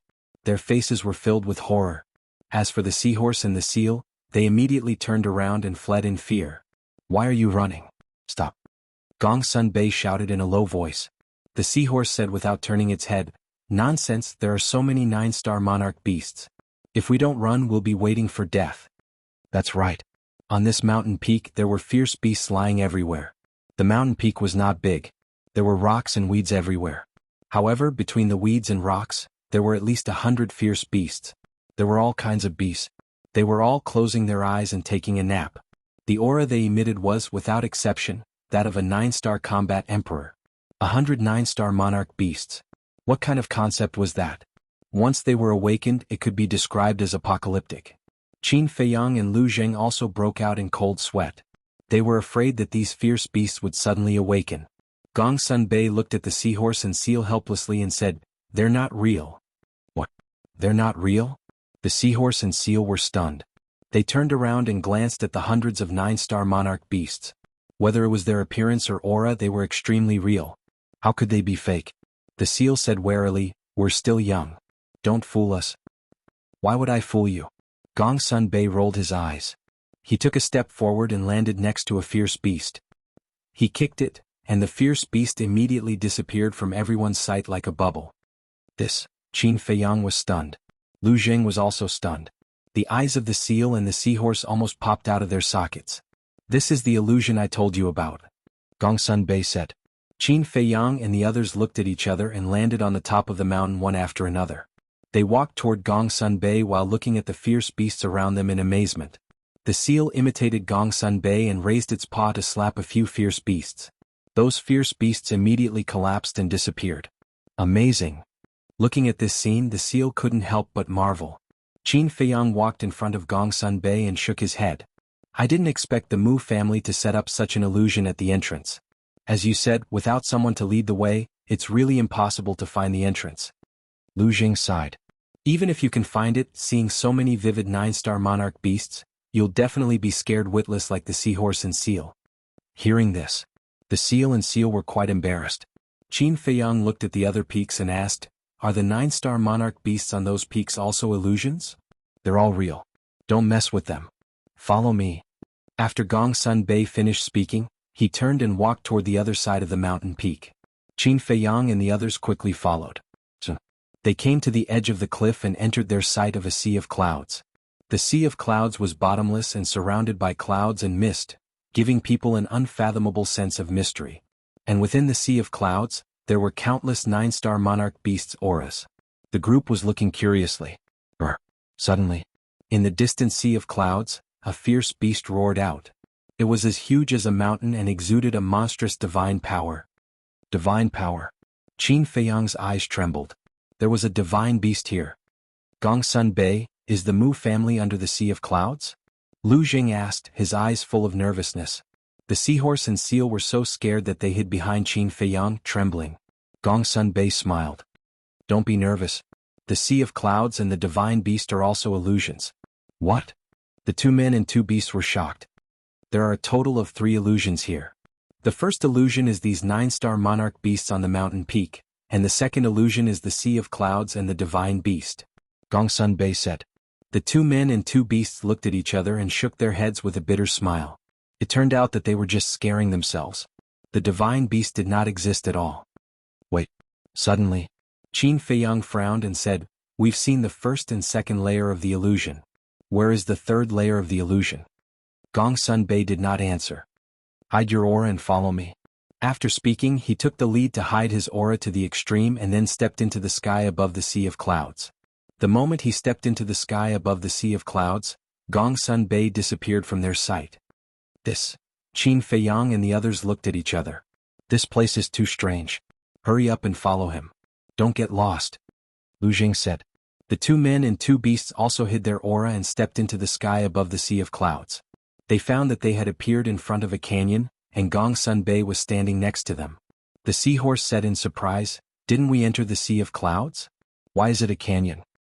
"Didn't you hear Gong Sun Bei say that the sea of clouds is just an illusion? I think this canyon is the real thing," Lu Jing said thoughtfully. The canyon was still surrounded by clouds and mist, giving it a mysterious feeling. Behind them, the mountain peak they were on before had disappeared and was replaced by clouds and mist. At this moment, it was as if they were standing in a fairyland. It was very unreal. Gong Sun Bei said telepathically, "The third illusion is in this canyon." When they heard this, they immediately looked into the canyon and saw many beasts lying in the canyon. There was a giant python, a poisonous scorpion, a fierce tiger, and a dragon. In short, all the beasts they had seen before were here. The most shocking part was that all of them were actually 9-star emperor beasts. Needless to say, they must be fake too. The seahorse smiled and strode into the canyon. However, as soon as the seahorse took its first step, Gong Sun Bei pulled it back and said, "Do you want to die?" What? The seahorse looked at him suspiciously. Qin Feiyang, Lu Jing, and the seal also looked at Gong Sun Bei in confusion. "Do you know why I asked you to hide your aura? Because the beasts in this canyon are not all illusions. Some of them are real. If we don't hide our aura, we will be discovered as soon as we appear," Gong Sun Bei said in a deep voice. Hearing this, the seahorse immediately jumped behind Qin Feiyang like a frightened rabbit. "According to my investigation, there are at least 10 9-star emperor beasts in these illusions. They are here to guard the canyon. And at the end of the canyon is the Mu clan's nest," Gong Sun Bei said. Lu Jing raised his eyebrows and said in a low voice, 10 9-star emperor beasts are nothing, but if they are alarmed, it is equivalent to alarm the entire Mu clan. We still haven't figured out the Mu clan's background, so we can't be discovered by them. Yes, we can't be discovered by them. Qin Feiyang nodded, pondered for a moment and said, "Let's go to the castle." After saying that, he waved his hand, and the group suddenly disappeared. Not long after the group of people disappeared, a blood-red falcon flew out of the canyon like lightning and scanned the surroundings suspiciously. Strange. I clearly felt that someone broke in just now. Why is there not even a shadow now? Could it be an illusion? The falcon muttered, looked around carefully and then turned back to the canyon. That was close. Fortunately we came to the castle. Otherwise we would have been caught red-handed. Inside the castle, looking at the falcon that disappeared in the picture, Gong Sun Bei was scared. Then, He turned his head to look at the castle and said in surprise, "Is this the spatial divine item that you are hiding in?" Qin Feiyang nodded. Then he piloted the ancient castle and flew into the canyon. Chapter 13:12. Inside the canyon, there were all kinds of beasts that looked very real. Some were lying on the ground and taking a nap. Some were looking around with disdain and majesty. It was impossible to tell which one was real and which one was fake. What's going on? There are only these few people in the castle? At the same time, Gong Sun Bei glanced at Viper, Dan Wangkai, Wang Xiaojia, Black Dragon Snake and the other beasts. His eyes were full of suspicion. Was this Qin Feiyang's foundation? He originally thought that since Qin Feiyang was so arrogant in front of the Chief Tower Master, there must be a large number of experts hidden in the castle. However, he did not expect that there were only these few people. Moreover, their strength was not that great. In other words, apart from the two 9-star Emperor beasts, the seahorse and the seal, Qin Feiyang did not have any powerful experts around him. This kid had been pretending to be mysterious. However, he's quite good at pretending. Even the Chief Tower Master and I were fooled by him. Gong Sun Bei muttered to himself as he pursed his lips in self-mockery. However, he did not know that Qin Feiyang's true foundation was not in the castle, but in the tower. Wait. Gong Sun Bei suddenly looked at Viper and Dan Wangkai. Both of them had their backs facing Gong Sun Bei, but their backs were familiar to Gong Sun Bei. Gong Sun Bei asked suspiciously, "You two, have I seen you somewhere before?" Qin Feiyang unnoticeably raised his eyebrows. This was what he was worried about. If Gong Sun Bei recognized Dan Wangkai and Viper, he would know that Wang Zicheng and the others were lying. Wang Zicheng and the others were now in the Chief Tower. They were his spies in the Chief Tower and could not be suspected by Gong Sun Bei. It was also because he considered the safety of Wang Zicheng and the others that he did not bring Gong Sun Bei into the castle even though it was very dangerous. "Have we seen each other before?" Dan Wangkai suddenly spoke, but his voice was hoarse. As he spoke, Dan Wangkai turned his head to look at Gong Sun Bei. However, when he saw Dan Wangkai's current appearance, Qin Feiyang's eyes flashed with a smile. It was an extremely old face covered with dry wrinkles. He then looked at Viper. Viper also turned his head. His appearance had also changed. He was now a sickly middle-aged man. "You've changed your appearance so quickly. You guys are pretty smart." Qin Feiyang laughed secretly. Of course. Adaptability is the strength of the Qinghai 10 heroes. Viper smiled proudly. Then he looked at Gong Sun Bei and asked suspiciously, "Are you sure we've met before?" Gong Sun Bei glanced at the two of them and smiled bitterly. He clasped his hands and said, "I mistook you for someone else. Sorry." The two of them smiled inwardly, turned around, and continued to cultivate with their eyes closed. Qin Feiyang also turned his head to look at the situation in the canyon as he flew towards the end of the canyon. The canyon was not wide, but it was very long. It was like a giant python winding and stretching to the end of the sky. About a few hundred breaths later, the castle crossed the canyon and finally came to the end. What entered the picture was still a sea of clouds. White clouds rolled and fog lingered. It was like a fairyland. More than 10 miles ahead, above the sea of clouds, there was a behemoth floating. What the hell is that? Is it an illusion? Lu Zheng looked at the behemoth, dumbfounded. Qin Feiyang was also in disbelief. It was actually a city. The city was very big, about a few hundred miles in diameter. In the city, there were majestic buildings, wide streets, rolling mountains, and all kinds of birds and auspicious beasts flying above the city. It was like a continent floating in the void. Every brick, tile, grass, and tree was full of a mysterious color. What you see now is not an illusion. That city is the Mu family's nest. Gong Sun Bei stared at the city, his eyes flashing coldly. "I didn't expect them to live in such a place." Qin Feiyang murmured. What was the difference between this place and fairyland? Clouds lingered, auspicious beasts flew. These people really knew how to enjoy life. Gong Sun Bei said, "Although we found this place, there is still a problem." "What problem?" Qin Feiyang looked at him suspiciously. The Mu family set up an invisible barrier around the city. If you want to enter the city, you first have to find a way to pass through this barrier. Gong Sun Bei said. Divine barrier? Qin Feiyang's heart skipped a beat as he glanced at the void in front of the city. "Haven't you been here before? You should know how to break this barrier, right?" Lu Zheng looked at Gong Sun Bei.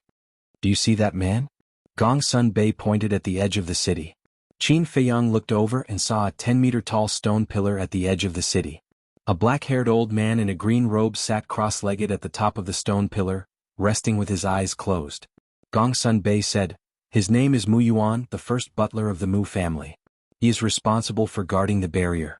Anyone who wants to enter the city has to go through him. The first butler? Then isn't he an antique? Lu Jing said. Yes. He has been here since the Mu family first came to the Forgotten Continent.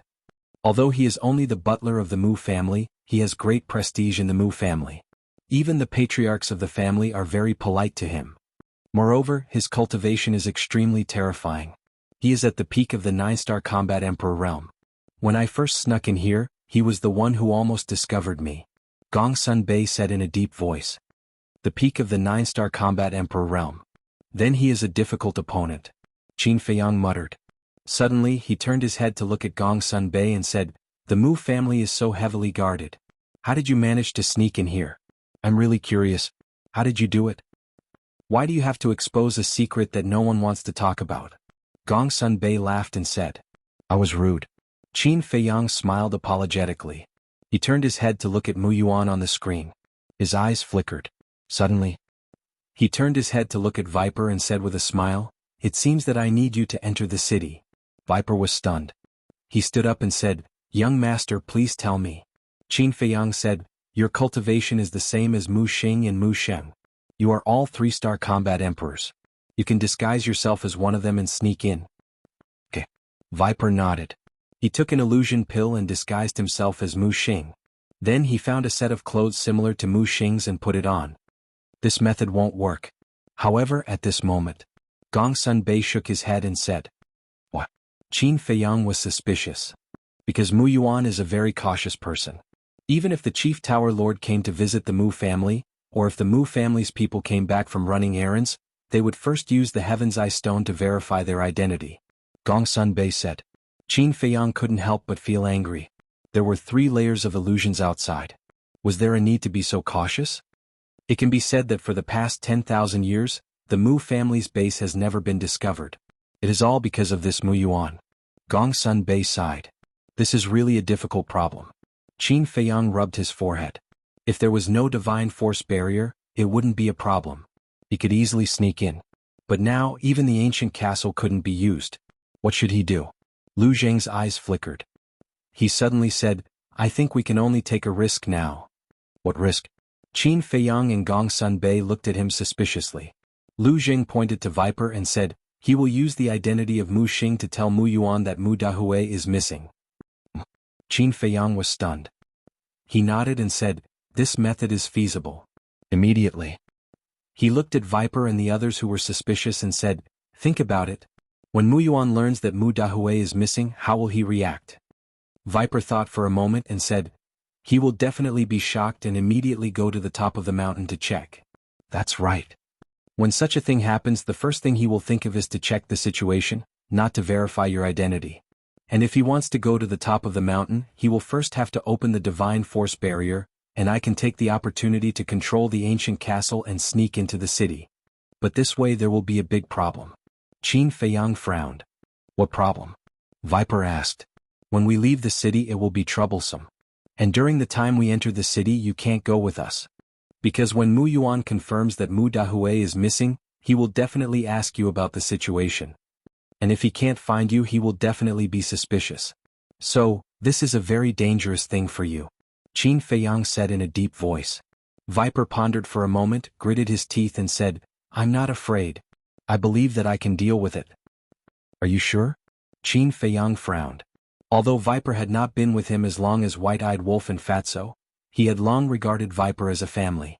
Frankly speaking, he really did not want Viper to take the risk. I'm sure. Viper nodded. All right. Be careful. Also I'll give you Chang Shui. It will definitely help you at a critical moment. After Qin Feiyang finished speaking, he took out Chang Shui and handed it to Viper. Viper was stunned. After following Qin Feiyang for so long, he naturally knew how important Chang Shui was to Qin Feiyang. Normally he would never give it to anyone. But now he was actually giving it to him? After regaining his senses, he quickly waved his hand and said, Young master, you can't do this. Chang Shui is the only thing your mother left for you. I'm afraid. But before he could finish, Qin Feiyang smiled and said, You're afraid that I'll lose it. Viper did not deny it. Since you're afraid, then live well. After we meet, you can personally return it to me. Qin Feiyang smiled and said. Viper was a little flattered. Since Qin Feiyang gave him Chang Shui, it proved that he trusted him 100%. However, Chang Shui was too important. He was afraid that he could not bear Qin Feiyang's trust. Take it. Don't dawdle. If I hadn't broken through to become a 4-star combat emperor, you wouldn't have a share. Dan Wangkai said disdainfully.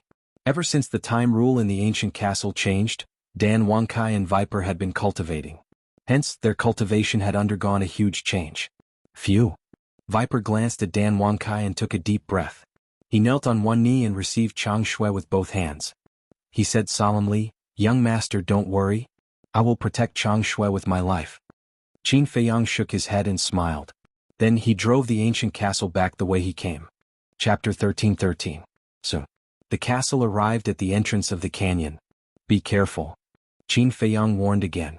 And? Viper nodded and looked at Gongsun Bei, asking, "Do you know what the Mu family's disciples call Mu Yuan and Mu Dahui?" Uncle Yuan. Uncle Hui. Gongsun Bei said. Send me out. Viper looked at Qin Feiyang and said. Qin Feiyang waved his hand and Viper immediately appeared at the entrance of the canyon. Looking at the quiet canyon, Viper let out a long breath and turned into a stream of light, rushing into the canyon. Qin Feiyang also drove the castle and followed beside Viper just in case. Sure. Not long after entering the canyon, the bloody falcon suddenly rushed out and blocked in front of Viper. But when it saw Viper's face, it quickly retreated to the side. When it passed by the bloody falcon, Viper nodded at it in a friendly manner. Not long after, Viper panted as he rushed out of the canyon, heading straight for Mu Yuan. Whoosh. At the same time, Mu Yuan suddenly opened his eyes and 2 sharp lights burst out. But when he looked at Viper, the sharp light in his eyes quickly disappeared. How is it? Did you find any valuable herbs? And Mu Xing? Why didn't he come back with you? Mu Yuan asked with a smile. Uncle Yuan will talk about this later. Now I have a very important matter to report to you. Viper stopped outside the Divine Power enchantment and looked at Mu Yuan as he gasped for breath. Mu Yuan was slightly stunned and frowned. What important matter is it that made you so anxious? Uncle Hui is missing. Viper exclaimed. What?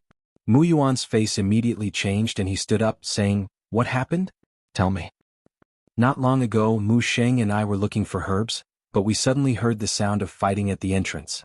I hurried over to check and found that Uncle Hui was missing. Viper said. Fighting? Mu Yuan's eyes trembled and said, Could it be that some fierce beast accidentally broke into the entrance? I don't know either. Anyway, I've searched the area near the entrance, but I didn't see any trace of Uncle Hui. Viper shook his head. Mu Yuan's face darkened. Uncle Yuan, do you think something will happen to Uncle Hui? Snake asked worriedly. Mu Yuan raised his head to look at Viper and said in a deep voice, Don't panic, this old man will go and take a look personally. After saying that, he took out a golden badge from his chest and pressed it against the void of space. In the void in front of him, a golden light screen suddenly appeared. The golden token was embedded in the light screen, and a door of light appeared. Now, inside the castle, Qin Feiyang's eyes flashed. He immediately drove the castle into the light gate. Mu Yuan also put away the token and walked out of the light door. It could be said that the castle and Mu Yuan had almost brushed past each other. After the light door closed, Mu Yuan looked at Viper and said, Let's go. Viper glanced at the sky above the city as a glint flashed across his eyes. He then followed behind Mu Yuan and flew towards the entrance. Please don't let anything happen to him. Qin Feiyang looked at Viper's back and muttered. He then drove the castle into the depths of the city. Inside the city, the streets and alleys were filled with people. Not all of them were cultivators here. There were many mortals. After all, the ingredients for the potential pill were too rare. It was impossible to take care of everyone. And the good resources were naturally given to those talented disciples. Qin Feiyang scanned the huge city and asked, Brother Gongsun, are you familiar with the situation in the city? Gongsun Bei shook his head. Then it seems that I have to catch someone and ask. Qin Feiyang muttered as he drove the castle. As he sped along, he searched for a target. This target had to be someone who was timid and afraid of trouble, but at the same time had a certain level of cultivation. Because ordinary mortals wouldn't know too much. A moment later, he drove the castle into a small alley. In the alley there were more than 10 young men and women. They were surrounding a skinny black-clothed youth. That black-clothed youth had the strength of a 9-star battle king. As for the young men and women surrounding him, The weakest one was a one-star battle emperor. One of the purple-clothed youth was about 20 years old. He looked at the black-clothed youth in an overbearing manner and shouted, "Mu Qin, I'll give you one more chance. Give me the white jade fruit immediately." White jade fruit. Qin Feiyang's gaze trembled as he looked at the black-clothed youth in the image. This person actually had the white jade fruit? As for the youth named Mu Qin, he looked at the purple-clothed youth and said, "I really don't have the white jade fruit. Can you believe me? You don't have it? Do you think we're fools? I saw with my own eyes that you found a white jade fruit tree in the training ground. And you, not only did you pluck all the white jade fruit, you even dug out the tree. If I'm not wrong, you should be planning to give the white jade fruit tree to the patriarch to receive a reward." Beside the purple-clothed youth there was a white-clothed girl. She looked at Mu Qin with a cold smile. "You must be seeing things.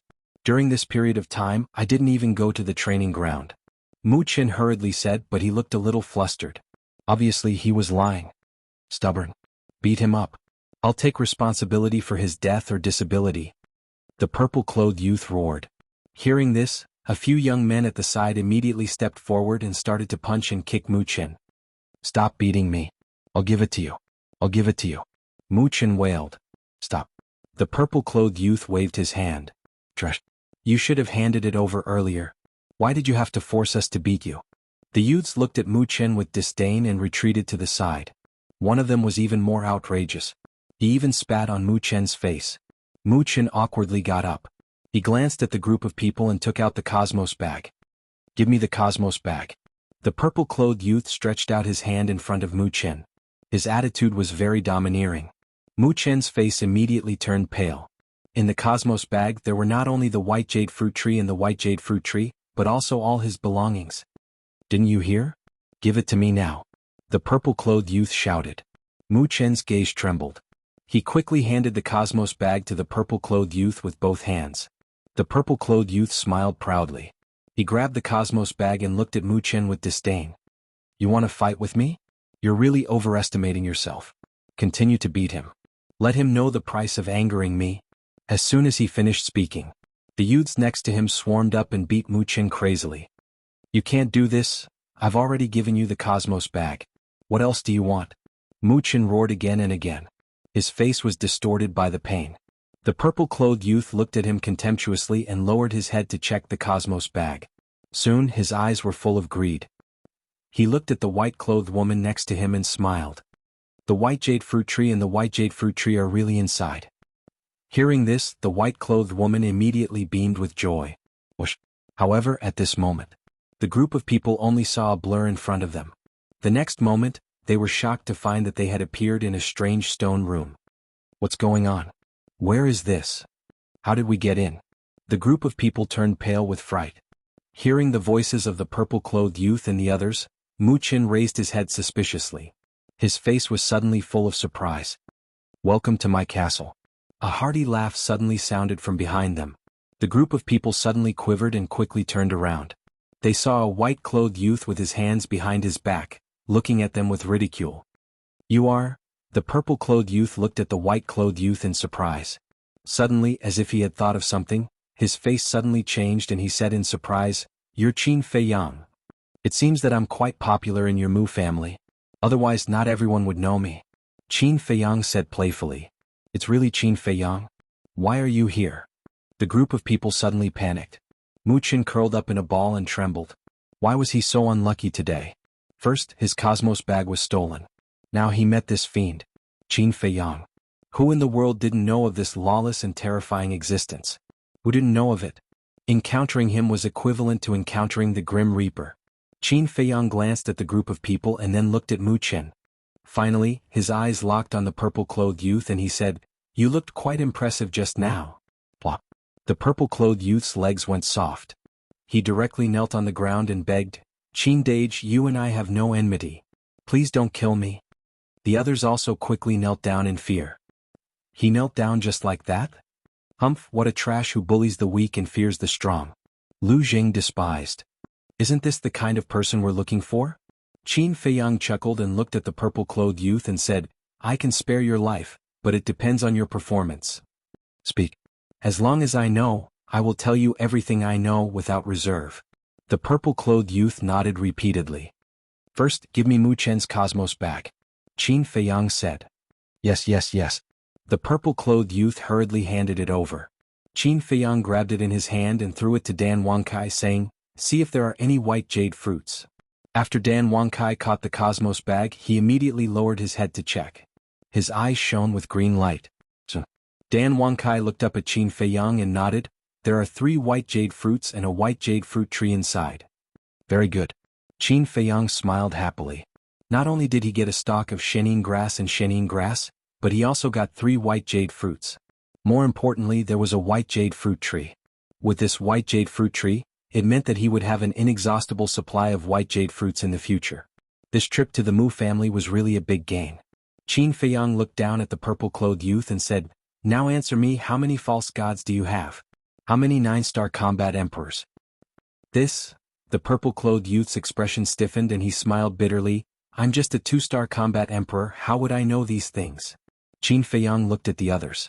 Everyone shook their heads, indicating that they didn't know. Qin Feiyang frowned and asked, then where do your patriarch and your great ancestor live? I know this. Patriarch and great ancestor live in the sacred mountain. Chapter 13-14. Qin Feiyang asked, where is the sacred mountain? 10 miles away from the south of the city, there is a mountain range. All the people above the war emperor are there. The purple-clothed youth said. Qin Feiyang controlled the ancient castle and flew above the city. With a wave of his hand, the image in front of him began to move. The image locked onto the south of the city. There was indeed a mountain range there. The mountain peaks towered into the clouds, imposing and majestic. And in the mountain stream, one could vaguely see a magnificent palace, exuding an ancient aura. Qin Feiyang glanced at the mountain range, then looked at the purple-clothed youth and asked, where is the training ground? The white jade fruit was found by Mu Chen in the training ground, which meant that there might be other treasures in the training ground. The training ground is outside the north of the city. It is a place for us ordinary disciples to train, the purple-clothed youth said. North of the city, Qin Feiyang's eyes flashed, and the image in the air began to move again, locking onto the north of the city. Outside the city, there was a dense forest, covering an area of more than 100 miles, with ancient trees towering into the sky. Qin Feiyang asked, are there many treasures in the training ground? For example, treasures like the white jade fruit? The training ground is mainly to train our combat ability and cultivate combat awareness. There are not many treasures. But if you are lucky, you can encounter some. The purple-clothed youth said. Qin Feiyang's eyes flashed and asked, is there anyone guarding the training ground? No. The purple-clothed youth shook his head. In fact, thinking about it, not only was there a 3-layer illusion at the entrance, even the city was protected by a divine barrier. It was impossible for outsiders to sneak in, and the training ground was not an important place. Why would there be a need for experts to guard it? Qin Feiyang's mind became active. Wait, there were not many treasures in the training ground. If he specifically asked people to find them, it would be a waste of time. It would be better, go directly to the Mu family's medicine field. The Mu family was isolated from the world and had mastered the alchemy scripture. They must have cultivated a medicine field. Moreover, after thousands of years of accumulation and precipitation, the Mu family's medicine field must be amazing. Where is your medicinal field? Qin Feiyang asked the purple-clothed youth. Herbal field? The purple-clothed youth was slightly taken aback. He shook his head and said, I really don't know about this. I only know that it is indeed a medicinal field. What's the point of keeping you if you don't know anything? With a wave of his hand, Lu Jing sliced off the purple-clothed youth's neck, causing blood to gush out. Bang! The purple-clothed youth fell to the ground, dead. His eyes were filled with rage and fear before his death. Seeing this scene, the man called Mu Chen, the white-clothed woman and the others all turned deathly pale from fright. We really don't know where the herbal field is. Qin Dage, please spare us. If you really want to know, you can go to the sacred mountain to take a look. Because the herb field is most likely to be in the sacred mountain. The group of people were terrified. Sacred mountain, Qin Feiyang murmured as killing intent flashed in his eyes. He turned to Dan Wangkai and said, bring them to the ancient pagoda and finish them off. All right. Dan Wangkai nodded his head. The group of people suddenly collapsed to the ground in despair. 2 of them even peed in their pants. Ancient pagoda? Gong Sunbei's eyes were filled with suspicion. Where is this place? Mu Chen suddenly said, Qin Dage, don't kill me. I know where the herbal field is. I can take you there. Qin Feiyang was stunned and turned to look at Mu Qin. Mu Qin said, I don't dare lie to you. I really know. Qin Feiyang waved his hand. Dan Wangkai, the white-clothed woman, and the purple-clothed youth's corpse instantly disappeared from the ancient castle. Then Qin Feiyang looked at Mu Qin and said, Tell me, where is the herbal field? Mu Qin said, The herbal field is not in the sacred mountain. It is deep in the mountains east of the city. How do you know? Qin Feiyang frowned. This person was only a 9-star battle king. In the entire Mu clan he belonged to the lowest class. How could he know the location of the herbal field? There must be something fishy going on. Mu Qin said, I used to work as a waiter in a restaurant. I accidentally heard the young lord and a friend chatting. They happened to talk about the herbal field. Young lord? Qin Feiyang was stunned and asked, Are you talking about Mu Qin? Yes, that's him. Mu Qin nodded, but when he mentioned Mu Qin, there was a trace of hatred in his eyes. However, Qin Feiyang was able to clearly sense that hatred. He suddenly showed a trace of curiosity and asked, Is there any grudge between you and Mu Qin? Mu Qin was stunned and said in surprise, How do you know? Although you want to hide the hatred in your heart, you are still too young. When you mention Mu Qin, the hatred in your eyes can't be completely hidden. Qin Feiyang said lightly. Mu Qin's eyes trembled and bowed. Seeing is better than hearing. Qin Dage is really the #1 person among the younger generation. Mu Qin admires you. Qin Feiyang said, Don't think that I will let you go just because you flatter me. Mu Qin said, I don't ask Qin Dage to let me go. I only ask Qin Dage to do me a favor and kill Mu Qin. He is the young lord of your Mu clan. You want to kill him? Why is that? Qin Feiyang was surprised. Since I was young, my family was poor. In order to eat and wear, I had to work as a waiter in a restaurant. But once, when I was walking, I accidentally bumped into him. Because of this, he actually destroyed my qi. And he even asked the restaurant owner to drive me out. I am the only child in my family. My parents put their hopes on me. Since I was young, in order to train me, they desperately went out to earn money. They even exchanged all the valuable things at home for elixirs for my cultivation. But because of an unintentional mistake, all of this went up in smoke. Of course, I was not convinced and went to the patriarch to reason with him. Mu Qin said angrily. And the result? Qin Feiyang asked. In the end, not only did the patriarch not see me, he even asked someone to drive me out. Coincidentally, I met Mu Qin at the door. He knew that I went to the patriarch to reason with him, so he flew into a rage out of humiliation. He forced me to take the disaster elixir and turned me into a real cripple. The most outrageous thing was that he even spread the word that no one was allowed to give me the marrow cleansing elixir. Mu Qin roared, his eyes were bloodshot. Disaster elixir. Qin Feiyang was a little surprised.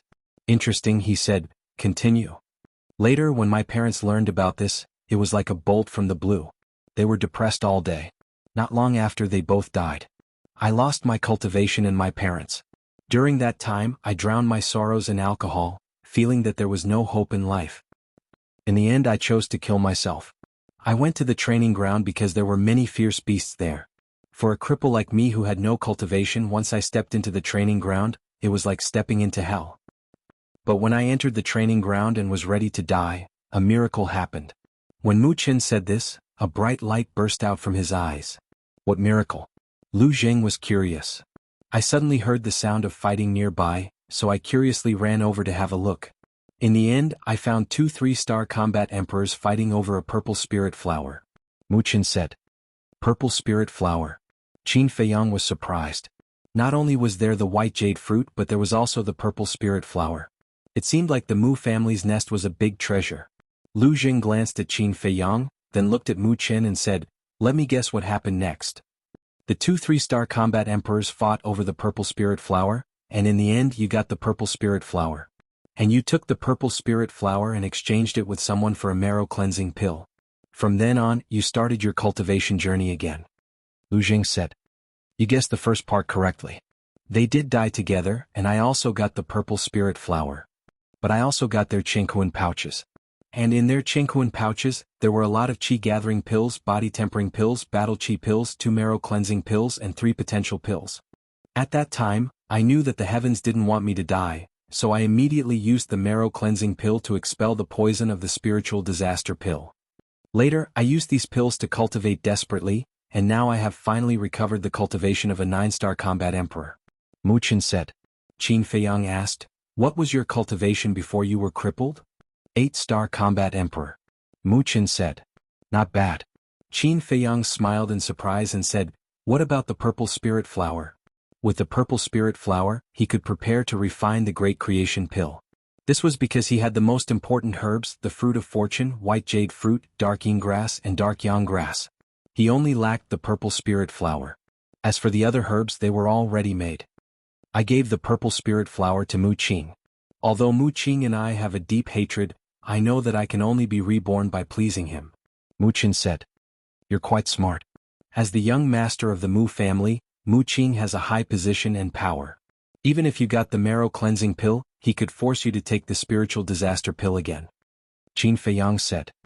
Yes.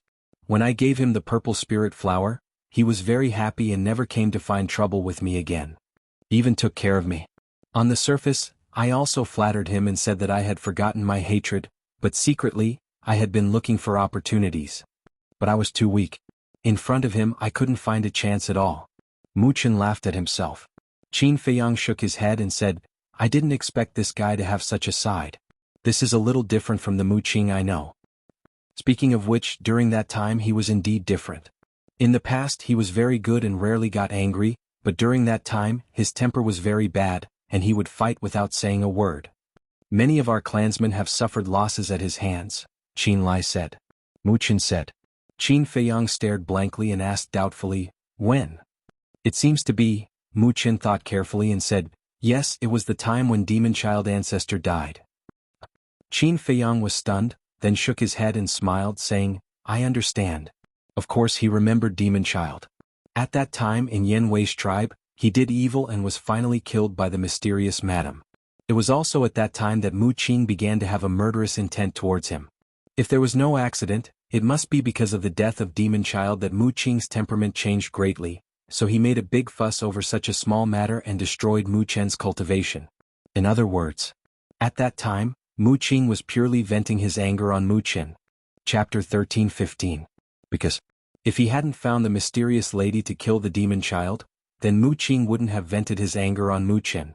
This was just to prove the old saying, I didn't kill Boren but Boren died because of me. It was just that Mu Qin was lucky and didn't die. Qin Feiyang's eyes flickered, and suddenly there was a flash of light in his eyes. He looked at Mu Qin and said, I can help you get revenge, but you have to pay the price. No matter what the price is, I'm willing to pay it. Mu Qin said without hesitation. Qin Feiyang said, become my shadow and kill all those who come to offend me. This person's life experience was somewhat similar to his, so he couldn't help but feel compassion. This? Mu Qin's face changed. Becoming Qin Feiyang's shadow was equivalent to becoming a killing blade in Qin Feiyang's hand. In this way, wouldn't he be an enemy of the Mu family? Although he hated Mu Qing, hated the patriarch, and hated those who had bullied him, the blood of the Mu family flowed in his body after all. It was still difficult for him to give up the Mu family. I won't force you. Think about it yourself. But I can tell you very clearly that if you don't agree, even if I don't kill you today, you will never have a chance to take revenge on Mu Qing. Qin Feiyang said lightly. Mu Qin asked cautiously, if I don't agree, you really won't kill me? You don't think I'm such a kind person, do you? Qin Feiyang laughed. Mu Qin looked flustered and said with a wry smile, then do I have a choice? No. Either die or become a sharp blade in my hand. Qin Feiyang said. Mu Qin lowered his head, and his face was uncertain. You should be honored. You see, there are so many people around Qin Feiyang.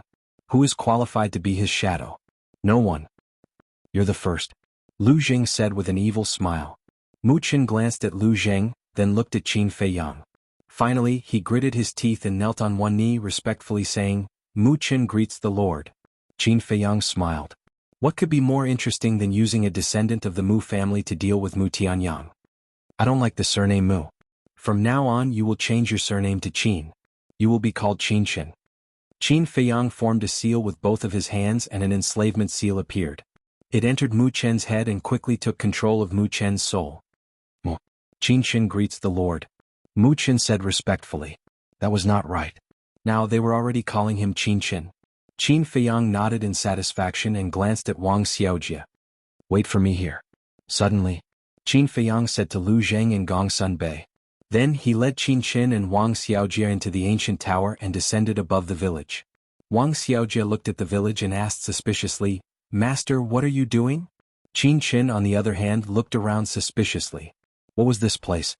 Qin Feiyang did not answer and said loudly, "Elder Wang, come out and see me." Swoosh.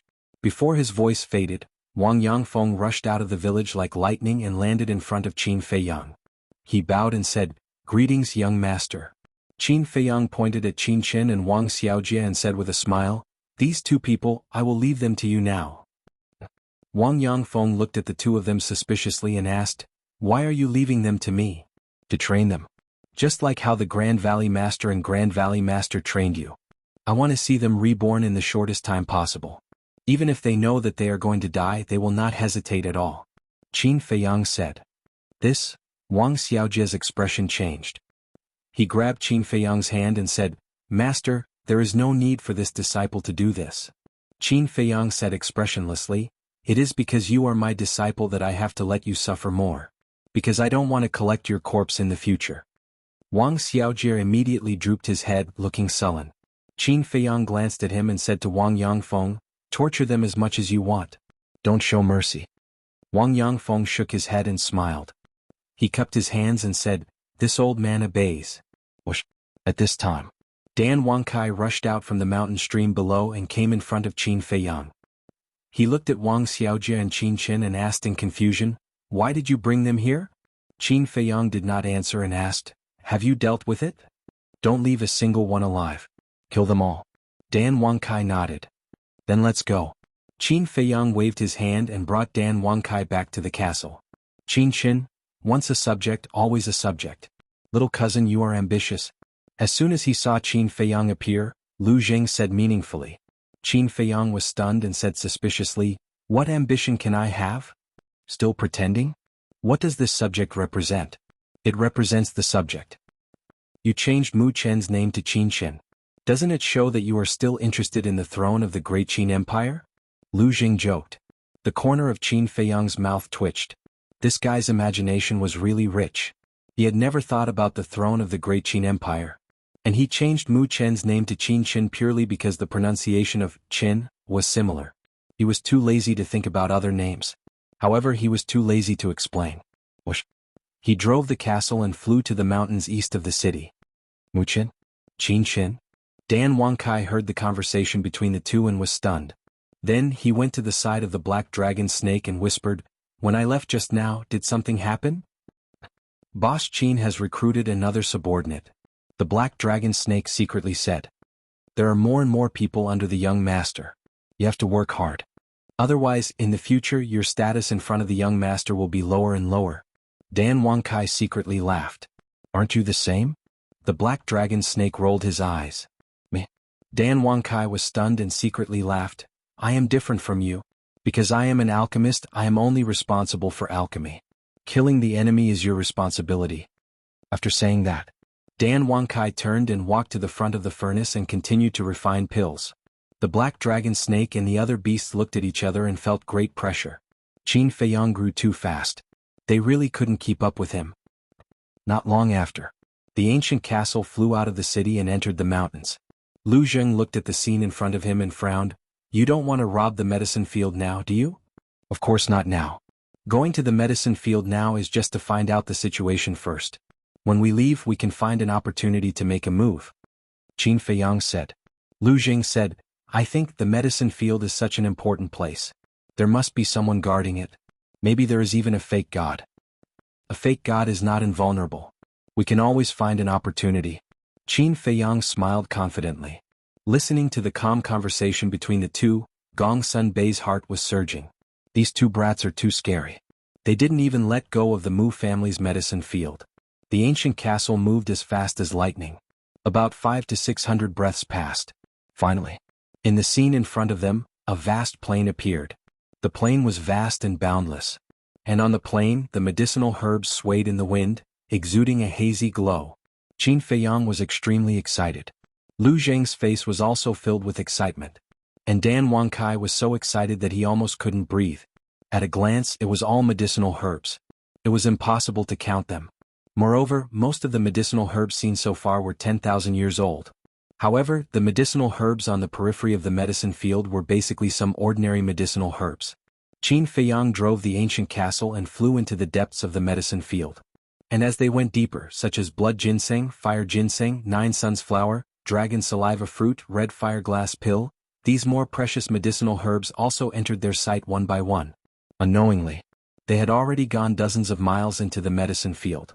Suddenly, Dan Wangsai's eyes widened, staring at a certain place in the picture, and said in surprise, "No way, is that the Tree of Fortune?" Qin Feiyang and Lu Zheng looked along, and their faces were full of disbelief. In the picture there was a big tree more than 10 meters tall. The trunk of the big tree was as thick as 2 buckets and it was dark all over. There were 3 thick branches on it, and each leaf on the branches was as big as a cattail leaf fan, emitting a hazy black light. It looked exactly the same as the Tree of Fortune.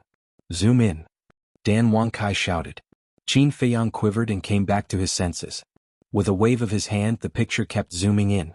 When it finally stopped, everyone could see clearly, and even the lines on the tree could be seen clearly. What else could it be but the Tree of Fortune? And on the 3 branches there were more than 3 fruits of fortune.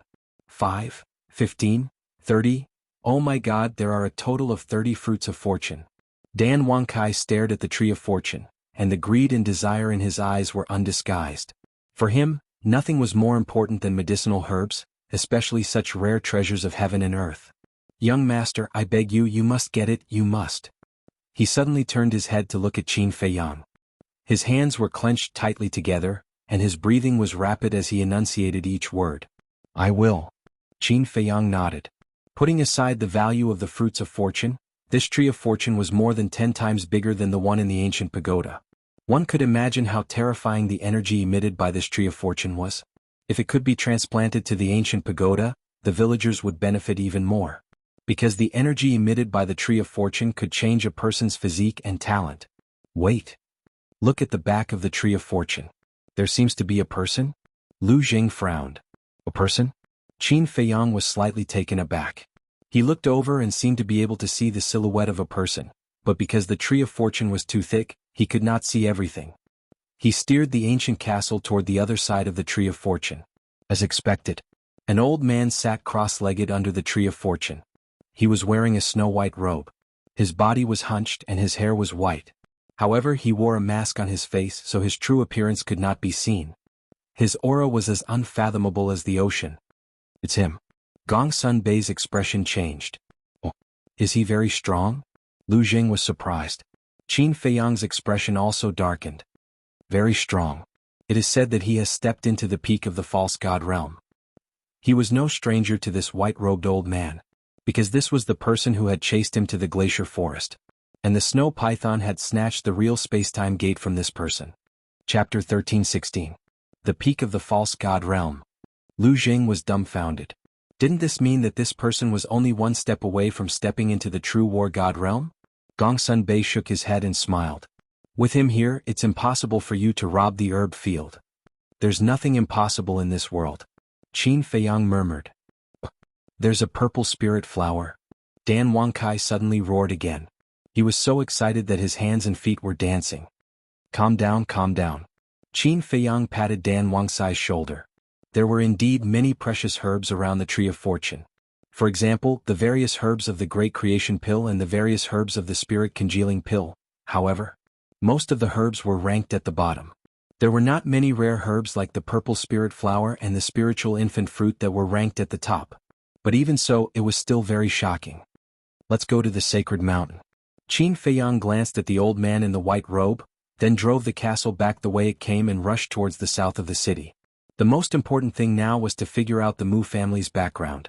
As long as he figured out this, he could make a plan to rob the herb field. The sacred mountain. The mountain range was majestic and magnificent. On top of a certain mountain there was a huge palace. The palace was more than 100 feet high, golden and magnificent, extraordinary. At this moment, in the main hall, a middle-aged man was squatting on the throne, wearing a purple and gold robe. His eyebrows were like swords and he was majestic without being angry. This person was Mu Qing's father, the head of the Mu family. Below, Mu Yuan and Viper stood respectfully. The head of the Mu family glanced at the two and finally looked at Mu Yuan. He said in a deep voice, "Are you sure Mu Dahue is missing?" This old man went to check it personally, it's absolutely true. Moreover, this old man has investigated the area within a few hundred miles outside the entrance and finally found traces of a battle in a valley. I think not only Mu Dahui, but also Mu Sheng is probably dead. Mu Yuan said. Who dares to touch the Mu family? The head of the Mu family was furious. Patriarch, please calm down. Right now the first thing we need to investigate is, did this perpetrator accidentally barge into the Fire Phoenix mountain range, or did he deliberately come here? Mu Yuan said. What do you mean? The Mu Jia's lord frowns. If it's unintentional then it's fine. However, if it's deliberate, it means that someone wants to harm our Mu family. Furthermore, this person knows our Mu family like the back of his hand. Otherwise, it would be impossible for him to find our Mu family's entrance. Mu Yuan said. The Mu Jia lord's heart sank. Then, in your opinion, is this person unintentional or deliberate? This old man doesn't dare to speak carelessly. But so far this old man has yet to discover anyone infiltrating this place. Mu Yuan shook his head. The Mu Jia's lord raised his eyebrows and turned to look at Viper. Mu Xing, tell me the details of the situation at that time. Yes. Viper replied respectfully. Then he used his silver tongue to weave an incomparably realistic story. And then there was Qin Feiyang. At this moment he was already in the air above the sacred mountain. The sacred mountain was huge. The mountains rose and fell and the rivers surged.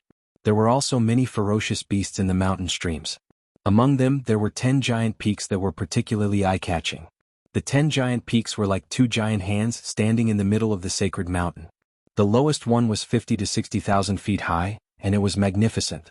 And on top of the 10 giant peaks, Qin Feiyang could sense countless powerful auras. These auras were not the auras of ferocious beasts, but the auras of humans. And without exception, all of them were the auras of combat emperors. From 1-star combat emperors to 7-star combat emperors.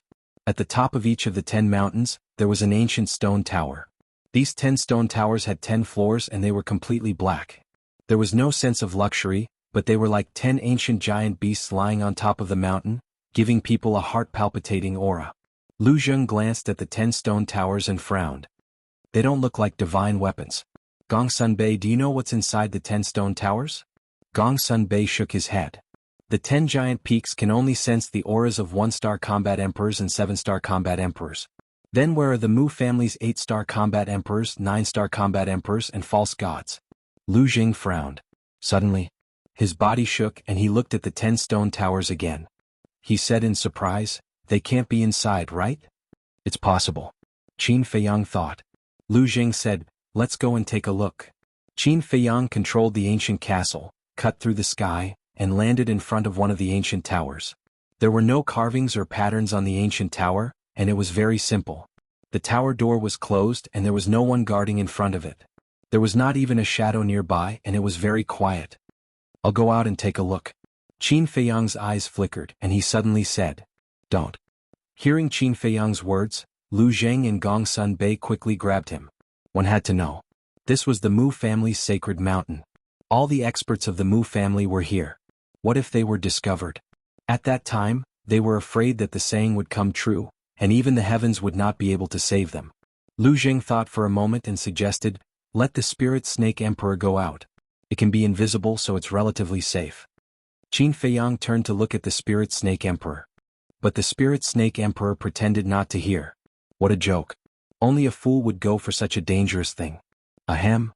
Qin Feiyang of course knew that the Spirit Snake Emperor was pretending.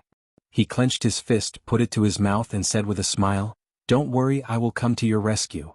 The Spirit Snake Emperor opened its eyes and said angrily, why do I have to go every time there is such a dangerous thing? It can't be helped.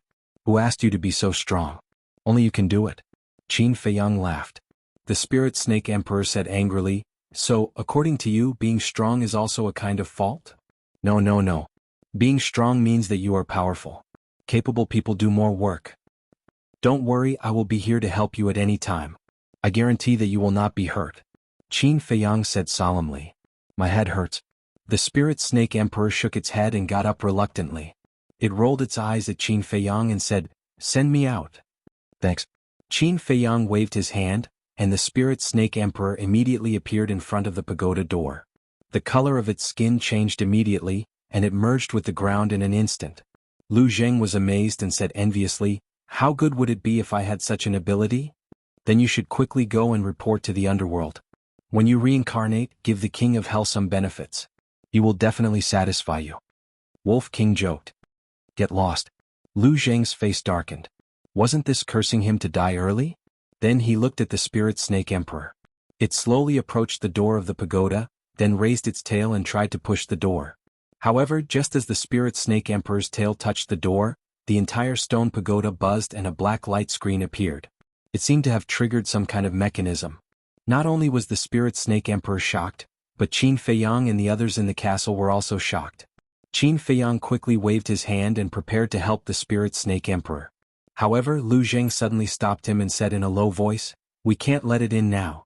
If someone appears later and finds that there is no one here, they will definitely be suspicious." "That's true."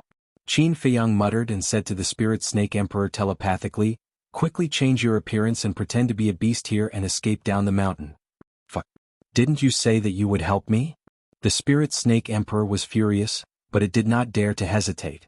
It immediately changed the color of its skin and turned into a half-meter-long green snake and rushed to the edge of the cliff. Right at this moment, the door of the pagoda opened and a burly middle-aged man strode out. His aura had reached the level of a 9-star combat emperor. His eyes were sharp as he scanned the area in front of him and quickly found the spirit snake emperor. The spirit snake emperor had just reached the edge of the cliff. "Damn beast, how dare you come here and cause trouble?" The middle-aged man's eyes flashed with killing intent. Hearing this, Qin Feiyang's face changed and he quickly controlled the castle to fly toward the spirit snake emperor. At the same time, sensing the middle-aged man's terrifying aura, the spirit serpent emperor hurriedly leaped into the underbrush below the cliff and disappeared. What happened? Just as the middle-aged man was about to chase after the spirit snake emperor, another old man walked out of the pagoda. This old man had a hunched back and his long hair was messy. He was wearing an old yellow robe and there was no aura around him. He looked inconspicuous. However, when he looked at the old man, the middle-aged man, who was a 9-star combat emperor, had a respectful expression. A green snake just came in. It must have touched the door and caused the stone pagoda to sound the alarm. The middle-aged man said. The old man nodded and waved his hand. "It's just a beast, there's no need to go through so much trouble." "Yes." The middle-aged man nodded. Whoosh. At this moment, the Mu family head and Mu Yuan arrived in front of the stone pagoda. The Mu family head glanced at the stone pagoda in surprise and asked, "Why did the stone pagoda react?" "Nothing. It's just a blind beast that came to cause trouble and now it has been scared away," the old man said with a smile. The Mu family head and the middle-aged man were relieved. "What's wrong? Why do you look so nervous?" The old man and the middle-aged man looked at the two in confusion. The Mu family head sighed, "Not long ago, something big happened at our entrance, so now I'm very uneasy." "What's the big deal?" The old man frowned. The Mu family head said, "Mu Dahui and a child named Mu Sheng who were guarding the entrance, met with an accident not long ago." "What?" The old man's face changed and said, "Tell me clearly." The Mu Jia's lord briefly explained the matter. "They actually hurt my Mu family's people, they're simply courting death." The old man was furious. He asked, "Did you find the culprit?" "No." The Mu family head shook his head. The old man shouted, "Then quickly send someone to investigate. And you, Mu Yuan, be sure to keep an eye on the barrier. If you find anyone suspicious, don't say anything. Kill them first and report later." His tone was full of murderous intent. "Yes." Mu Yuan bowed and replied. "Then go quickly, especially the main pagoda, focus on investigating. Because in the entire Forgotten Continent, only the people in the main pagoda know the address of the Mu family."